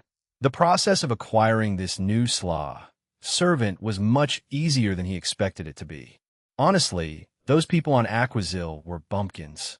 They didn't know anything about the outside world, and even the concept of it was enough to fascinate them. With Damien's means, subordinating them was light work. Nevertheless, it wasn't quite the time for Damien to pat himself on the back. Before that, he needed to finish up his work in Aquazil. While Tefet remained in the sanctuary to familiarize himself with Thevel's environment, Damien returned to Aquazil. His personal tasks were mostly done. Now, he simply had to oversee the battlefield in case of any extraneous circumstances. For instance, an event where Rhea or Maximus decided to rebel. Whether fortunately or unfortunately for him, though, everything went incredibly smoothly. He almost felt strange bringing events to such a proper conclusion. He'd gotten too used to every event ending by being blown out of proportion. The environment being completely destroyed. Damien looked over the Tefet clan main headquarters. More than anything, he wanted to see Zara. If the task she'd been assigned was completed properly, while Damien was in thought, Raka and Tilly's walked up from behind him. Tilly's asked. The elder had been waiting for Damien's return. There was still much for them to talk about. And then this and that. There's still some more I have to do before I can say I'm really finished. Damien questioned back. Ever since their first meeting, he had a feeling that these two elders wanted more from him than they let on. He was being kind, not bringing it up directly, but at the same time, he was well aware that he couldn't beat them regardless of how many strength-boosting abilities he used. Tilly smiled, seeing Damien's aggravated expression. Naturally, he was aware of the strange youth's inner thoughts. It wasn't like Damien tried to hide them in any way. But still, he truly did need Damien for something. And now that Tefet had seemingly been taken care of, the time was right for them to speak. I did, actually, Tilly's responded straightforwardly. Chapter 685 wrap-up. Damien was flabbergasted by the form of address. Of course, becoming Aquazil's successor was indeed his end goal, but he didn't expect to be called by the title quite yet. After all, he hadn't done anything to earn it. He asked Tilly's curiously. Ha. Whether it's early or not merely depends on perception. Tilly's replied. I see. Damien said. He didn't really know how to respond, nor was he in the mood to entertain these two elders. Knowing their backstory, It was a sure case that they could give him all the answers he possibly wanted. But knowing their type after meeting characters like Tian Yang and Malcolm, he knew those answers wouldn't come easy. Now, Damien was through with Aquazil.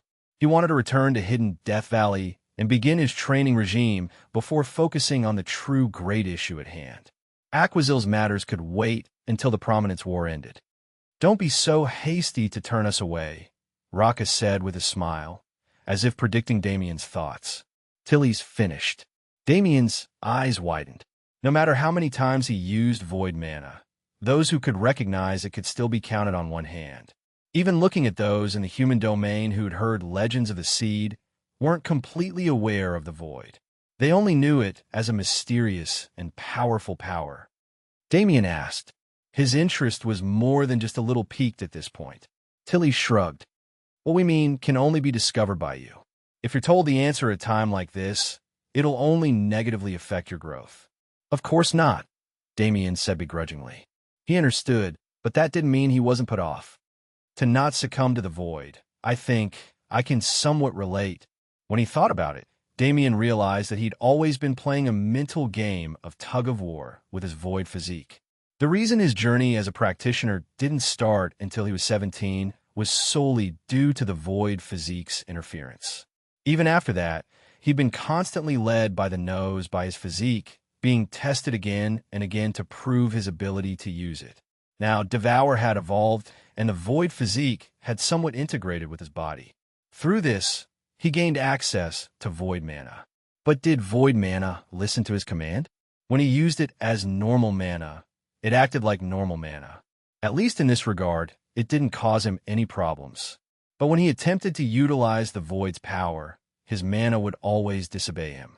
It was strange to have mana that behaved semi-intelligently, but after getting used to the void flames, Damien was somewhat acclimated to the situation.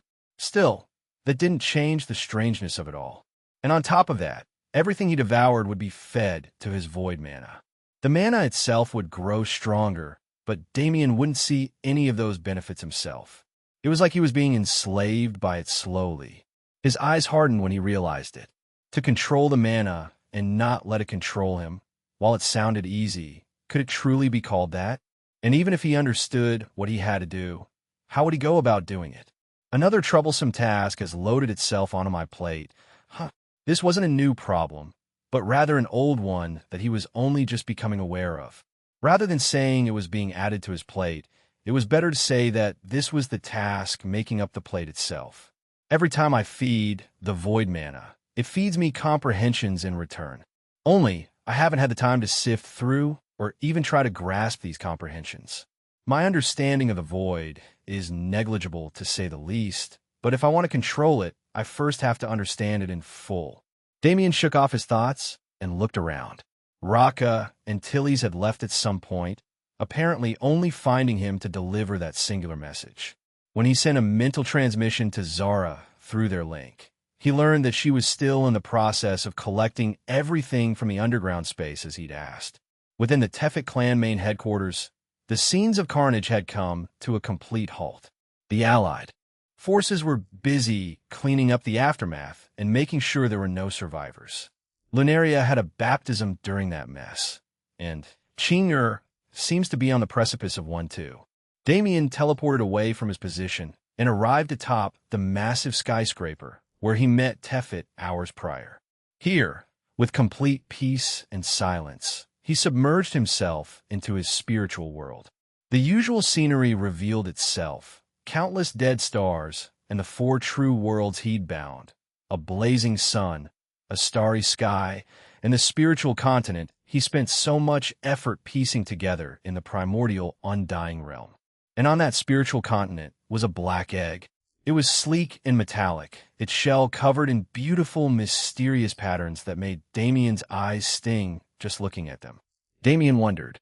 He'd never heard of such a concept, but the random name he gave the egg didn't do it any justice. The egg had not a single fluctuation of aura or power. The way it sat made it look dead and incredibly useless.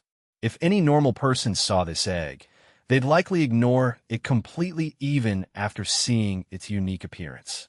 But it also gave off a feeling of destruction. a feeling of endlessness and calamity, a feeling of nothingness within existence, a feeling of genesis and nihility. The myriad of feelings projected by this egg didn't come from physical aura or even some sort of mental pressure. Rather, it was quite literally just a feeling Damien got when he looked at it. He had no idea how it was actually transmitted to him. It's dangerous, incredibly dangerous. A mad grin lit up his face. Because he'd been carefully planning his steps for a while, it had been a truly long time since he met a situation where death seemed to stare him right in the eyes. Why did this feeling always make him so excited? His body flashed over to the egg without hesitation. His hand reached out and brushed against its surface. In the next instant, his mind vanished from his body, transported to a different dimension entirely. And while it was a harrowing experience, a true land of nothingness that could drive any normal man insane, Damien only had a single thought in mind. Why is it always darkness when I get transported to different dimensions? Can it be something more creative? Like damn. Chapter 686 wrap-up. The space Damien found himself in was yet another space of blackness. Yet, this one was quite different from the rest. This blackness didn't come from the excruciating presence of darkness or any abyssal substance. It came from the literal absence of all else. The space Damien stood in was best described as nothingness, the void. But Damien knew that the void wasn't just something as simple as nothingness. Whether it be existence or non-existence, these concepts were contained within the laws of the universe. Without one, the other simply could not be conceptualized. When Damien was young and came in contact with the void, he originally thought it was something like the power of nothingness, but that was just a naive thought. The void was far more esoteric and profound than just that.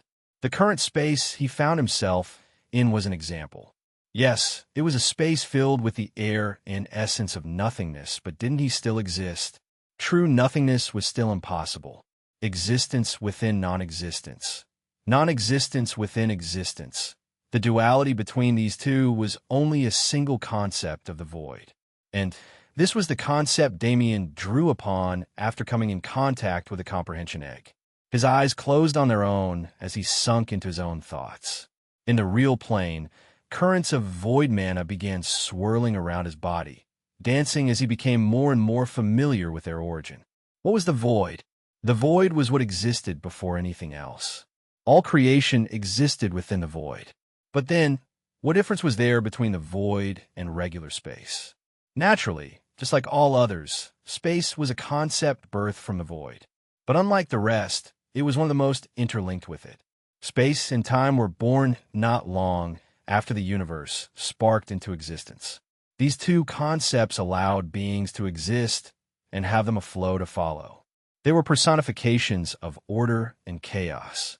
The void didn't have such personifications. When Damien felt its raw essence around him, he realized that there was no such thing as flow within the void. Damien remembered Tilly's warning advice. Feeling the void so closely now, he felt he somewhat understood those words. This power had no structure. When one believed it was chaotic, they'd find order, but when they believed it was orderic, they'd find chaos. These two were only concepts birthed from the void, so how could they encompass its existence? The blackness of the void was like an amalgamation of every law or idea to ever exist. If one wanted to, one could look at the void as a sum of these parts, and while this viewpoint would allow one to view the void much easier, it would also skew their perception in a way where comprehending it would become exponentially harder. Damien didn't choose this method. He already understood from long ago the significance of the void. Just calling it a sum of its parts didn't do it even the slightest bit of justice. All things were birthed from the void, but all things did not limit the void. The only reason existence and non-existence weren't continuously expanding and being evolved was merely because the void had no desire to continue building the universe. Was it bored? Damien always viewed sentient beings as sentient beings, never putting one above the other merely due to their physical presence. This was because he was well aware of how much more powerful a weapon spirit could be than a human if it was given the time to train. That kind of discrimination was simply asking for death. The Void was also a sentient being. When Damien watched his Void mana, it always seemed to be in an excited state. It always seemed to be looking for fun, for a challenge, for a reason to rebel.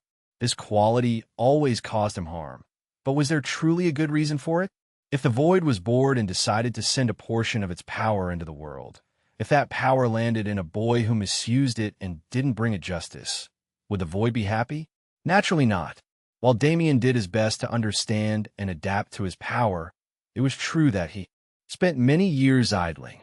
If he thought of his current predicament as something like petty revenge from the Void, it would make his mana's mischievous behavior that much more understandable. Nevertheless, it was true that Damien somewhat understood now. The meaning of these phrases was simple. It was almost so simple that Damien wanted to slap himself across the head for not realizing it earlier. But this simplicity, the darkness around Damien faded.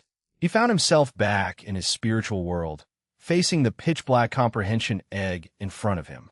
The egg still retained its beautiful metallic sheen. It still retained that deathly aura it carried. However, the profound patterns decorating its surface had already disappeared. I see. I guess I'll have to do a considerable amount of devouring to experience that again. Damien thought to himself. His mind returned to his body thereafter. The first thing he saw was the swirling void mana. He asked with a smile, "Shio," the mana word as if voicing agreement. It swirled around his body even faster, dancing up and down like a little sprite meeting its first human. Ha ha ha! Damien reached his hand out, causing the mana to fly into it and swirl around his fingertips. Looking off into the distance, Damien spread his hand wide. Genesis Voom. The waters of Aquazil shook. Where Damien's intent was targeted, a large structure erected itself from the ground. It was a castle of pure sand and limestone, dragged to the surface by a mere thought. Within this palace was a fully decorated set of halls, functioning lights, anything else one would expect from a true residence. It was hard to believe Damien erected it only moments ago. Dispersed, the castle drifted into the proverbial wind. Its existence was broken down into chunks and then dismantled, completely taking it off the face of the earth. This wasn't a surface-level disappearance either. No, it was a complete erasure from existence. Something within nothing and nothing within something. While Damien didn't have access to the peak abilities of these two concepts, he could at least begin to manipulate them. A savage grin lit up his face. It was just coming time for him to leave Aquazil, and he'd received such a good gift. He really didn't expect it. After all, the main reward from his stint in Aquazil would only reveal itself many years in the future. He didn't expect to make any short-term gains here, but that didn't mean he didn't welcome it. This new power-up was sudden, but wholly needed. When Damien thought about it, he had so many more options available to him, especially when it came to preparing his second present, a present that was currently waiting patiently for him in the Emperor Sea. Chapter 687 Wrap-Up.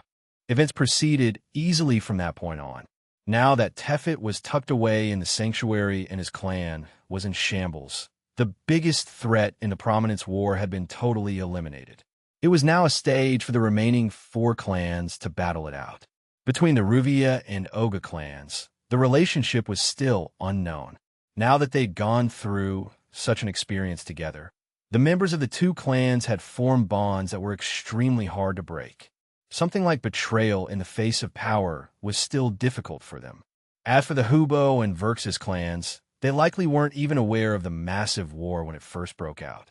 Information about the Tefet clan's defeat should have just recently reached them, their reactions still in the midst of taking place. The question was, who would take the central position of this war from this point forth? The Oga clan was different from the rest. Despite how others still lumped them together, the higher-ups of the Oga clan were well aware of their separation from the remaining clans. After all, they'd sworn loyalty to a different leader, an outsider.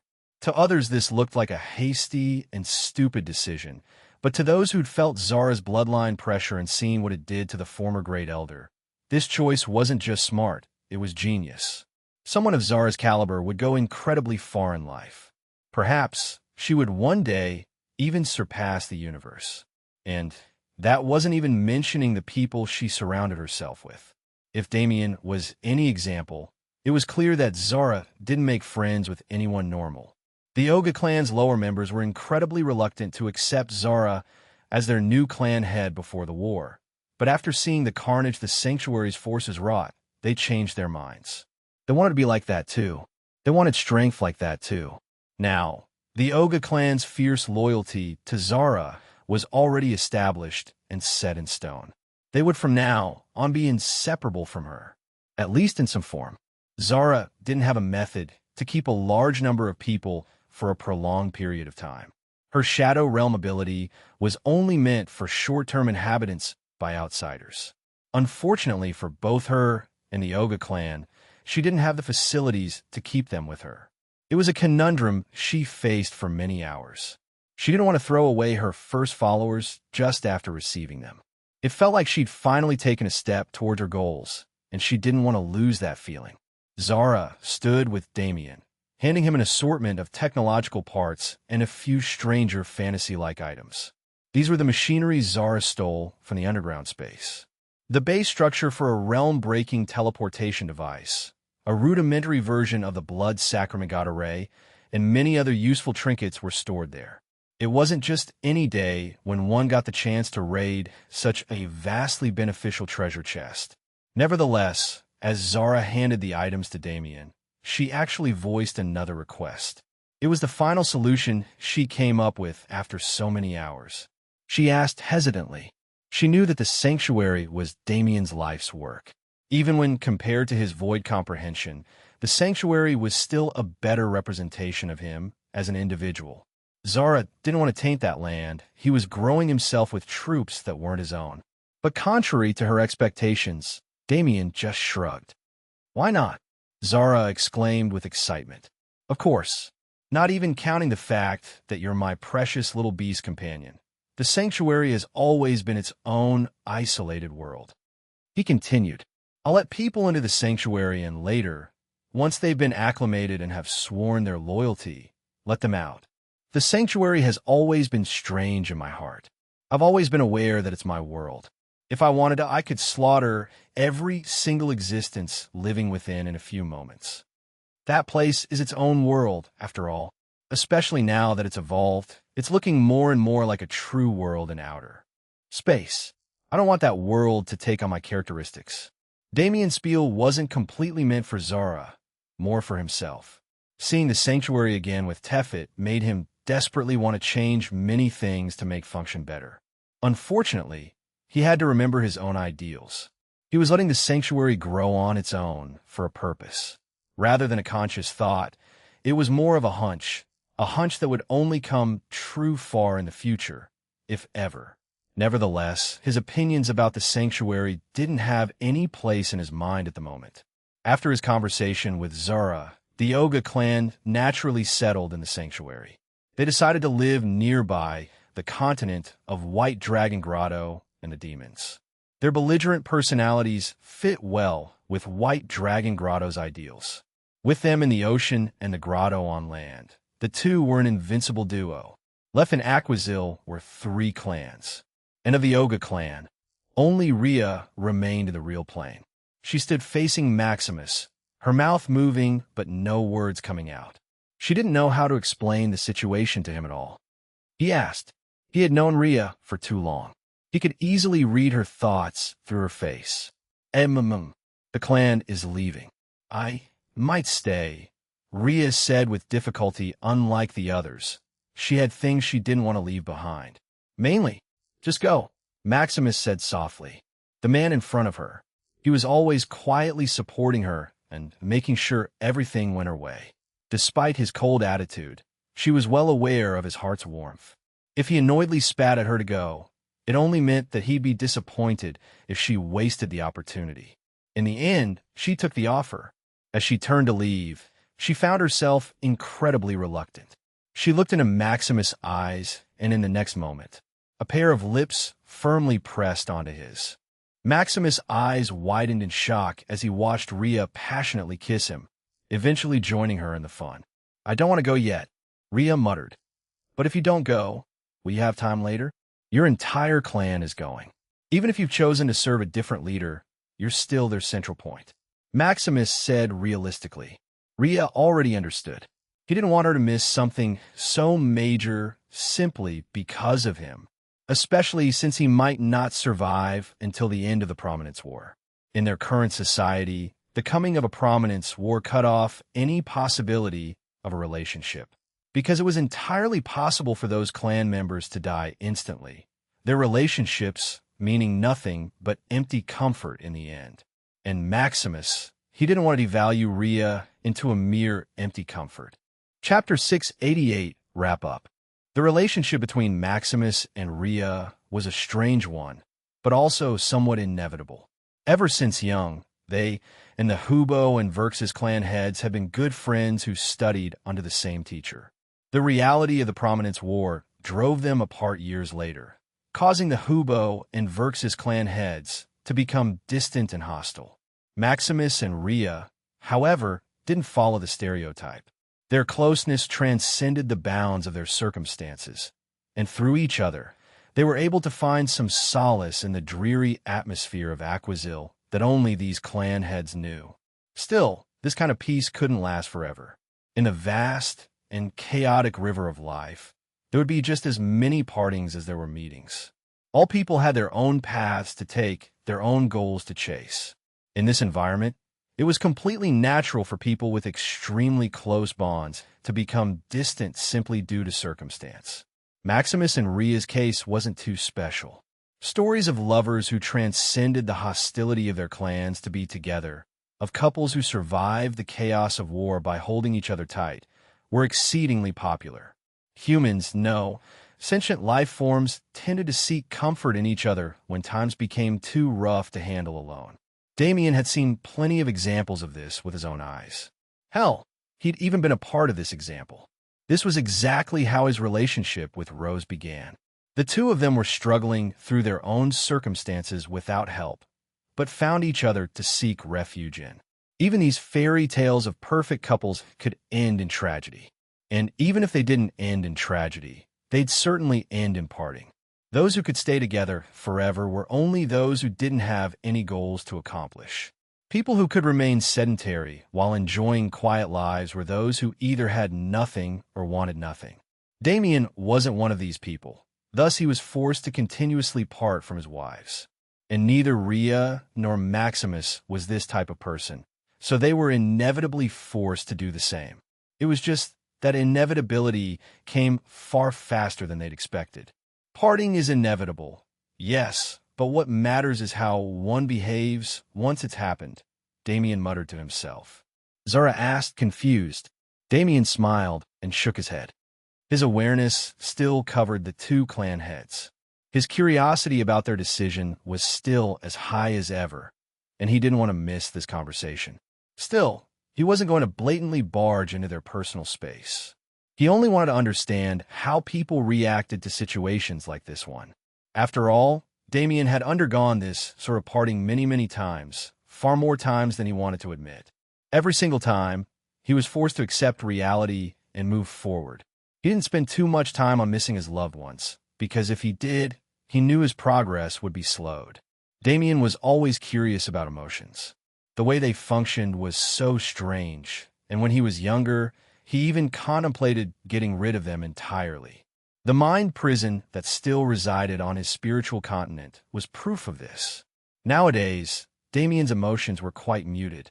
His general demeanor was indifference. He wasn't able to joke and tease like he would when he was younger, and it felt like any action that didn't guide him closer to his end goals was completely useless, even if this action was something like entertaining his friends and companions. He didn't like this change much. It felt like the burden on his shoulders was forcing him to change into a different person. When he realized this, he got into the habit of becoming curious about the emotions of others. He wondered how others would react if they were put in similar situations as he'd been in the past, to see just how strange his own reactions were. So far, he could only see that his rationality outstripped his emotional reactions considerably. When he was to make a choice whether to leave for a greater purpose and come back later, or stay back and ignore that opportunity, he'd choose the former in a heartbeat. It wasn't that he didn't love his wives or his friends. It was just that his love didn't translate in the way others' love did. He was still trying to figure out how to show his love properly, in a way where everyone could understand the depth of his feelings without him having to completely change his person. His wives were people who understood this side of him. They'd spent prolonged periods of time with him, and each of them had seen him at a different low point. Even through all his bullshit, they'd stuck with him. Even with him leaving so often, they'd stuck with him. Because they were people who understood his complicated heart and the emotions he couldn't showcase the way he wanted to. If it wasn't for that, would any sane woman want to stay with a man who barely spent any time with them? A man who continued to leave them and come back with new wives? That was simply a joke. There was a reason why, despite Damien's constant flirting with woman after woman, the only ones that truly stuck and fostered a relationship of mutual love with him were three. Even Elena, who'd left to find her own path, was the same.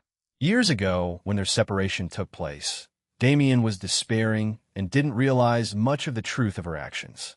Their twisted relationship couldn't be fixed by mere time together, and neither of them were the type to sit still and try to fix said relationship.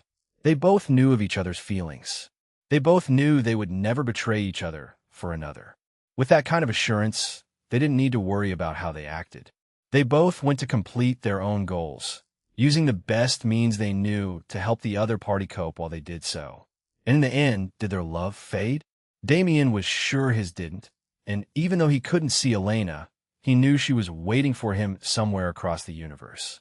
Maximus and Rhea's love story was cute.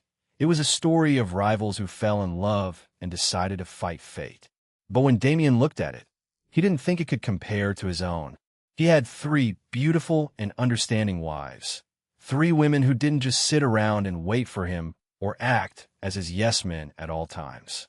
He had the three best women in the universe as his partners, women who would work as hard as they needed to in order to grow at their fastest speeds and develop. Watching Maximus and Rhea, Damien's thoughts switched away from his own emotions and focused on the emotions of these three instead. He ended up thinking about them for a long, long time, slowly coming to appreciate every facet of their personalities, ingraining every tiny detail of their faces into his mind once again. And he wondered, what were they up to now? Chapter 689 them. The Human Domain. It was a place that birthed many heroes in the past, and a place that many adored as the most prominent force in the war against the Nox 10,000 years ago. In that great war, humanity was the sole reason the universe was able to survive and keep 9 sectors of space. The other 8 dominant races could only be thankful for humanity's presence in the universe. This was the reason why humans were never mistreated in different sectors of the universe. Even if they had low status or were enslaved, they'd never be placed in those horrifying conditions that some slaves were forced into.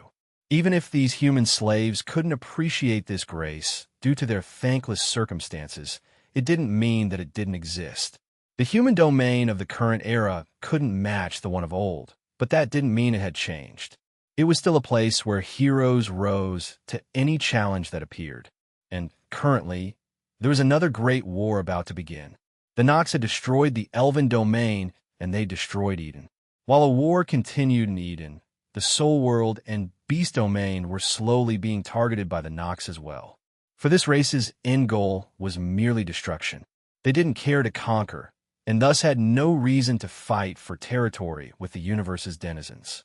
This put the universe's forces in an objectively worse position that was hard to overcome with strength alone. The human domain, unfortunately, was heavily disconnected from the rest of the universe.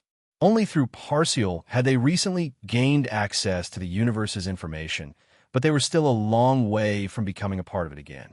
After all, the dimensional leaderboard still hadn't shown up, nor were there any teleportation arrays connecting the human domain both internally and externally.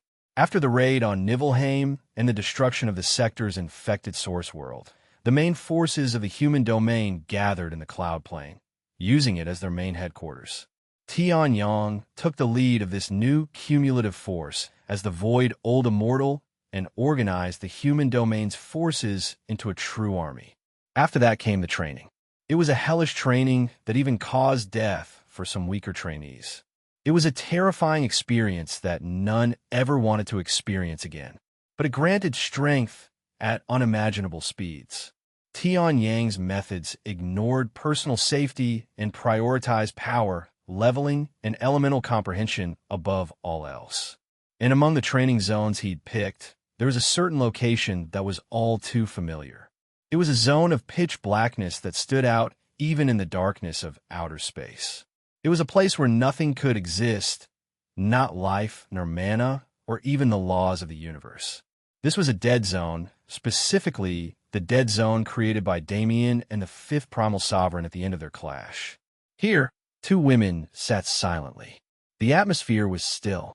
Their bodies embraced this stillness as if they were in stasis, not even a single hair moving out of position. These two women, one white-haired and the other pink-haired, were in the midst of what must have been the most dangerous training regimen Tianyang had designed. The dead zone was a terrifying place. Without the lack of natural elements, it was impossible for life to survive. There was no air for humans to breathe. In a situation like this, only coating the body in mana could allow one to survive. Yet, in a dead zone where mana ceased to exist, it was impossible to replenish one's mana supply. This meant that entering a dead zone was only a slow walk to death, a walk that couldn't be avoided. The lack of foundational laws in a dead zone erased concepts that all beings took as commonality. Concepts like distance, time, or even life and death were extinguished entirely. And this was exactly what Tianyang's training was modeled around. The concepts of life and death were equally missing. The concepts of all things were missing. In this empty space, no matter how close one got to death, as long as one believed they were alive, one would never truly die.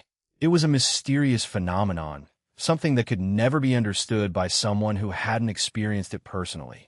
As for the purposes of this training, there were two. The first was the most simple mental training.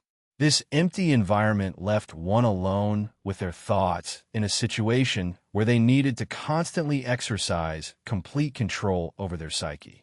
This was an incredible mental exercise that could boost one's spiritual world to a completely different level. As for the second benefit, this was more esoteric.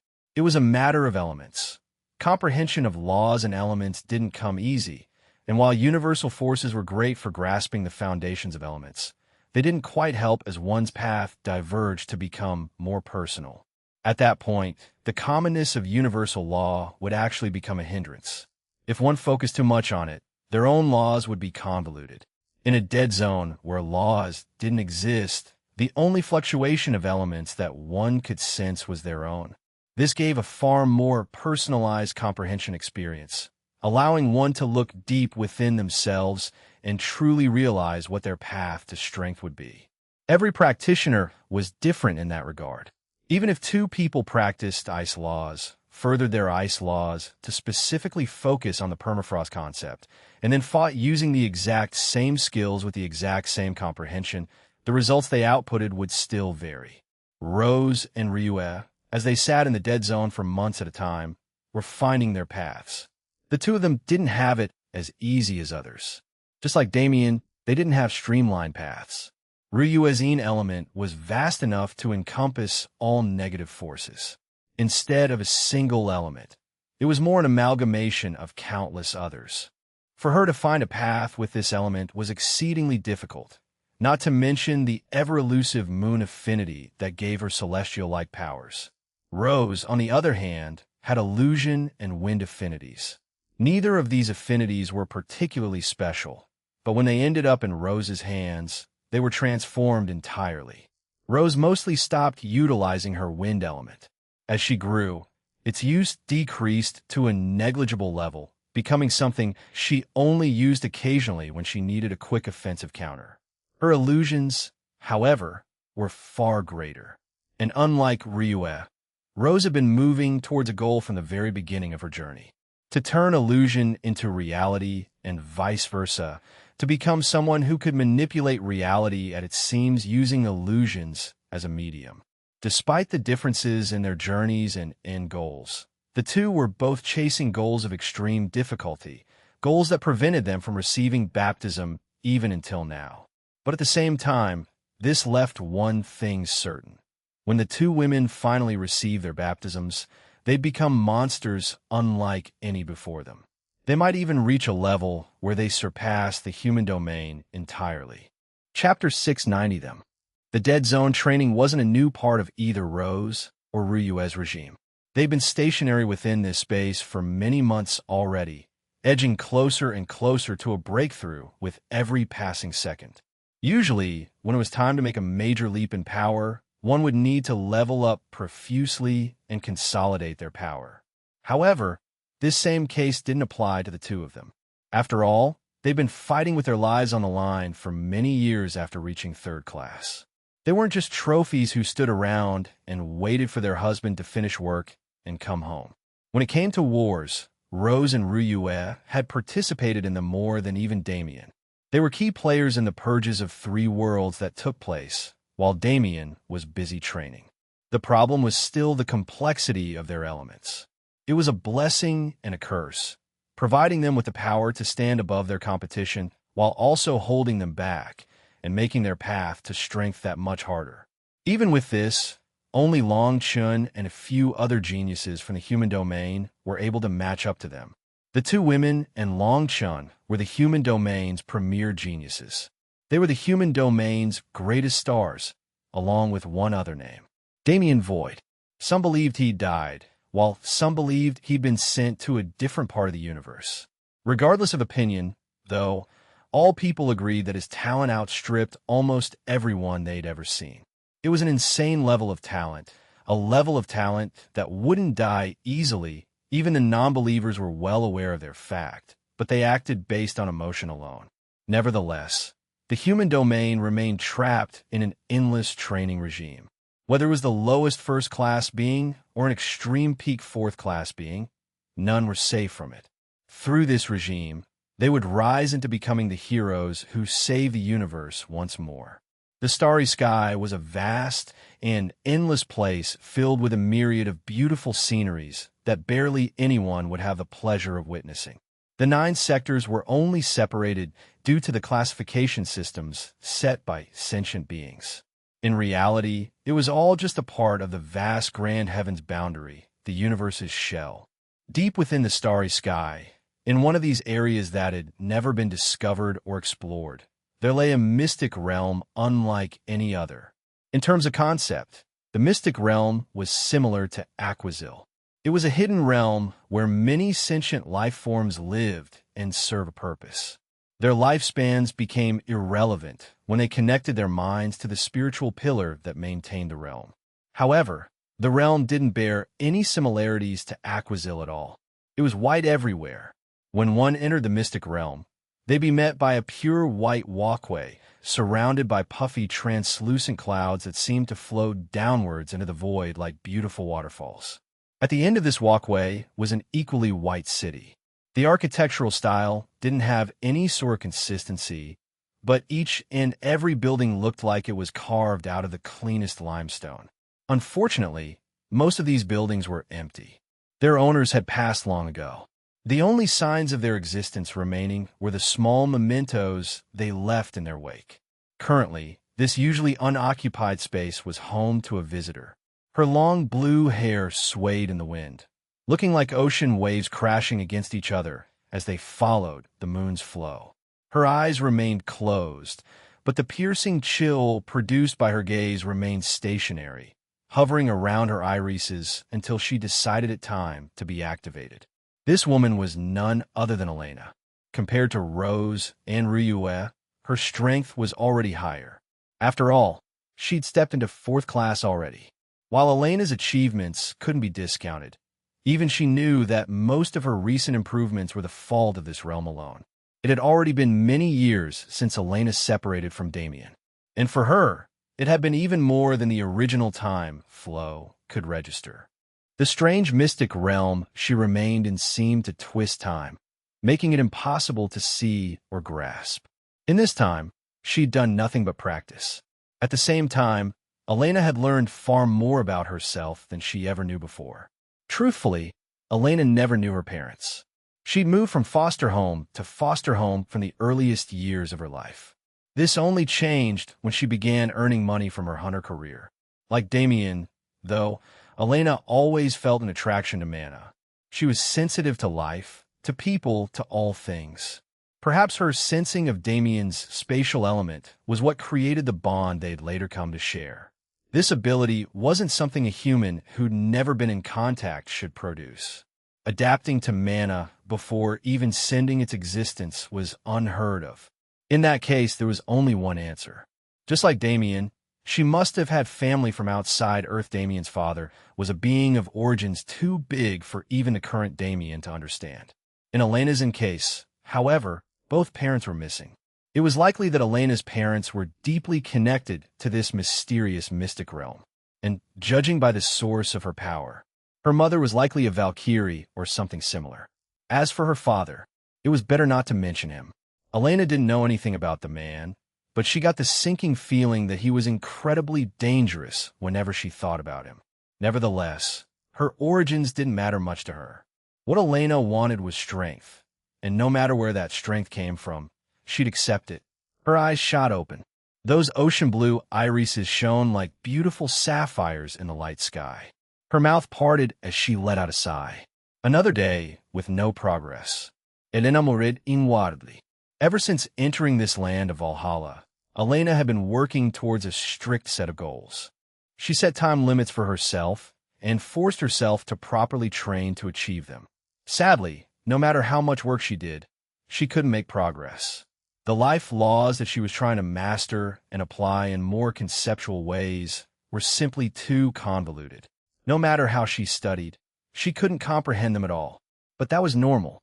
Elena's situation was the exact opposite of Rose and Ruyu's. While the two of them merely needed to heighten their comprehension until their baptisms arrived, Elena was long past the baptism and only needed to continue tempering herself and moving forward. Essentially, what Elena needed was no longer the same type of dreary practice at all times. What Elena needed was true combat experience. Her eyes turned to the mystic realm's entrance. Despite all the mysteries surrounding this territory, it was still true that she somehow attained ownership of it. Her smile spread into a savage grin, as she wondered if that specific trait was something everyone who spent too much time with Damien one greeted. Elena exited the realm entirely. I heard the Knots have been up to some tricks recently. With that thought, Elena's body turned into a flash of light. Her body was headed straight in the direction of Eden. Chapter 691 Return. Contrary to the effect Damien's disappearance had on the human domain's fate, the actual reaction to the event was quite muted. It was a strange thing, a situation like the boy who cried wolf. Those close to Damien had witnessed him achieve too many miraculous feats to believe anything could kill him before he decided to die. This didn't just go for his wives, whose faith in him had reached unholy levels. It also went for those like Tian Yang, Long, Chun, Aaliyah, and even the Shui siblings. With Damien's presence having left such a profound impact on their hearts, they didn't have any worries at all. The ones who felt the most emotion were naturally Rose and Ruyue. Damien's disappearance irked them, but more than anything it made them hateful of their own weakness. In a situation where he was taken away by a mysterious force, they weren't even nearby. They were being evacuated away with everyone else, while Damien joined a group of demigods in a battle that even left a portion of them dead. And even after the battle, Damien had been sucked into an abyssal corridor that could kill even the strongest demigods. They knew Damien would survive, but they hated that they had no chance to do the same. No matter how much they worked, they never seemed to be able to support him when it was necessary. It was this realization that led them to train in the most deathly conditions to achieve the best results possible. Their training, Long Chen's training, Aaliyah's training, even Tian Yang's training, was all motivated partially by him. His deeds that they couldn't replicate.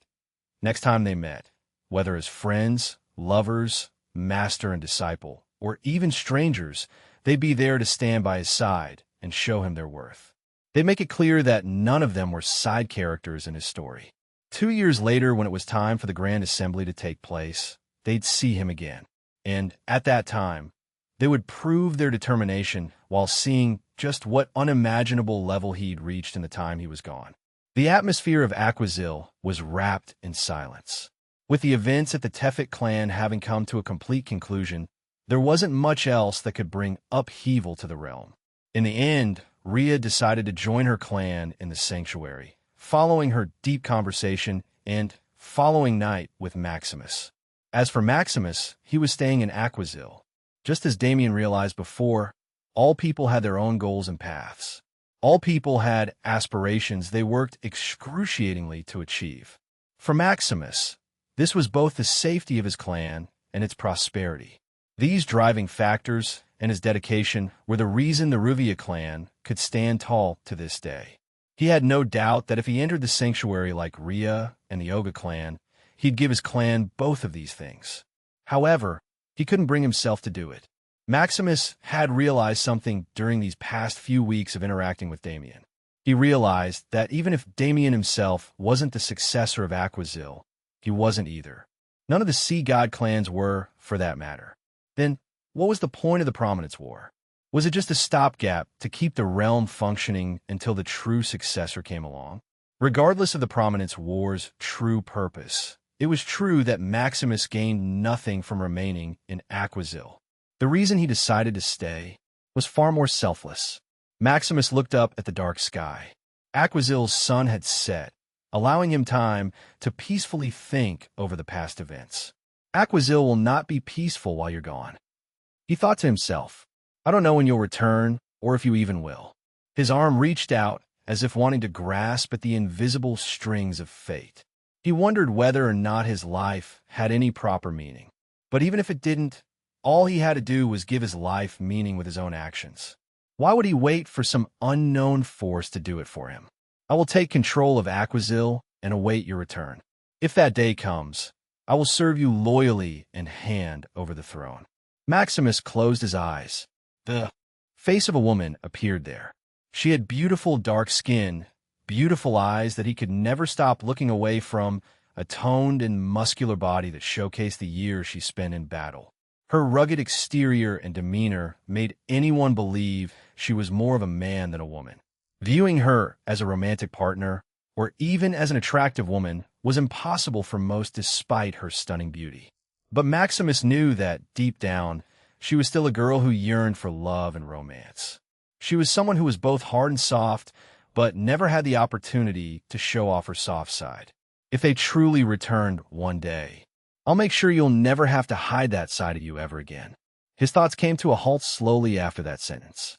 There was so much he needed to do, so many plans he had to execute in order for the future to go perfectly as he wished it. Therefore, thinking about these idle things wouldn't do him any good. Maximus opened his eyes. Something in his mind clicked. Sirens were beings of hypnosis and charm. Their main attack method used sound as a medium, but their general aptitude in mana usage translated in many more ways than just this. For instance, mental magic. Sirens were incredibly capable when it came to manipulating thoughts and emotions. This was the method they used to feed and kill when they were young and weak. They'd lure weaker beings with their songs, manipulating their minds so they willingly handed themselves over. This mental magic was most often used on other targets, but that didn't mean it was limited to this much. A siren's mental magic could just as easily be used on themselves. Maximus' eyes dulled, becoming lifeless. His heart numbed to feel nothing, and his mind cleared of unnecessary thought. The only thing he kept was his goal and the methods he would use to reach it. This version of Maximus was like a robot, a puppet, but it was this version of Maximus that could get work done with utmost efficiency. It was this version of him that could dictatorially rule Aquazil for as long as he needed to before his task finally came to an end. Until he was exposed to the trigger that would undo this mental magic, he'd remain in this state. As for what that trigger was, she was currently in the sanctuary, exploring Thevel's seas and looking for a place where she and her clan could have a fresh start. Chapter 692 Return. Damien's voice echoed silently through the surroundings. Only Zora was present to hear him. She replied. The two had left Aquazil already, finding themselves back within the Emperor Bone Sea. The method of exit was actually incredibly easy, unlike that of entrance. But this wasn't due to Aquazil's laws at all. Instead, it was something that could best be attributed to Tefet. The transportation device he made was actually extremely intricate and functional. If Tefet wanted to use it to transport himself around Aquazil, he could have gone any distance, reaching the ends of the realm in a single leap if he so desired.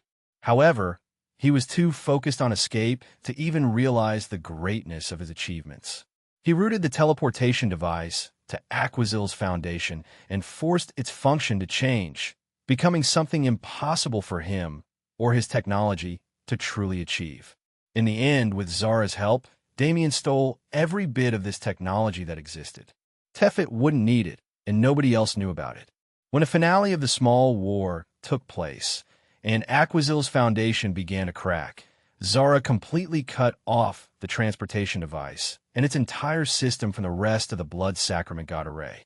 What she gained was not only the device, but also the mysterious tube of liquid that stood above it. That liquid was the coagulated essence Tefet collected over hundreds of thousands or even millions of years. Through a system that neither Damien nor Zara had discovered during their time in the Tefet clan, Tefet managed to condense the essence he devoured through the formation into liquid form and house it in that mysterious glass container without it collapsing due to the sheer weight and aura of the liquid. Damien still didn't know what the glass was made out of, but it was even more miraculous than the essence itself, despite the ridiculousness of that statement. Nevertheless, Damien only needed to use void mana and dimensional magic to tweak the base functions of the transmission device and then power it with the coagulated essence to escape the realm. Because he could do many things Tefet couldn't. Ignoring Damien's spatial powers and his new ability to utilize the something-within-nothing concept, Damien still had the primary advantage of originally being from the outside world. This made it possible for Damien to set physical coordinates into the device that Tefet would have had no way of ever finding out. And perhaps Aquazil helped a bit too. After all, there was never a method in place to prevent outsiders from leaving. Only the Sea God clans were bound by Aquazil's rules. Now that Damien and Zara were out of that realm, they finally got a moment to breathe. The previous events had flown extremely smoothly, but that didn't mean they didn't have any stress. Damien did much more thinking than ever before. His intelligence stat, which grew with the rest of his stats as he devoured more foes, was finally put to good use. Damien's brain partied so hard after finally being used properly that it had now crashed. He was ready to go to bed and sleep off his exhaustion, something he hadn't done in many years. However, there was still one more task he had to complete before he could do so. Damien and Zara swam at a leisurely pace. They were still at least 5,000 kilometers away from the shore distance-wise. If depth was taken into account as well, it was far beyond that. With so much space to cover, they'd usually be moving fast. But this time they decided not to. Whether it was to enjoy the scenery at the depths of the Emperor Bone Sea or just to enjoy the moment, the fact didn't change that they were moving slowly. And their direction wasn't quite linear. It was almost as if they were looking for something. "Isn't that right, boss?" A voice rang out through sound transmission. It belonged to a single shadow among a group of 20 that quietly pursued Damien and Zara from the shadows. It's true. They disappeared for an entire month, and now they come back so driven? Another man said. The leader gazed at the two with a glint in his eye. This kind of behavior, didn't it mean that their wait wasn't in vain? If these two were being so proactive, they must have found a grand treasure. Come, let's follow them silently. The leader moved first, followed by the others. They were like darkness incarnate, without sound or presence as they swam through the seas. As they trailed the duo, Damien and Zara made their way closer and closer to the shore, the entire time zigzagging their path in search of hidden treasure. When they finally arrived near the 2,000-kilometer mark, they halted. "Is it over here?" Damien muttered to himself. "It is. We saw it on the way in, but we couldn't do anything because we didn't know the secret array formation." Zara replied excitedly. The group leader wondered to himself. As he thought back, he did indeed remember passing by a strange tree as he trailed the two. However, it didn't look remarkable at all. Still, that didn't change the fact that he remembered its position. Fox, go to these coordinates and make a scene, the leader said. The one called Fox immediately did as he was told.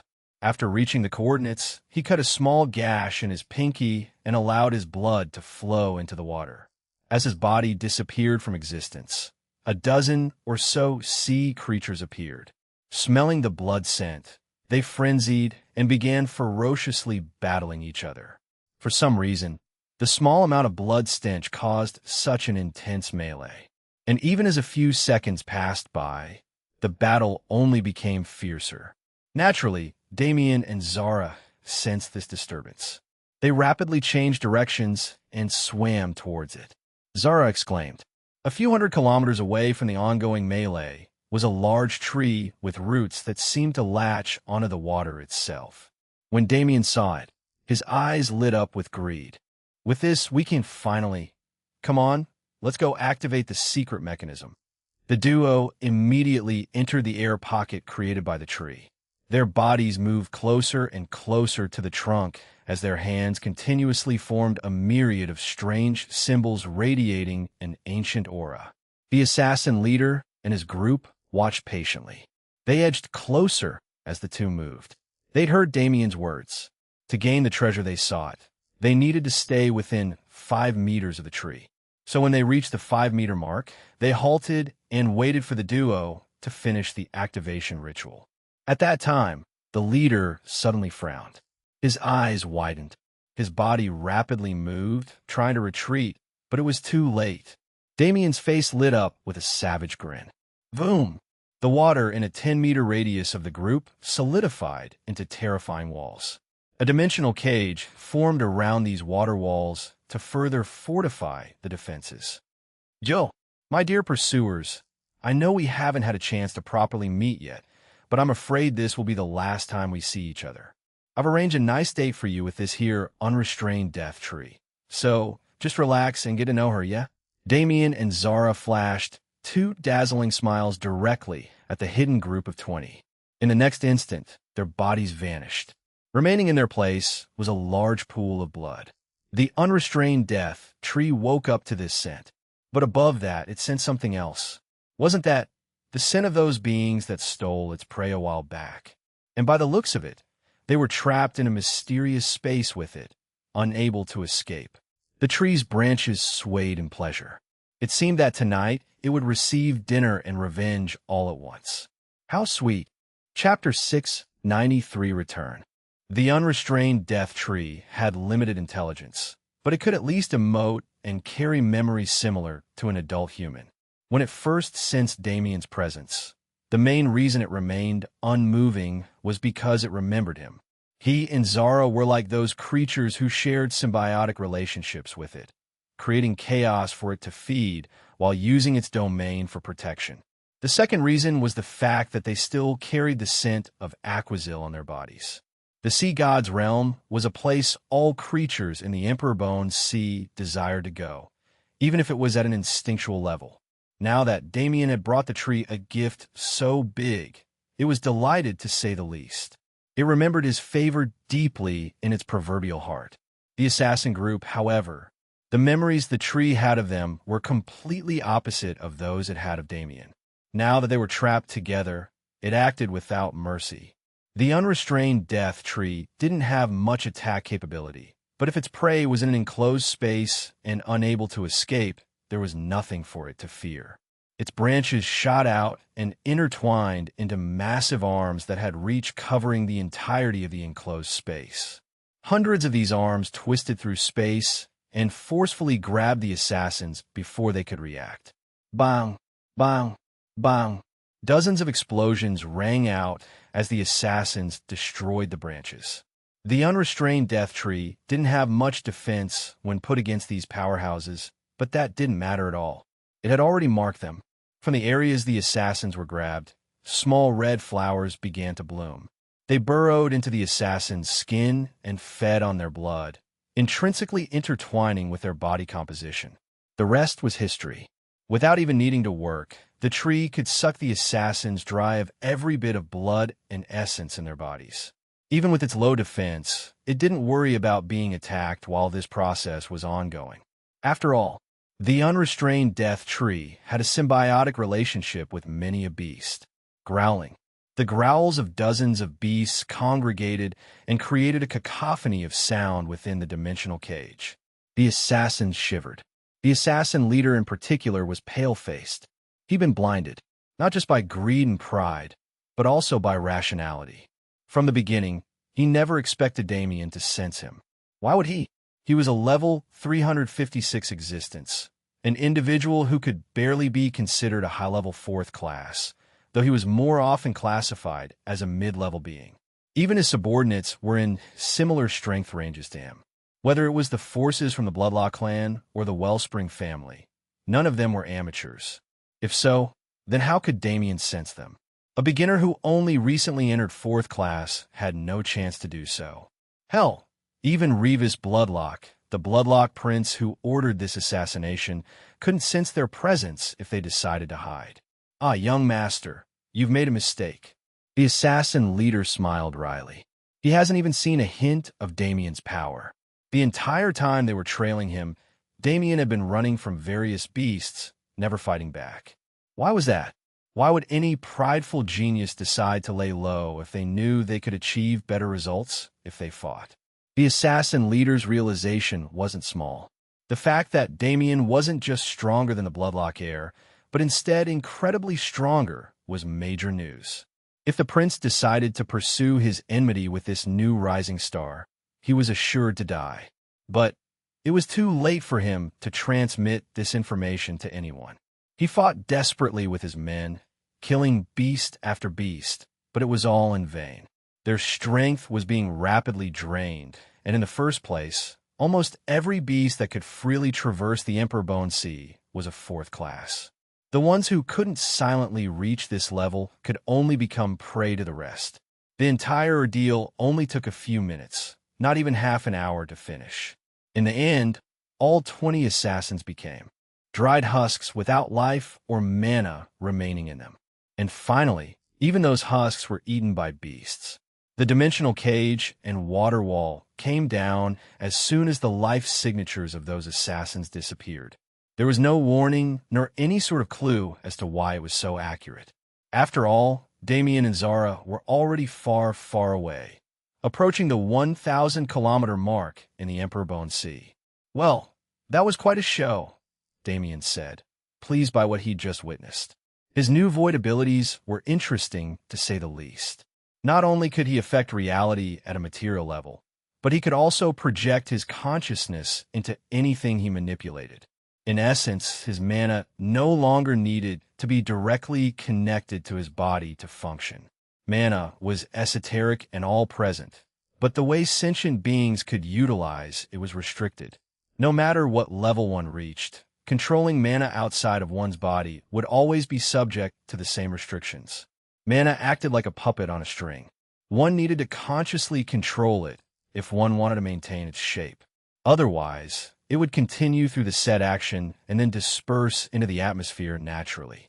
An example of this would be Damien's lightning abilities. He could call down lightning from the heavens if he so desired, but he couldn't start a lightning storm and leave it active while he left to complete other tasks. If he wanted to do this, he needed to stay within a certain range of the mana so the string wouldn't disconnect, and he'd have to separate a portion of his mental strength to control that mana and keep his hold on it. Even when Damien created dimensional cages, the same property applied. The only difference was that dimensional cage's activation range far exceeded most other abilities. The dimensional cage beads Damien gave to his forces during the Tefet clan raid functioned on a similar concept. Using the user's mana as the string and the array etched in the bead as the base, the bead could activate the dimensional cage ability and sustain it. This was one of the base concepts of formation arts.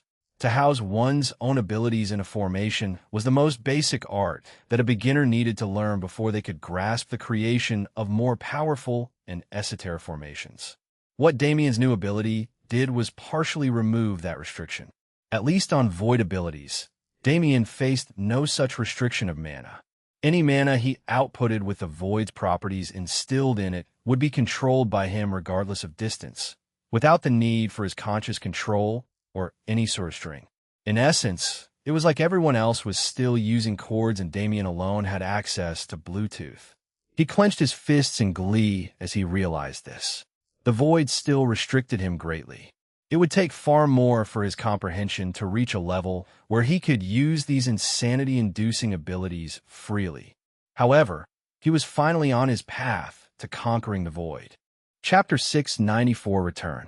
Leaving the Emperor Bone Sea was a far easier task than entering it. Whether it was due to their apparent familiarity with the environment or the sea god's lingering aura on their bodies, they didn't run into any trouble at all on their exit.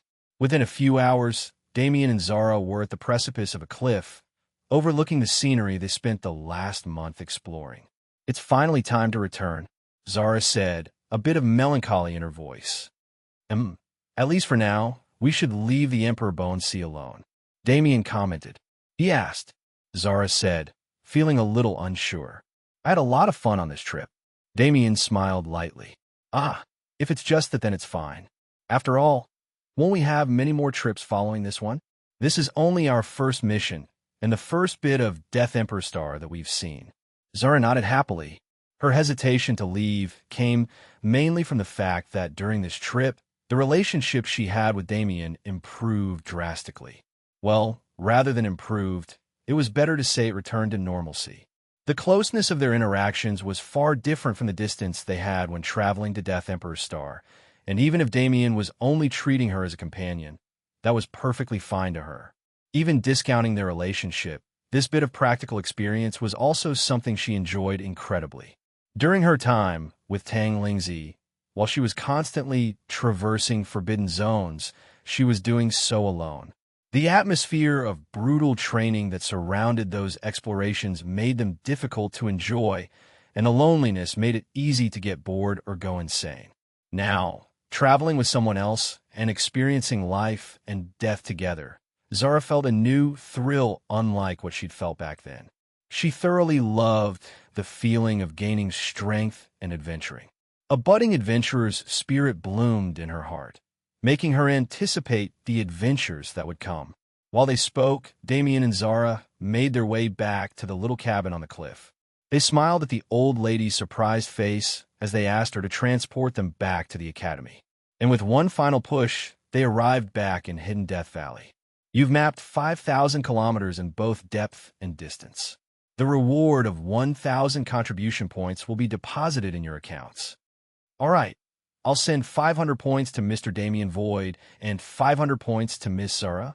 In addition to these points, the discovery of an aquatic civilization with intelligent life and detailed information about said society has granted you an additional 1,000 points. I will split this reward the same way." Damien smiled at the receptionist in the Mystic Tower who verified his quest completion. Now that both he and Zara had 1,000 contribution points, they had more than enough to fuel their training for the next few months. In order to cope with the fact that they never reached the 10,000 kilometer mark, Damien was forced to instead use information about Aquazil to make up those points. Still, he was careful about what he chose to share. Any information about the Prominence War or the Sea God was completely hidden. The only information he gave was a general overview of the 5 clans and their structures, as well as their appearances. He did include information about an ongoing war, but claimed that he knew nothing of it. As for the location of the realm, how would he know? He was furiously escaping a sea dragon when he was suddenly pulled into a mystical vortex that appeared out of thin air. Even if he wanted to go back to Aquazil, he didn't have the means or understanding to locate it. At least, that's what Hidden Death Valley's report said. Even if Damien needed contribution points, there was no reason for him to share a cake that was exclusively prepared for him. He wasn't that generous. Nevertheless, the required processes concerning the Emperor Bone Sea mission were all completed swiftly. While his adventure in Aquazil wasn't over yet, Damien had the patience to wait until the time was right before returning. Until then, there was only one thing on his mind: train, train, train. It was time for his ranking in Heaven's list to skyrocket. Bang! A vase shattered on the floor in a castle deep within hidden Death Valley. It wasn't the first of its kind, nor would it be the last. Bang, bang, bang. Countless treasures made of invaluable materials were thrown about like waste, all due to the tantrum of a single man. How? Revis Bloodlock snarled with bloodshot eyes. He couldn't believe that, even with all the manpower he wasted taking care of Damien, he still failed. His enmity with Damien was only a byproduct of his enmity with Atticus Flameworth, but somehow it had become a far more prominent issue. Damien was just a dog. A mere dog of the fallen, Star Holy Land dared to make him lose face like this? What a cowardly move. Revis scoffed. He'd seen the mission report. Damien reported his encounter with the assassins, and he also reported the method he used to deal with them. Aside from that, Revis still remembered the scenes he saw on the assassins' memory beads after their deaths. Every assassin connected to the Bloodlock clan had a memory bead in their body to transmit images of what occurred during their death. In this way, the Bloodlock clan could assess their enemy's strength and plan accordingly. What Revis saw was incredibly confusing. It was a tree with branches like human arms, surrounded by a dark red stream of blood. After cross-referencing Damien's report, Revis learned of the unrestrained death tree's existence. He also learned about how the assassins he sent foolishly revealed themselves at the prospect of treasure.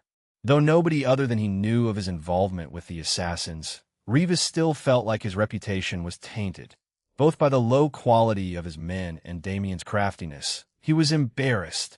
He roared, "Any family members of the assassins, kill them all. If you find any good women, bring them to me."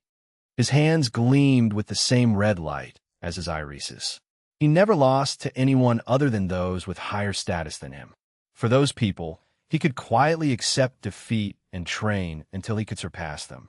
But for a mere commoner scum who was brought in as the fallen Star Holy Land slave boy, Revis clenched his teeth until they cracked. This insult, he sure as hell wouldn't take it lying down. Chapter 695, Training and Thoughts. Arcadia was, funnily enough, not named as such due to some profound reason. This was how Hidden Death Valley's geniuses viewed the northern sector of the land. It was an arcade filled with various training games they could use to grow stronger, and of course, they needed to use points to do so. But Arcadia wasn't just a place to train, it was also a place where one could test the results of their training. Aside from the various facilities that the area presented, the most popular attraction it held was the battle arena. The battle arena was separated into 4 brackets: Pawn, Knight, King, and Emperor. Each of these brackets had its own overlord that held the longest winning streak, a winning streak that was undefeated regardless of which overlord one was paying attention to. The brackets were usually separated by Heaven's List ranking, and if one didn't have a Heaven's List ranking that accurately mirrored their strength, they have to start from the bottom and win 10 consecutive wins to then challenge the bracket's overlord. After defeating an overlord, one could either take that overlord's place or advance to the next bracket. Of course, if one's strength was too drastically above those in the same bracket, the former option wasn't available to them. At that time, a new overlord would be born after their ascent, holding the spot thereafter. The battle arena served multiple purposes. Aside from testing one's strength and gaining battle experience, one could also advance their Heaven's List ranking rapidly through the ranked dueling system. If one won a good fight, this was the best place to go for it. But training always came first.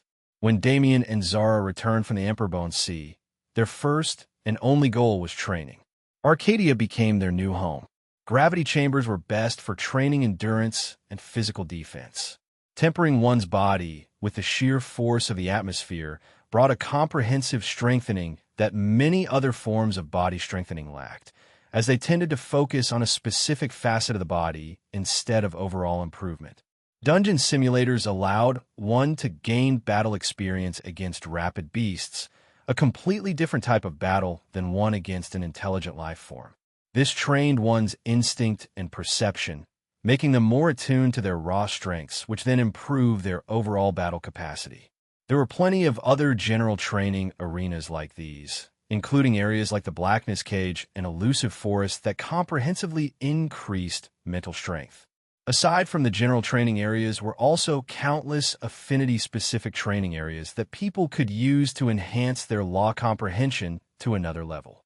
With Damien and Zara being different people with different paths, they naturally didn't have much contact during this training period. Still, neither of them minded much. The improvements they made with their time were far more beneficial and would help them spend more time leisurely in the long run. Damien stood stationary in the middle of a vast empty space.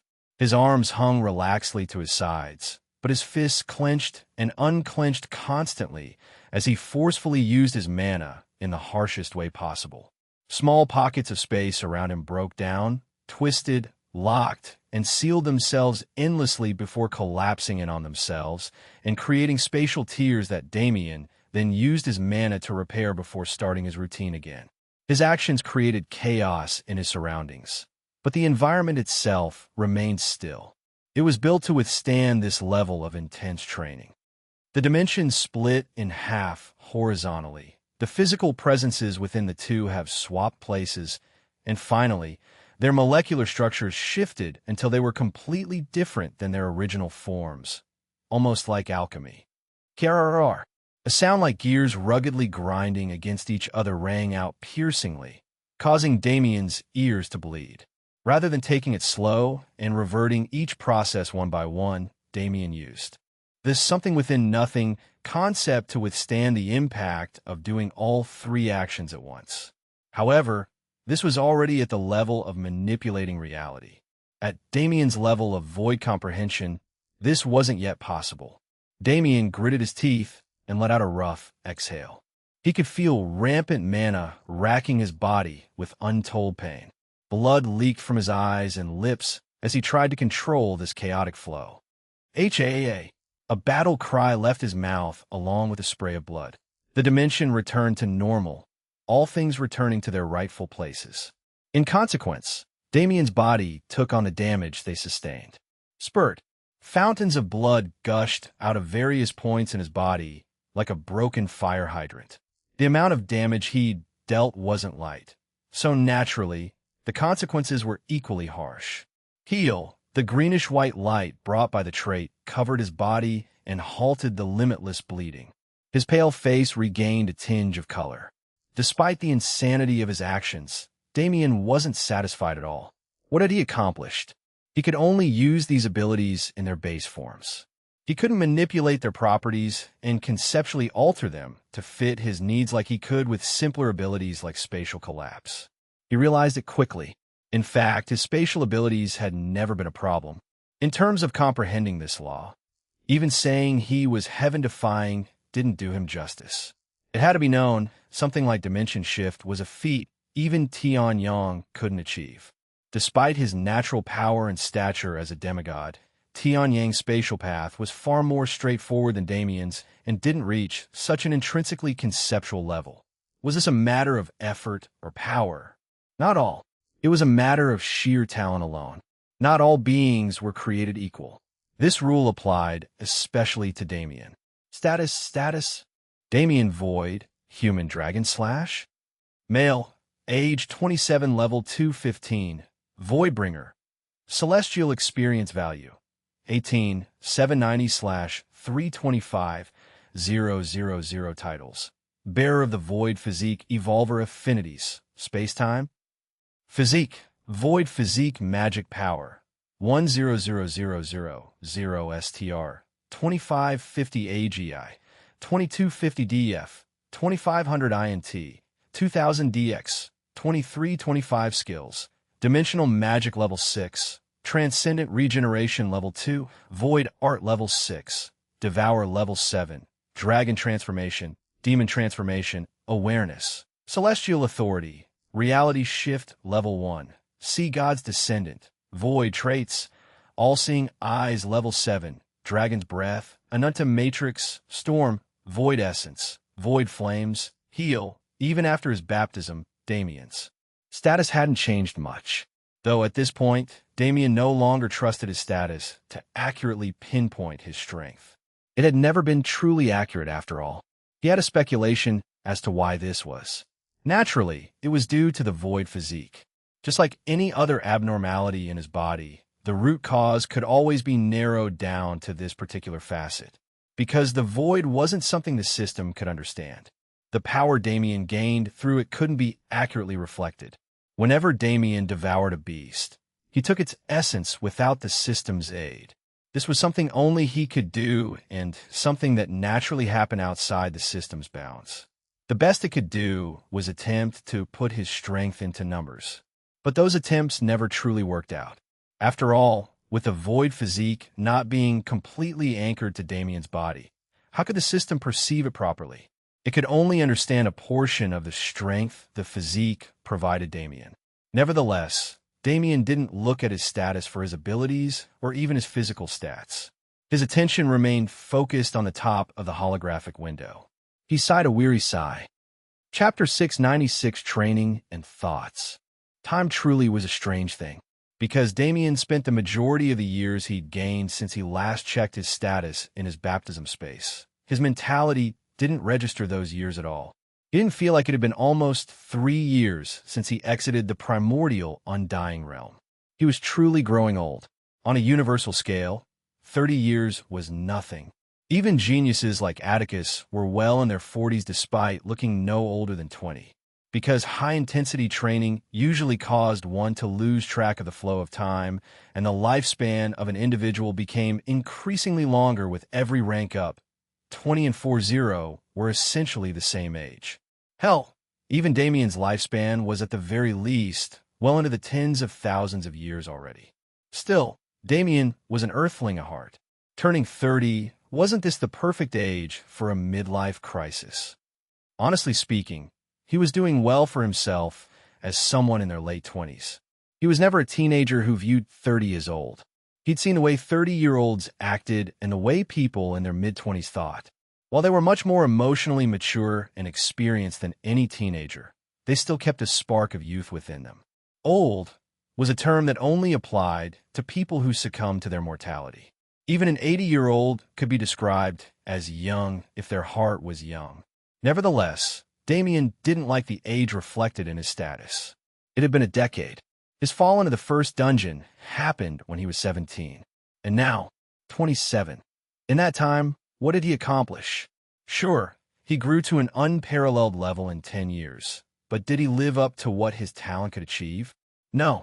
Damien wasn't some country bumpkin from a beginner world who didn't know how the universe worked anymore. He was an accomplished rising star that many holy lands at the peak of the universe were paying attention to. He'd seen the level of talent that came with this kind of position, and frankly, he was disappointed. Self-awareness was something Damien lacked for a long time. He could never see the ends of his talent, and therefore used the talent of others to measure himself. This method only made him lower his expectations of what he could achieve. And regardless of how one utilized mana, mentality remained the core of its use. Regardless of how childish it sounded, imagination was incredibly important to a practitioner. To delve into the concepts and embody one's law, one needed the imagination to expand one's comprehension and carve a spot for oneself inside that vast law's bubble. If one mentally limited themselves, how could they reach the epitome of their talent? Damien always thought it was arrogance. He didn't want to cloud his mind with delusions of grandeur and end up like the overconfident enemies he'd killed numerous times already. Recently, however, he'd realized the difference between him and them. For him to think of himself highly wouldn't be arrogance, simply because he deserved such a high evaluation. He was the bearer of the void physique, a truly unique existence among the endless beings existing in the universe and beyond it. If he couldn't be considered heaven-defying, who could? The realization of his sheer level of potential left Damien feeling wholly unsatisfied with his improvements. Rather than competing with people his own age, he should have been stomping them to the ground and thoroughly crushing them. To do so, he could no longer underestimate himself. His affinity was no longer space or time alone, but space-time as a whole. The creation of the space-time river that resided in his domain was proof of this. If he wanted to improve further, he couldn't keep limiting himself to being a mere spatial practitioner or temporal practitioner. Instead, he needed to truly control space-time and become a master of the continuum. The flow. I've only just started realizing it, but this esoteric process is too intertwined in my destiny for me to ignore it. He'd known it since he was young, but he'd never taken the time to truly think about it. Once he realized its existence, he took some time to relive his life and try to pinpoint it. He once again realized how little time he'd had to rest. From the beginning, Damien had always been forcefully thrust into the universe's most important events. Apiron's eternal secret realm, where he first learned of the Nox's existence and met Kurt Galloway's remnant soul. Earthspout with invading forces of Nibelheim and the Cloud Plane, becoming the Void Old Immortal's disciple. The 3,000 Beast Mountain Range's demigods and deep-rooted Nox influence, including the Elven race and White Dragon King, encountering Wrath and the 5th Primal Sovereign. The list was too long to even name all the events together. These events were ongoing with or without his presence, and discounting a few, they would have reached their proper conclusions even without his aid. If so, what was his purpose in being present? Was he a mere observer watching the universe's gears turn? Or was he being purposefully led to these scenes to view them and grow from them? At the root of everything was the Nox. The universe seemed intent on putting Damien against the invading race regardless of his own desires. But the Nox were Damien's main clue regarding the Void physique and its origins. Even the 5th Primal Sovereign's obsession with the Void physique was related to the Nox. And with how Wrath reacted to the seed, it was clear that the Nox had some sort of information that he direly needed. In the event that the Nox were a race, he could subordinate rather than eliminate. Which path should he choose? Training was a time of solitude. It gave Damien time to think about the things he usually neglected in favor of completing the tasks at hand. Whenever he trained, Damien's mind was always clouded with idle thought.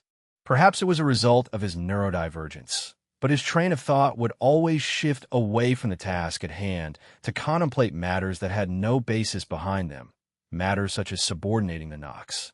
What was the use of thinking about it? Even if it was something that could happen in the future, how many years would it take for him to be powerful enough to even consider it?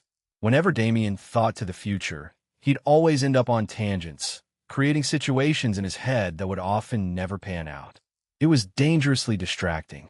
Thus, he liked to keep his mind in the present. He had a vague outline of the future he wanted to see. As long as he worked towards this outline, that was enough for him.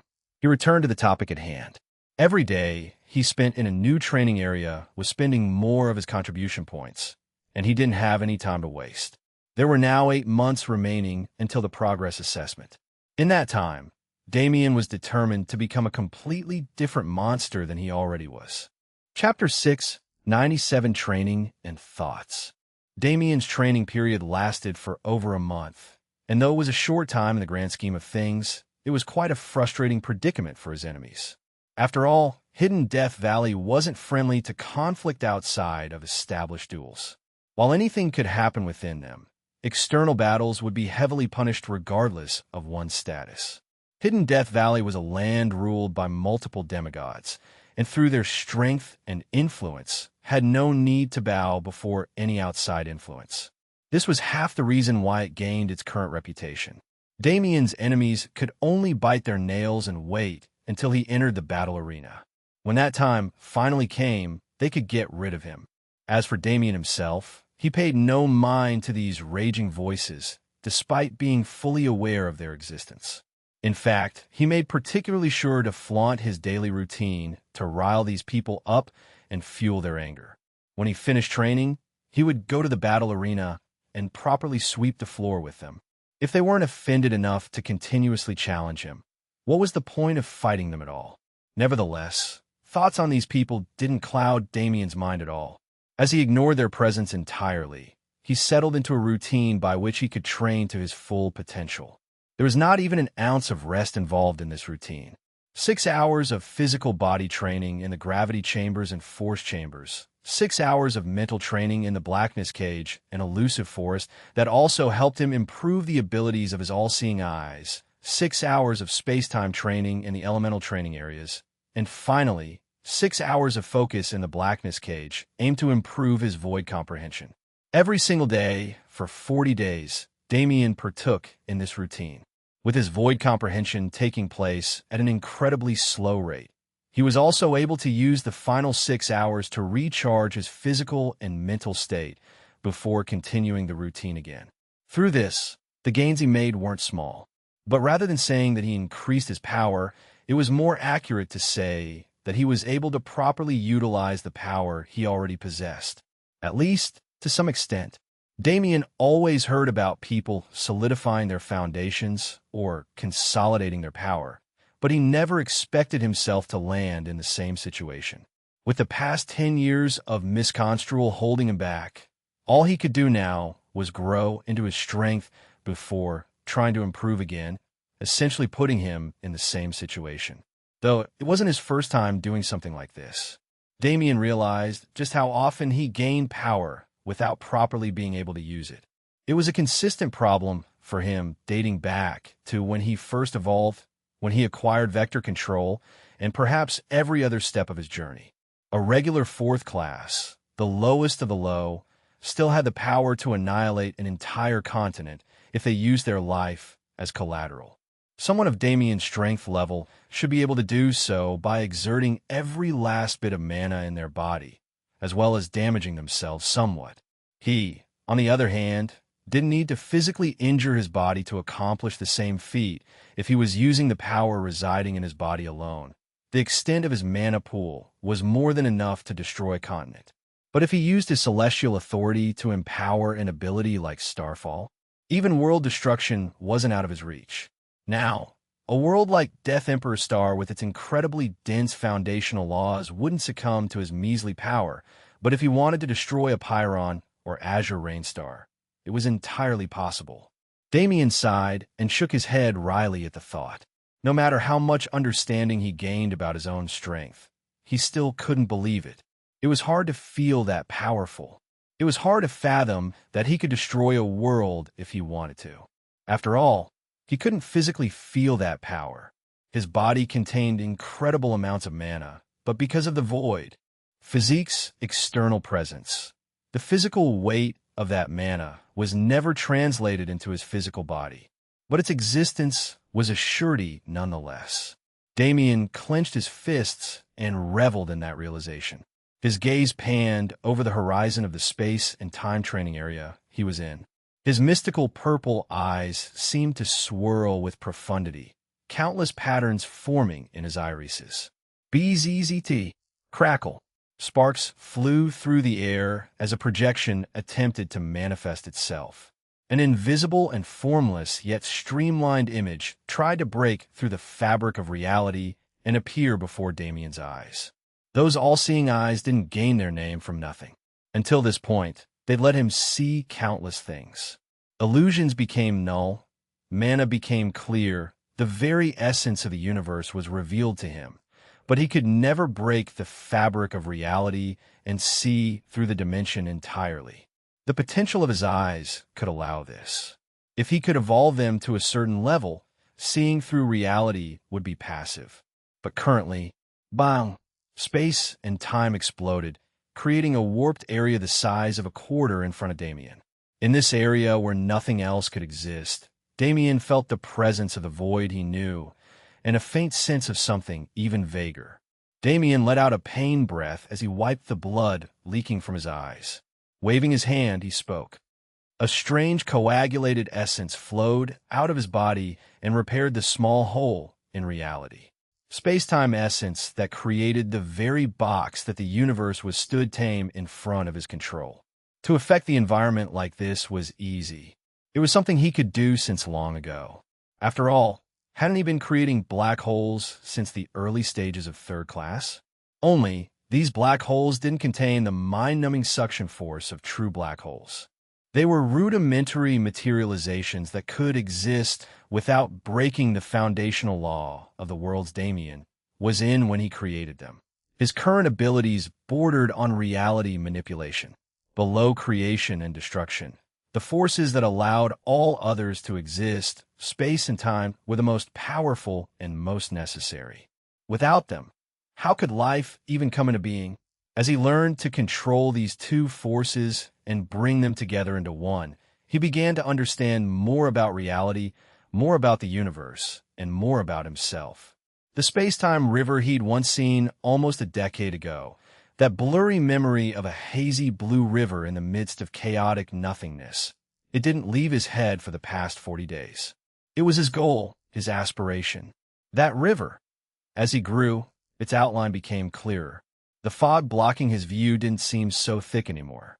And as he explored the properties of that river in full, he realized that space-time, the void, even the esoteric flow that he'd just come to know, perhaps all these facets, all these little pieces that comprehensively formulated his power and his being, were never separate to begin with. Chapter 698, Training and Thoughts. In the end, 40 days weren't enough to achieve what Damien wanted to achieve. The forces he was trying to control were out of reach for even demigods, let alone mere lower existences like himself. His improvements mainly took place mentally. He was comprehending the path forward so that he could walk it properly without making the same mistakes in the past. But this was enough. He didn't need to gain strength in a single month. He had at least another 7 to continue improving himself to reach where he wanted to be. And he was perfectly content with what he'd gained so far. Even if there wasn't a substantial increase in his current strength, his road forward would be much breezier because of the training he did now. This type of forethought wasn't something he possessed before. Growing into his intelligence allowed him to make a decision that benefited his future and allowed him to grow as a person. What better result was there than this? At the end of the day, what mattered more than any sort of material power was mentality. Damien's mind, which was a broken mess from long ago, was healing and growing. His mental state was stabilizing into something that actually helped him rather than hindered him as it had done in the past. And his mental state was always his greatest weakness. Insecurity made him miss out on opportunities. Trust issues made him miss out on relationships. Commitment issues made him miss out on love with his wives. He didn't need to list out every single facet of his life that had been ruined by his mental issues to understand their significance. Fixing himself meant fixing everything else. There was nothing more that needed to be said. Damien walked out of the space-time training zone with a refreshed smile on his face. He'd been feeling this freeing sensation ever since he began solely focusing on improvement again. He'd been growing in strength through practical experience for so long that he almost forgot the pure joy of taking time to himself to sort out his thoughts and train.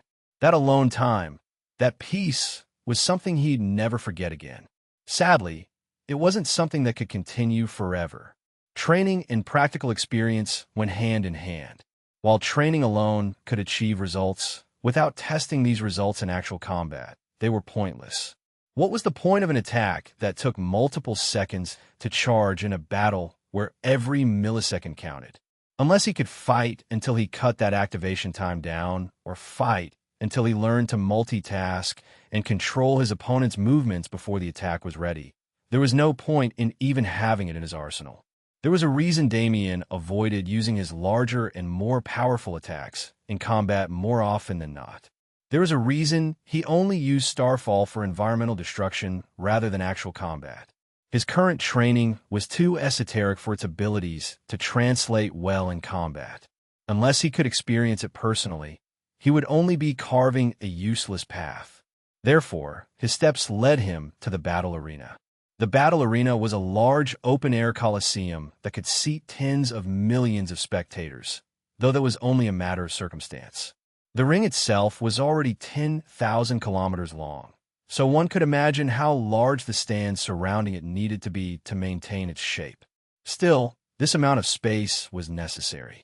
In a battle between experts, a mere 10,000 kilometers only accounted for a few steps at most.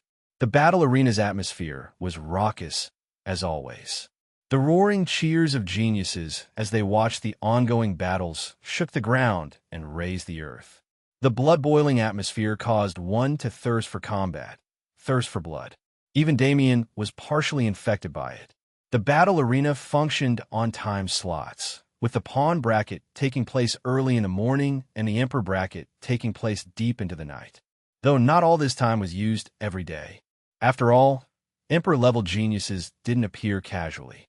When they battled, it was always a scene that filled the stands to the brim.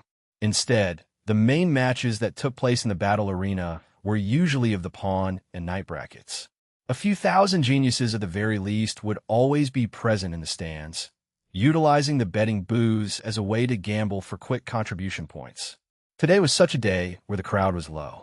The ongoing matches weren't spectacular at all, mere showings by weaker and younger geniuses trying to establish a name for themselves. It was in this atmosphere that Damien arrived. As someone who still only ranked in the 40,000s on Heaven's list, even after his prior mission completion, he was forced to start at the very bottom and climb his way up. After registering his name and rank, he made his way to the waiting area for the fighters. Sitting in the room, he calmly observed these young geniuses and their battle styles. I'm weak. This one doesn't have the potential to go beyond third class.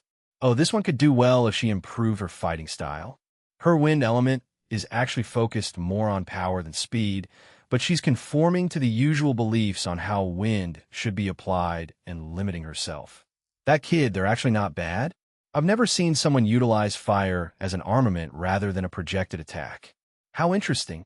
As he watched, he became more and more fascinated by these young geniuses. Despite their obvious flaws and weakness, most of them had immense potential and unique elemental abilities that could put them at the top of Heaven's list one day if they worked hard enough for it. It was just unfortunate that most of them would die before they reached their full potential. Even those who survived would likely not put in the necessary pain to reach the unimaginable heights he projected for them. This was the reality of the universe, especially the universe in its current war-torn state.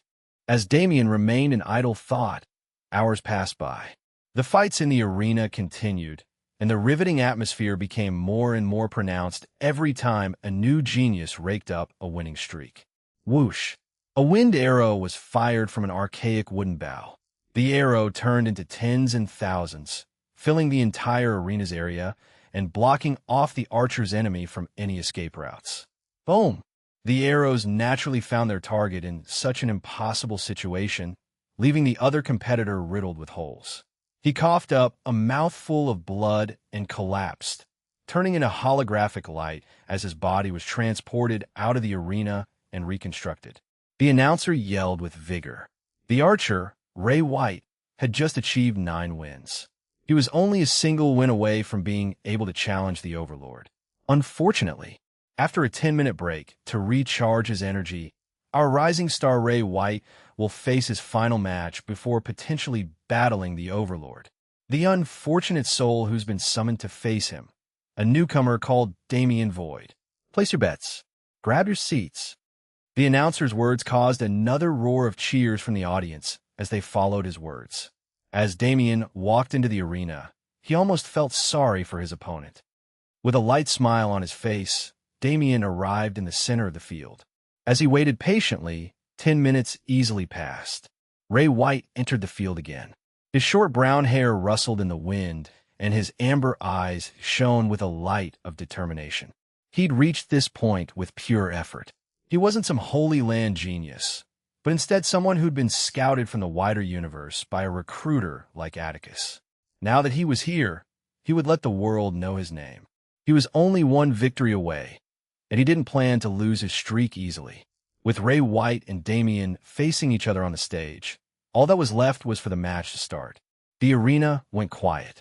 The crowd held their breaths, waiting for their champion to achieve his victory. The announcer's voice rang out. The crowd cheered, and then Damien's voice quietly perforated through the atmosphere. He didn't move at all. Space constricted.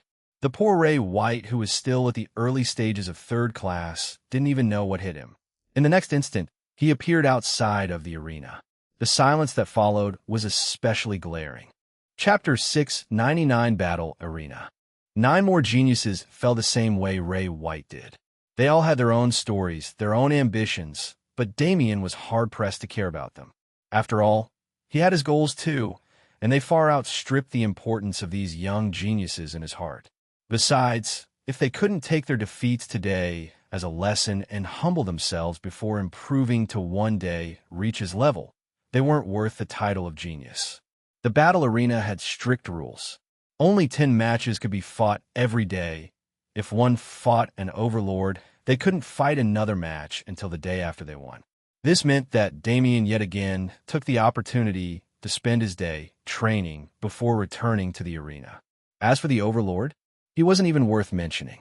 Regardless of his position, he was still the overlord of the pawn bracket. Damien only needed a slight bit of mana to defeat him. The pawn and knight brackets were meant for third-class competitors. The fact that Damien was even forced to plow through them was ignorant. Then again, if it was anyone else, they wouldn't have been forced to do the same.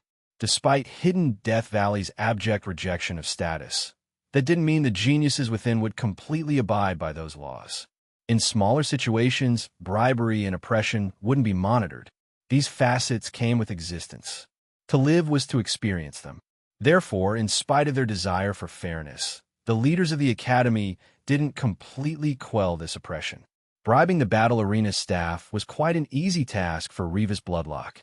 Even though he knew that Damien wouldn't be held back by these small brackets and young geniuses, he thought he could at least use them to relatively understand Damien's strength. An early 4th class being under level 225 still needed to put in a bit of effort to defeat a genius at the extreme peak of 3rd class. This effort might have been only a slight excess amount of mana in their attack, but the amount of excess still signified the level their strength had reached. Damien, however, didn't let this faze him. What could Revis gain from a petty trick like this? Damien wasn't a mere dog as Revis had been assuming him to be, and naturally he wouldn't perform like one. Whether it was the pawn bracket or the knight bracket, Damien breezed through them by merely constricting space around his opponents until they were crushed. There was no excess use of mana, no lack of control that could reveal a hint of his true power. The only thing Damien gave his enemies was a show of dominance. Just like that, using the 4 days he was required due to the restrictions, Damien passed through the bottom 2 brackets like a storm and arrived in the king bracket. He thought to himself, the king bracket was a different place than the previous 2 in that there wasn't necessarily a set level of strength for those present within it. Every 4th class genius in Hidden Death Valley that couldn't rack up a 10-win streak was placed in this category.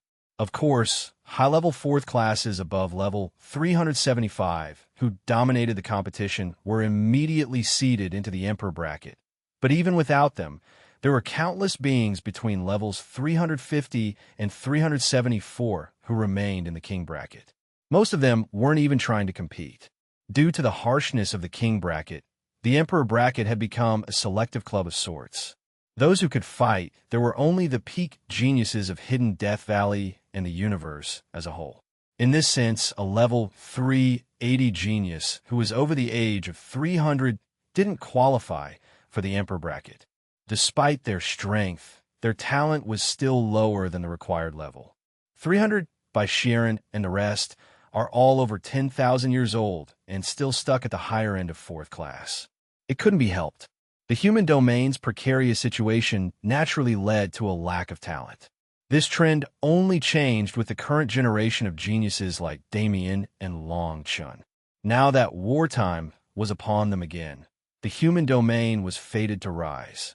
Nevertheless, seeing young geniuses who didn't even reach the age of 100 yet standing equal to the peak figures of the human domain filled Damien with a different kind of fervor. He couldn't wait to battle, and he knew the king bracket would provide him a ton of entertainment. His enemies would be here in droves, trying to hinder his path. Even those unrelated to him would do their best to block him from entering the Emperor bracket sheerly due to the exclusivity its existence now held. On the 5th day of his arena run, Damien arrived back at the battle arena and made his way to the challenger section. The day was already over, and it was deep into the night. The arena was lit up by mana-powered torches and beautiful dancing spirits that lit the way. The ambience it gave off was completely different than it was in the sun, emitting the aura of something sacred. The atmosphere, however, was far more thrilling. Millions of people stood in the stands cheering. With Hidden Death Valley recruiting geniuses from all 7 remaining intact sectors, it would have been stranger if it didn't contain at least this many people. The earth shook with their cheers. The sky trembled with their battle intent. The enclosed space of the battle arena was like a completely different world compared to the serenity outside its barriers. Entering the challengers section, Damien immediately noticed the difference between those young geniuses and the people present. Everyone emitted a slight, latent bloodlust accumulated over countless years of combat. Their gazes didn't carry any of the innocent exuberance of youth, despite their appearances not being much different from those youths themselves. Damien inadvertently cracked a smile as he took a seat. He crossed one leg over the other and spread his arms across the seats next to him, relaxing entirely. He closed his eyes and waited his turn.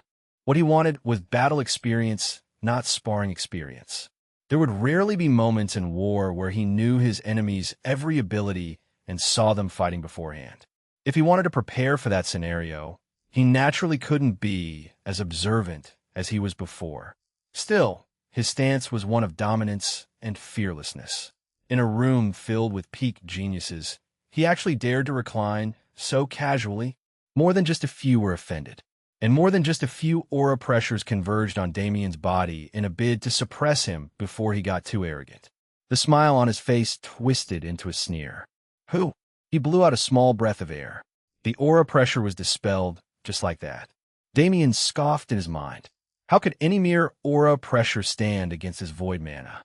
Laughable. Prideful geniuses, endless competition, and bloodlust clouding the air. Chapter 700 Battle Arena. Compared to the previous brackets, not as many battles took place on a day-to-day basis in the King bracket. This was mainly due to the length of each battle being much longer and the repair time for the arena itself being the same. Unfortunately for Damien, he didn't get a fight at all on the 5th day. He sat there in his same posture waiting for some genius to provoke him all the way until the timing for the King bracket ended. While he was a bit disappointed, he knew that the second he went up, he'd dominate. Therefore, it didn't bother him too much. Casually standing up at the end of the time and stretching, he began to walk out of the battle arena. But the end of the King bracket signified the start of the Emperor bracket. As he exited the arena, Damien came face to face with the one man he wanted to see the most. What a thick scent of blood. Those were the first words that came out of his mouth when he locked eyes with the red-eyed man in front of him. Damien Void, you're just as scummy as I expected. The man replied. Damien grinned. And apparently spoiled rich brats like you are the same. Huh. The only reason you dare to make that comparison is because you've never felt the power of a holy land yourself. Revis scoffed. Damien smiled nonchalantly. Yeah, whatever you say. Anyway, I need to go do something actually productive instead of wasting my time with flies, so I'll take my leave. Revis shot his hand out, but it was already too late. Damien's figure was long gone, space and time coalescing to take him back to the gravity chamber training area so he could continue his usual routine. Revis stood alone outside the battle arena, his teeth clenched in anger.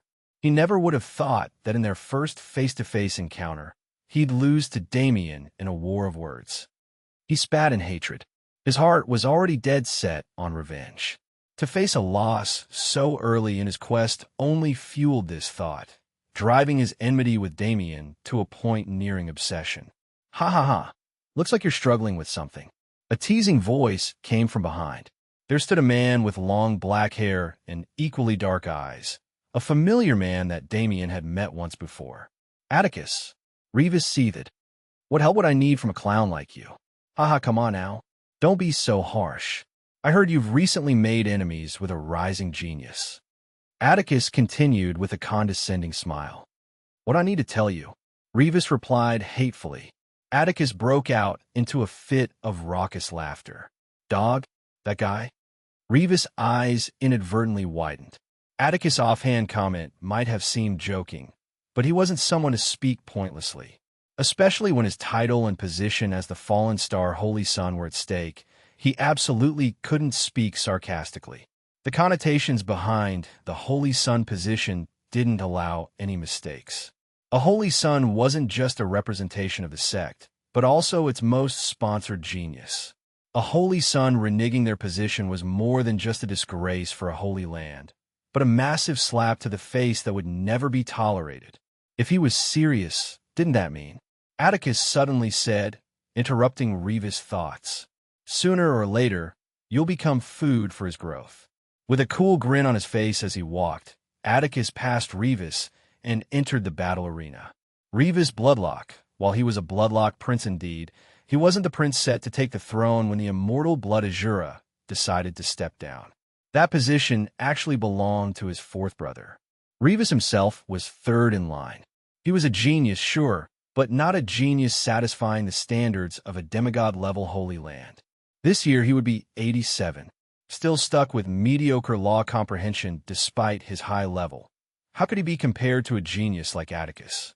The reason for his Heavens List ranking being higher than Atticus was solely due to his raw power that made his talent a secondary consideration. Even if Revis was more powerful now, Atticus had no doubt he'd surpass the Bloodlock. Prince in time, he held no fear towards a moody prince with daddy issues who wouldn't even be able to kiss his feet in 100 years. And Atticus knew very well Damien's talent. He was weak right now, too weak to be put on the same pedestal as other Emperor-level geniuses. But that was only if one looked at his level. As someone who'd actually fought a few rounds against the man, why would Atticus be stupid enough to take Damien's level to heart?